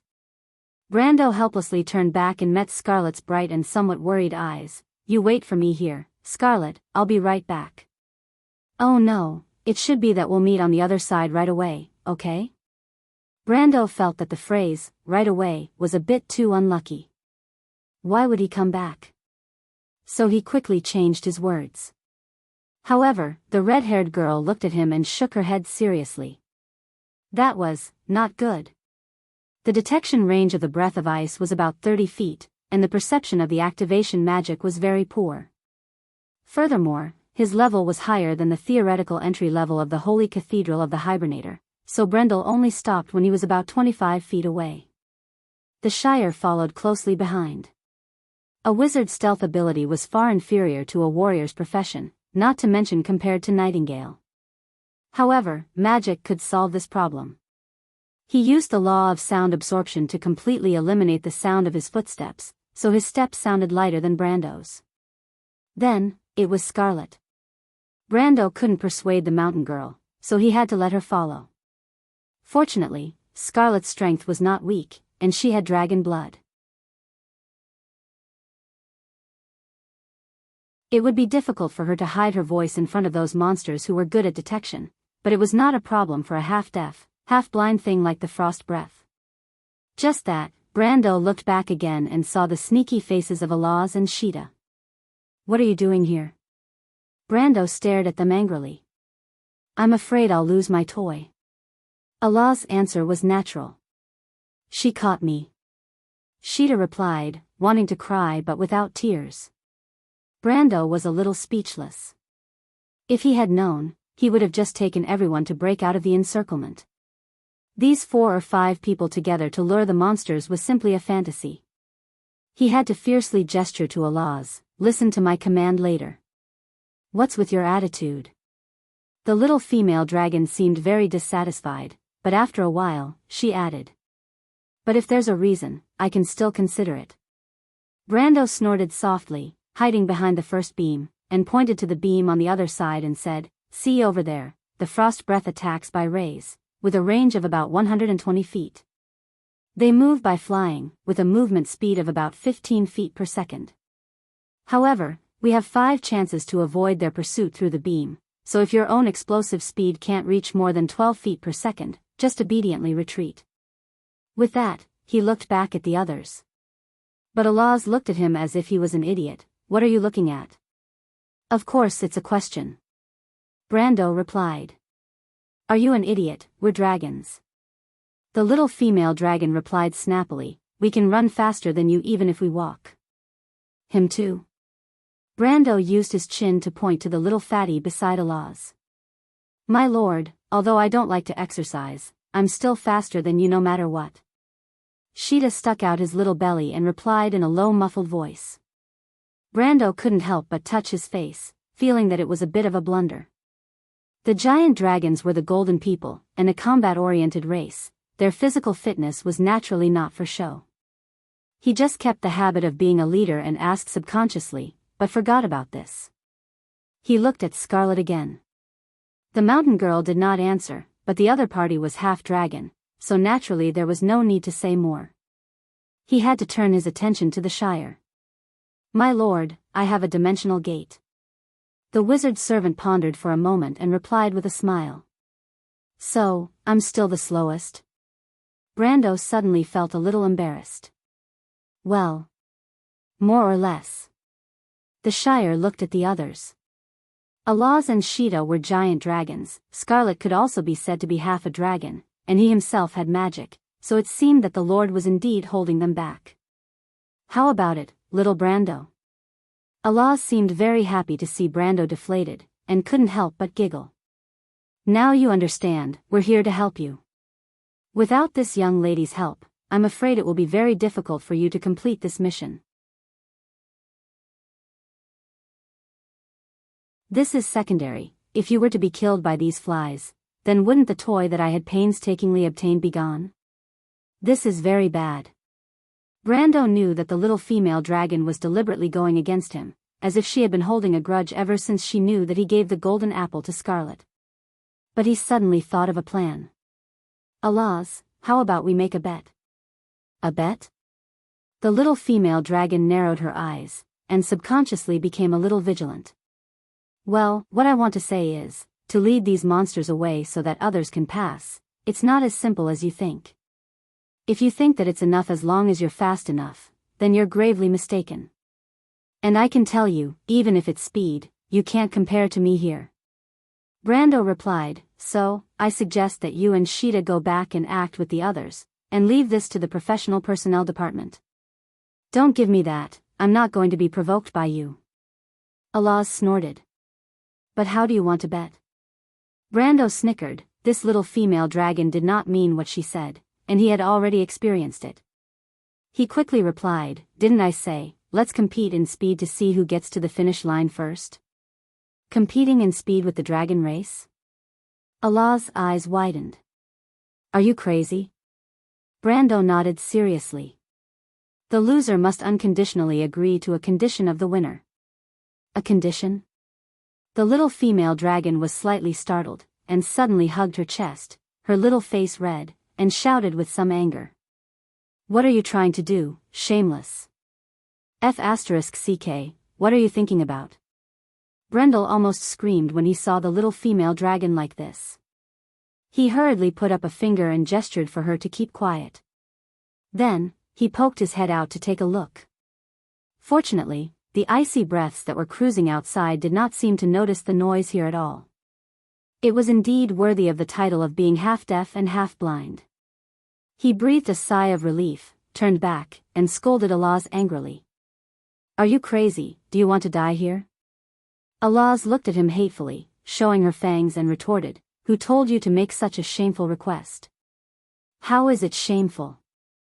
Brando suddenly saw the Shire and Shitua's strange expressions, as well as Scarlet's blushing face. He wanted to strangle this stupid little female dragon to death. "I mean, if I win, you have to give me the real heart of the dragon." When Brando said this, he paused for a moment. After all, the heart of the dragon was the secret treasure of the dragon clan, and he did not know how valuable it was to the dragon clan.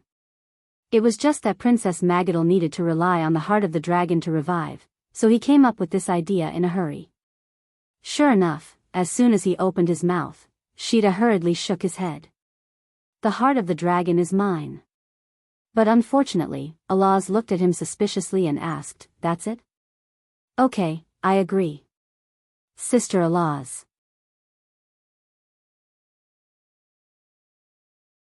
The little fat dragon widened his eyes. "It's okay, you can join in too." Alaz patted her cheap brother's shoulder, and said casually, "This way, if he loses, he owes each of us a request." "You can do that?" The Shire was stunned, and he quickly raised his hand. "Then I'll join in too." Brando looked on coldly, watching his young wizard servant digging his own grave, and could not help but sneer in his heart. But he was also curious, and asked, "What kind of wager do you want?" Because in Brando's impression, the Shire seemed to be the kind of person who was indifferent and carefree. Unless it was necessary for magic research, he did not seem to have any other desires. "That's nothing, but I think it's cool, isn't it? Think about it, your master owes you a request, it's so dirty and unreasonable."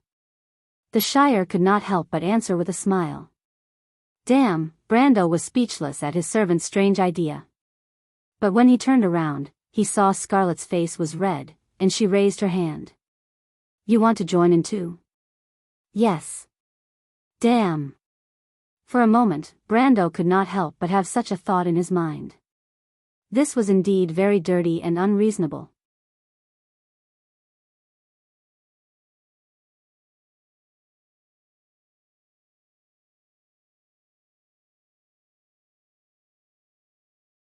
Ever since she absorbed the other half of the soul fragment, she had become like this. She was no longer as pure and innocent as before. However, only when Erek looked away would the girl's face reveal a pained expression. She frowned. Erek could faintly feel that the eldest daughter of Ekis had not forgotten everything. Those stinking demons from the Sulphur River gave him her soul fragment and told him that this thing could make the unruly Kohua obedient. However, the latter was neither unruly nor obedient. Although she did calm down and lead them out of the maze. "Lady Kohua." Erek thought for a moment and spoke with a hoarse voice. Kohua looked at him. "Do you still remember what happened in this war? What does this have to do with you?"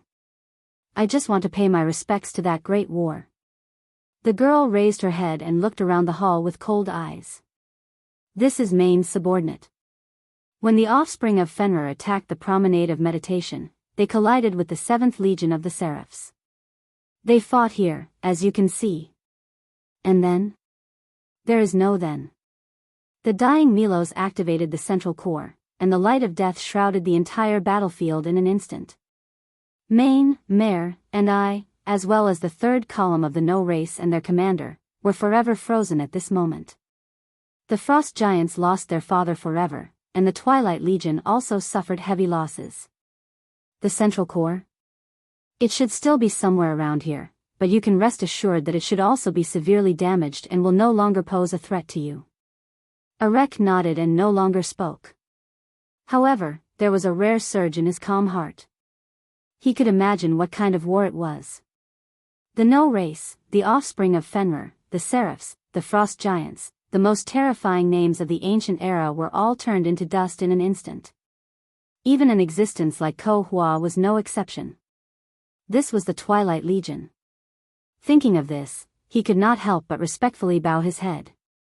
Lady Ko Hua, please forgive us for our previous offense. It's fine.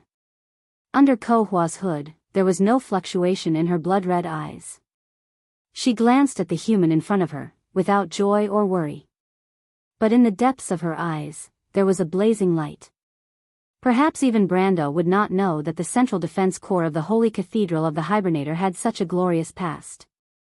In his memory, it was just one of the bosses in the Holy Cathedral, and its strength was not even as strong as the Twilight Gemini's battle.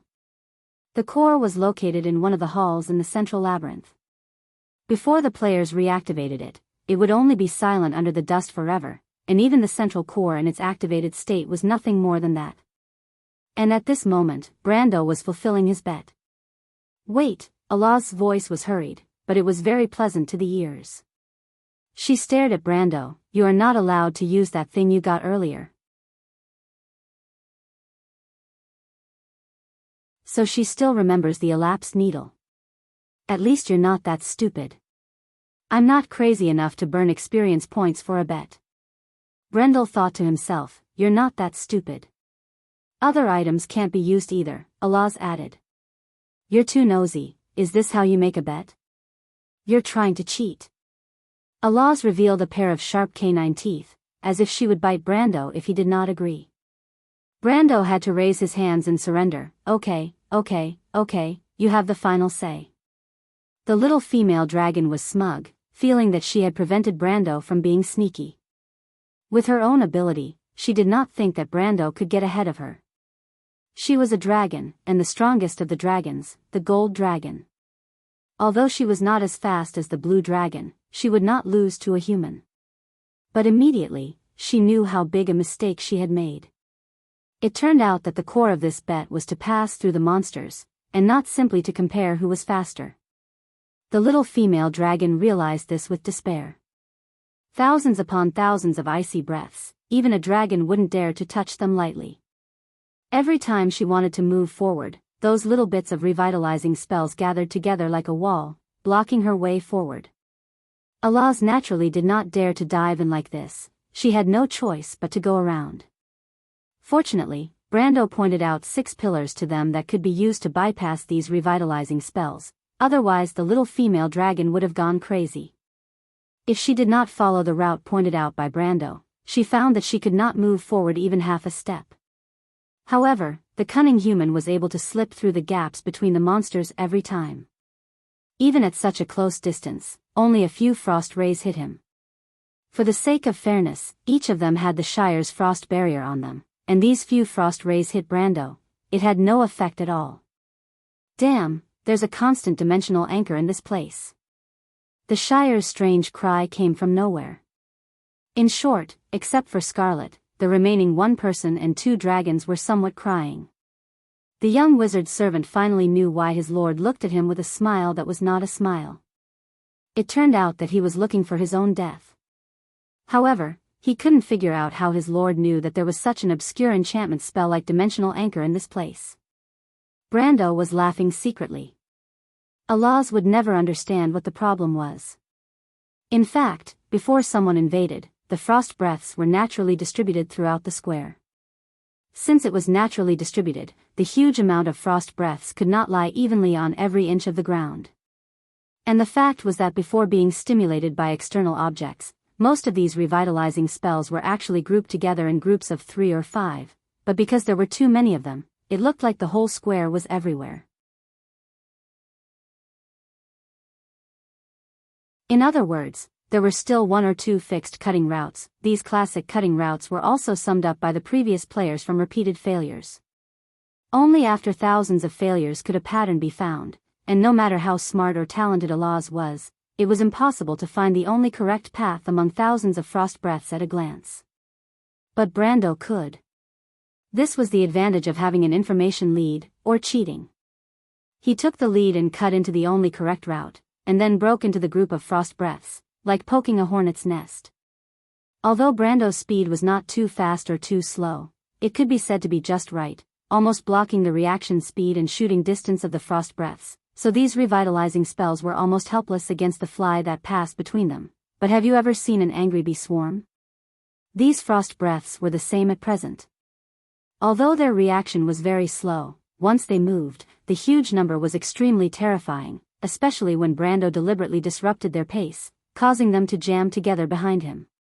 Countless revitalizing spells were in a mess behind Brando, and Alaz, Sheeta, and the Shire, who were also behind Brando, could only grit their teeth at this moment.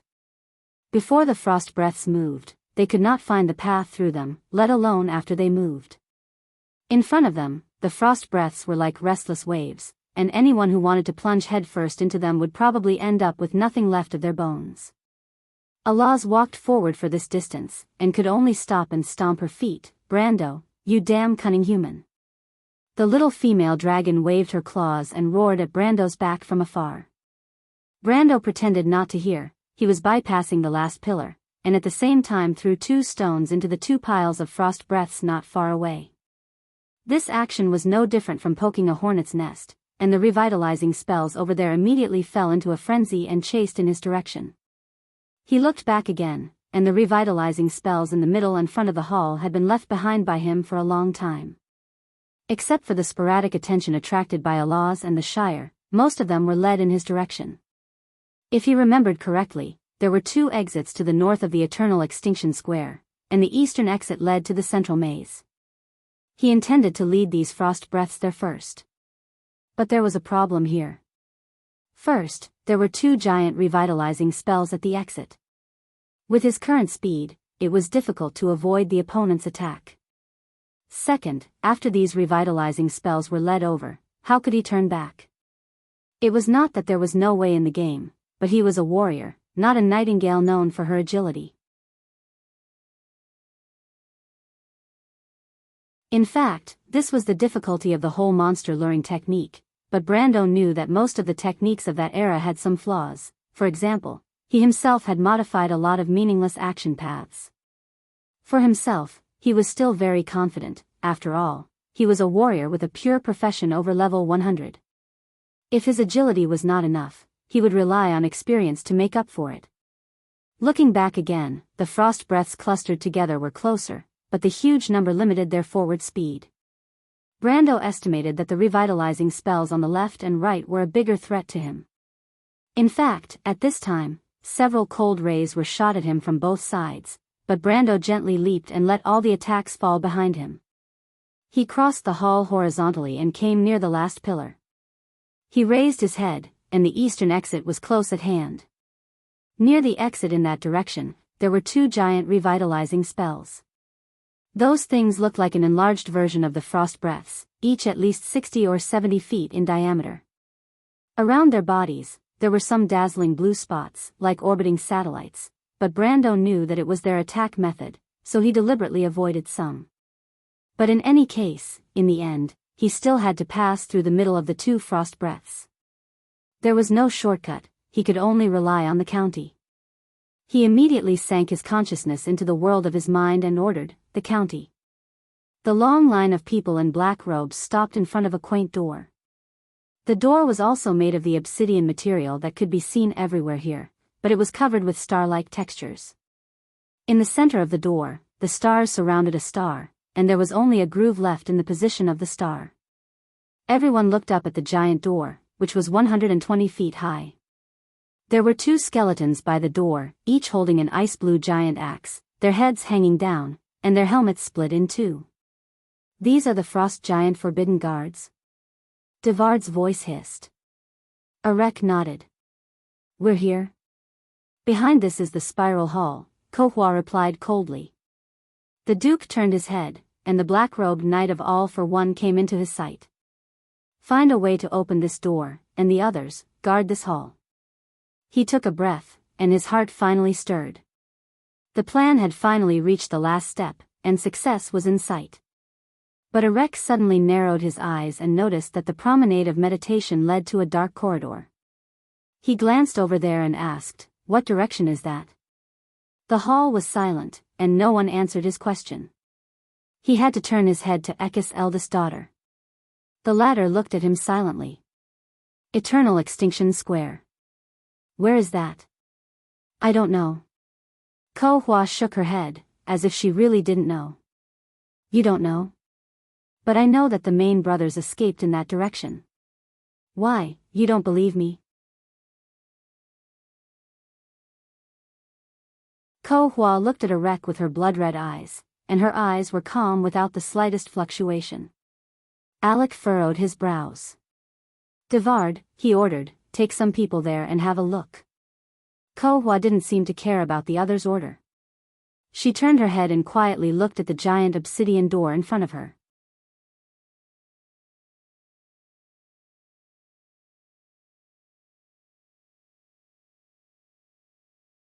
Chapter 8:11.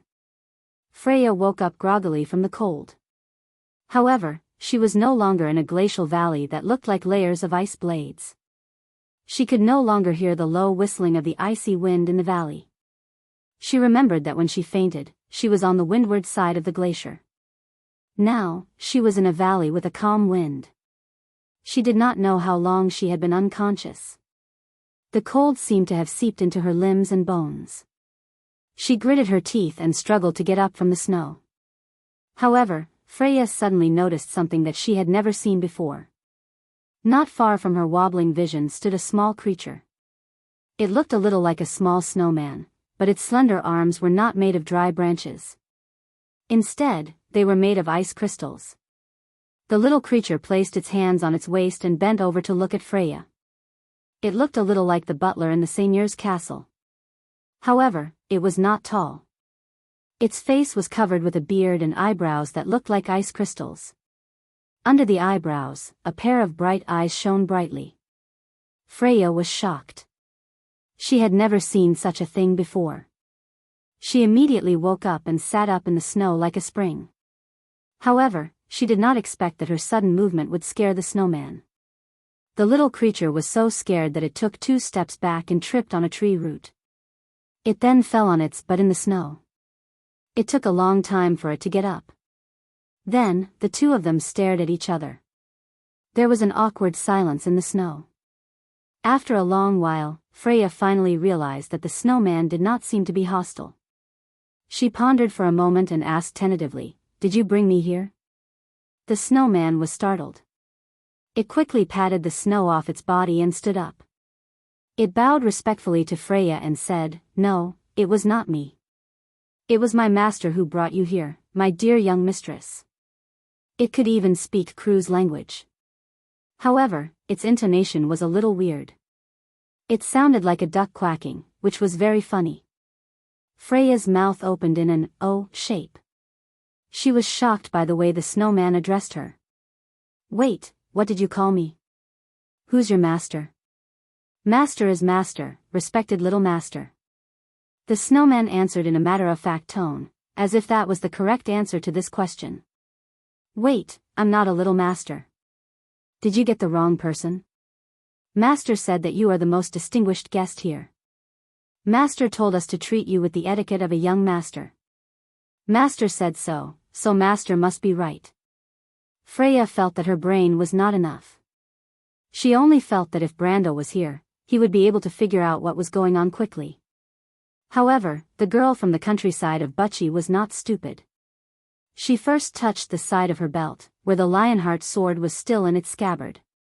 She then touched her waist pouch, where the slate Brando had given her was also intact. Even the ruby ring was still on her finger. She heaved a sigh of relief. This meant that the other party had no ill intentions. She calmed down a little. After a while, she asked the snowman, "Hello, how should I address you?" The snowman put one of his withered hands on his chest and bowed at her like a human being. "We are the Tolofen sprites who have lived here for generations. My honorable little master, we do not have names. You can call us Hey, or Come here. After all, we all look the same to you, but there are actually some differences. You only need to count our beards and eyebrows carefully, and you will find that there are more and less of them, and their shapes are not the same either." Before Tolfin finished its introduction, Freya burst into laughter. The little thing was imitating the etiquette of the human nobles, but its words were irrelevant. It was a little funny. She held back her laughter and asked, "Where is your master?" "Master is in the house." "House? Can I see him?" "Master said that if you wake up, little master, I should take you to see him." "Take me to see him?" Freya was a little suspicious. "Can I see him now?" Tolfin nodded. Freya stood up in the snow and patted the corner of her clothes, only to realize that she had recovered from her injuries. She remembered that she was seriously injured before she passed out and killed the silver monster with the last blow. She could not remember what happened at that time. She only vaguely remembered that the slate in her bag fell out and glittered in the snow, and she was in pain as if she had fallen into a furnace. Then, she passed out. However, the stone slab was still in her waist pouch. She pinched it with her hand, and it was as cold as before. There was no change at all. Freya did not know if the recovery of her injuries had something to do with the changes at that time or the mysterious master of these fairies, but she saw that the little snowman had climbed to the mouth of the valley in front of her. It stood under a snow-white thorn bush and waved at her. Freya hurried to follow it. Freya found that she seemed to be in a secluded valley. She followed Tolfin through a dense forest of white thorns that she had seen before. The whole valley seemed to be covered with this kind of plant. These white thorns could grow very high, just like the trees outside, except that the top of the thorns bent down and hung glowing fruits. Like street lamps, the soft light illuminated the winding path in the forest. There were many animals in the white forest. Freya saw a type of squirrel with grayish-white fur. It was searching for shrubs and seeds under the thorny bushes. Occasionally, it would pass through the path in a group, or it would look at her with its big black eyes, wary of an outsider. On the thorns above her head, there were many birds that looked like sparrows, but these birds had silver feathers and long tail feathers. They were not afraid of strangers at all, and let Freya and the fairies walk under them. Instead, they tilted their heads and looked at the uninvited guest. After walking for a while, the white thorns suddenly separated to the left and right. Freya's eyes lit up slightly, and a look of surprise appeared on her face. After the thorns separated, a mountain spring surrounded by the forest appeared behind. The mountain spring hung down from the rock wall and fell into a pool. Steam rose from the pool. It was obviously a hot spring formed by geothermal heat. But this wasn't enough to surprise her. She saw that the ground beside the hot spring was covered with emerald green vegetation and meadows. And on the meadow, there was a blue stag lying down. The stag obviously noticed her too. Freya did not know if she was hallucinating, but she saw the stag looking at her with a kind expression. This made her recognize the stag immediately. It was the stag that led them out of the predicament the night before. She seemed to have understood something, but at this moment, Tolfin, who was leading the way, stopped and turned back to look at Freya. The surprised girl looked ahead and saw that the white thorny trees had come to an end. In front of them was an open space in front of a mountain wall. A man-made structure was carved out of the mountain wall, forming an arch that was as tall as 3 or 4 people. Freya looked at the arch, and then at Tolliver, who had stopped, and asked, "Do you want me to go in?" The snowman nodded. Freya had to pluck up her courage and take a few steps forward into the cave. The light around her dimmed, but after adapting to the dim environment, she gradually saw the interior of the cave. Behind the arch was a natural cave, as if the man-made hatchet marks on the outside were just to decorate the entrance of the cave. Like most glacial caves here, the walls of the cave were made of smooth ice, but the cave was not deep. It extended for 20 or 30 feet before it stopped abruptly, cut off by a vertical ice wall. Freya could not help but widen her eyes. Where was the master that the little sprite mentioned? There was nothing in the cave. But just as she was puzzled, the ice wall in front of her suddenly melted and formed a small door, and then a voice said, "Please come in, Miss Freya." "You know me?" Freya asked, startled. But the voice did not answer. Freya was nervous and curious. She was actually very worried about the safety of Brando, Maynard, and the little prince at the moment, but she did not know where she was. She waited for a while and saw that the voice had no intention of continuing, so she had to bend down and pass through the small door in the ice wall. The thick ice wall was about 10 feet thick.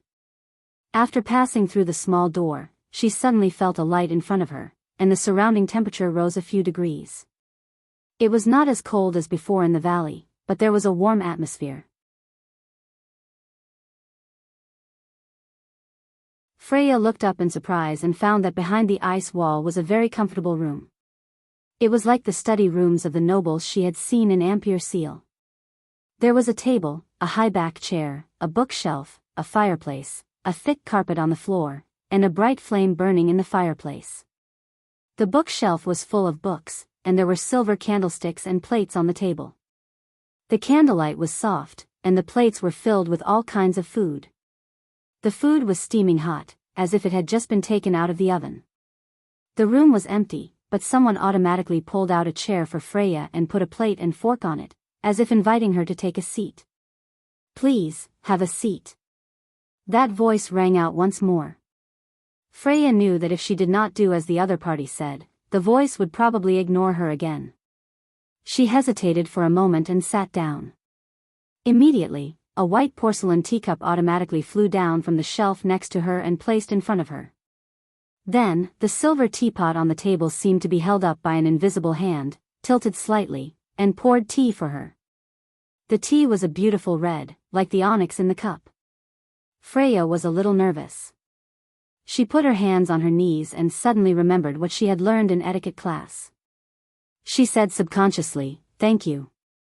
The voice seemed to have seen through the girl from the countryside of Butchie and couldn't help but laugh. "Don't be nervous," he said, "don't be nervous. It's been a long time since we entertained guests here." Freya took a deep breath. She didn't know what he meant by, "It's been a long time since we entertained guests." Did it mean that this place used to entertain guests? Or did it mean something else? She asked, full of doubts, "Hello, are you the owner of this place? Did you save me? We'll talk about this later." "Try the tea I made first," the voice replied gently. Drinking something of unknown origin in a completely unfamiliar place was not a wise thing to do, but Freya felt that there was no need for the other party to do this. She hesitated for a moment, but still patiently picked up the white porcelain teacup and took a sip. The black tea was very delicious. It had a strong taste of milk. After entering her mouth, she felt as if all the fatigue in her body had disappeared. Even the soreness from sleeping in the snow had disappeared without a trace. But she was not in the mood to drink tea. She only took a sip and put down the cup with both hands with a heavy heart. "How is it?" the voice asked. Very good. "Thank you for your hospitality," Freya said, choosing her words carefully. "You seem to be very worried." Freya was not an idiot. She could now confirm that the other party was the owner of this place. "Because I don't know where this place is. I'm very confused. This is just a place, because it is not fundamentally different from other places." If you seriously consider this question, you will realize that it is not important to you, right? The voice replied. Freya felt that this statement was very strange, but it could not be said that it was wrong. What she really cared about was not where she was, but how far away she was from Brando and Maynard. She nodded honestly. "Yes, I'm worried about my companions. I've been separated from them. Sorry, I'm not saying this to trouble you, but can you help me get out of here?" She paused. Or you can ask the sprites." "No need to rush," the voice said. "Miss Freya, no need to rush. I led each of you here because I want you to do me a favor. You are the one leading us." Freya thought of the stag she saw outside the door and could not help but believe it. "But who are you, and how can we help you?" "My power is very weak, but it is not difficult to lead you here because I know why you are here, so I just need to tell you the direction." The voice laughed. "Long story short, after all, I don't have much time left. Let me introduce myself first. My name is Melandel, according to the Kurlut's name, Milos." The teacup in Freya's hand fell on the tray. She did not even notice the tea splashing on the tablecloth. Before coming here, she had never even heard of this name. But soon, this name was deeply engraved in her memory, just like the glaciers and wind in this forest. Brendel's words echoed in her heart again and again, shocking her to the point where her jaw dropped. You are right. I am the first frost giant in this world. They call me Father, and you humans call me God. I accept all these titles because I am qualified to do so. But Freya wanted to say, but ever since the stars fell to the ground, the gods had already left this world. Legend had it that they left with the Twilight Dragon and never returned. Although people had built many shrines to them in Vaunt to commemorate the era when gods and humans coexisted, everyone knew that the era of mortals had long since arrived. But she couldn't bring herself to say it out loud. She was stunned by the sudden news. Are you confused? The voice seemed to know what she was thinking. Freya calmed herself down and nodded. Actually, you don't have to be so surprised. Milos has already fallen. I am just a myth left behind by a great will. Myth? People's thoughts will repeatedly linger on the question they wanted to solve the most when they were alive. This myth will occasionally become a ghost-like existence, but if your existence is too strong, this kind of thinking will become substantial, like an existence like me, the voice replied gently. Are you saying that there is a problem that is bothering you? But shouldn't gods be omniscient and omnipotent? Perhaps only Lady Martha can be omniscient and omnipotent. We just think more than you. But my myth has nothing to do with you. It is just unnecessary trouble. But today I want you to do me a favor. Freya, this matter is not only related to me, but also to you and your companions, and the young master of Valhalla. I know him, don't I? Brando? Freya was so shocked that she almost stood up. The voice did not answer, but Freya had a strange feeling that the other party nodded silently. What do you want me to do? Freya could only ask cautiously. Although she felt that there must be some kind of mistake, how could she help with a problem that even the gods were troubled by? The room was silent for a moment. I want you to stop my resurrection. After a while, the voice slowly spoke. What? Freya bounced up from the chair as if she had been electrocuted. It was as if she had heard the most unbelievable thing since she was born. Her face was full of shock. What did you say? Stop my resurrection, Freya. That great will is gradually waking up from the darkness. You don't understand what will happen, but for the entire Wond, this is an unpredictable fate. The era of gods has ended. This has nothing to do with the myth. I don't know the answer to that question, but the Knight of Azure has given you an answer. This answer can no longer be changed, Freya. P.S. I continue to recommend Idiot Sunspot's new book, Calamity Descends. Speaking of which, this one has been doing quite well in the past few days. This one will continue to work hard. You're tuning into the Dreamy Love Stories YouTube channel. Don't forget to subscribe and join us on this journey to catch the most captivating stories.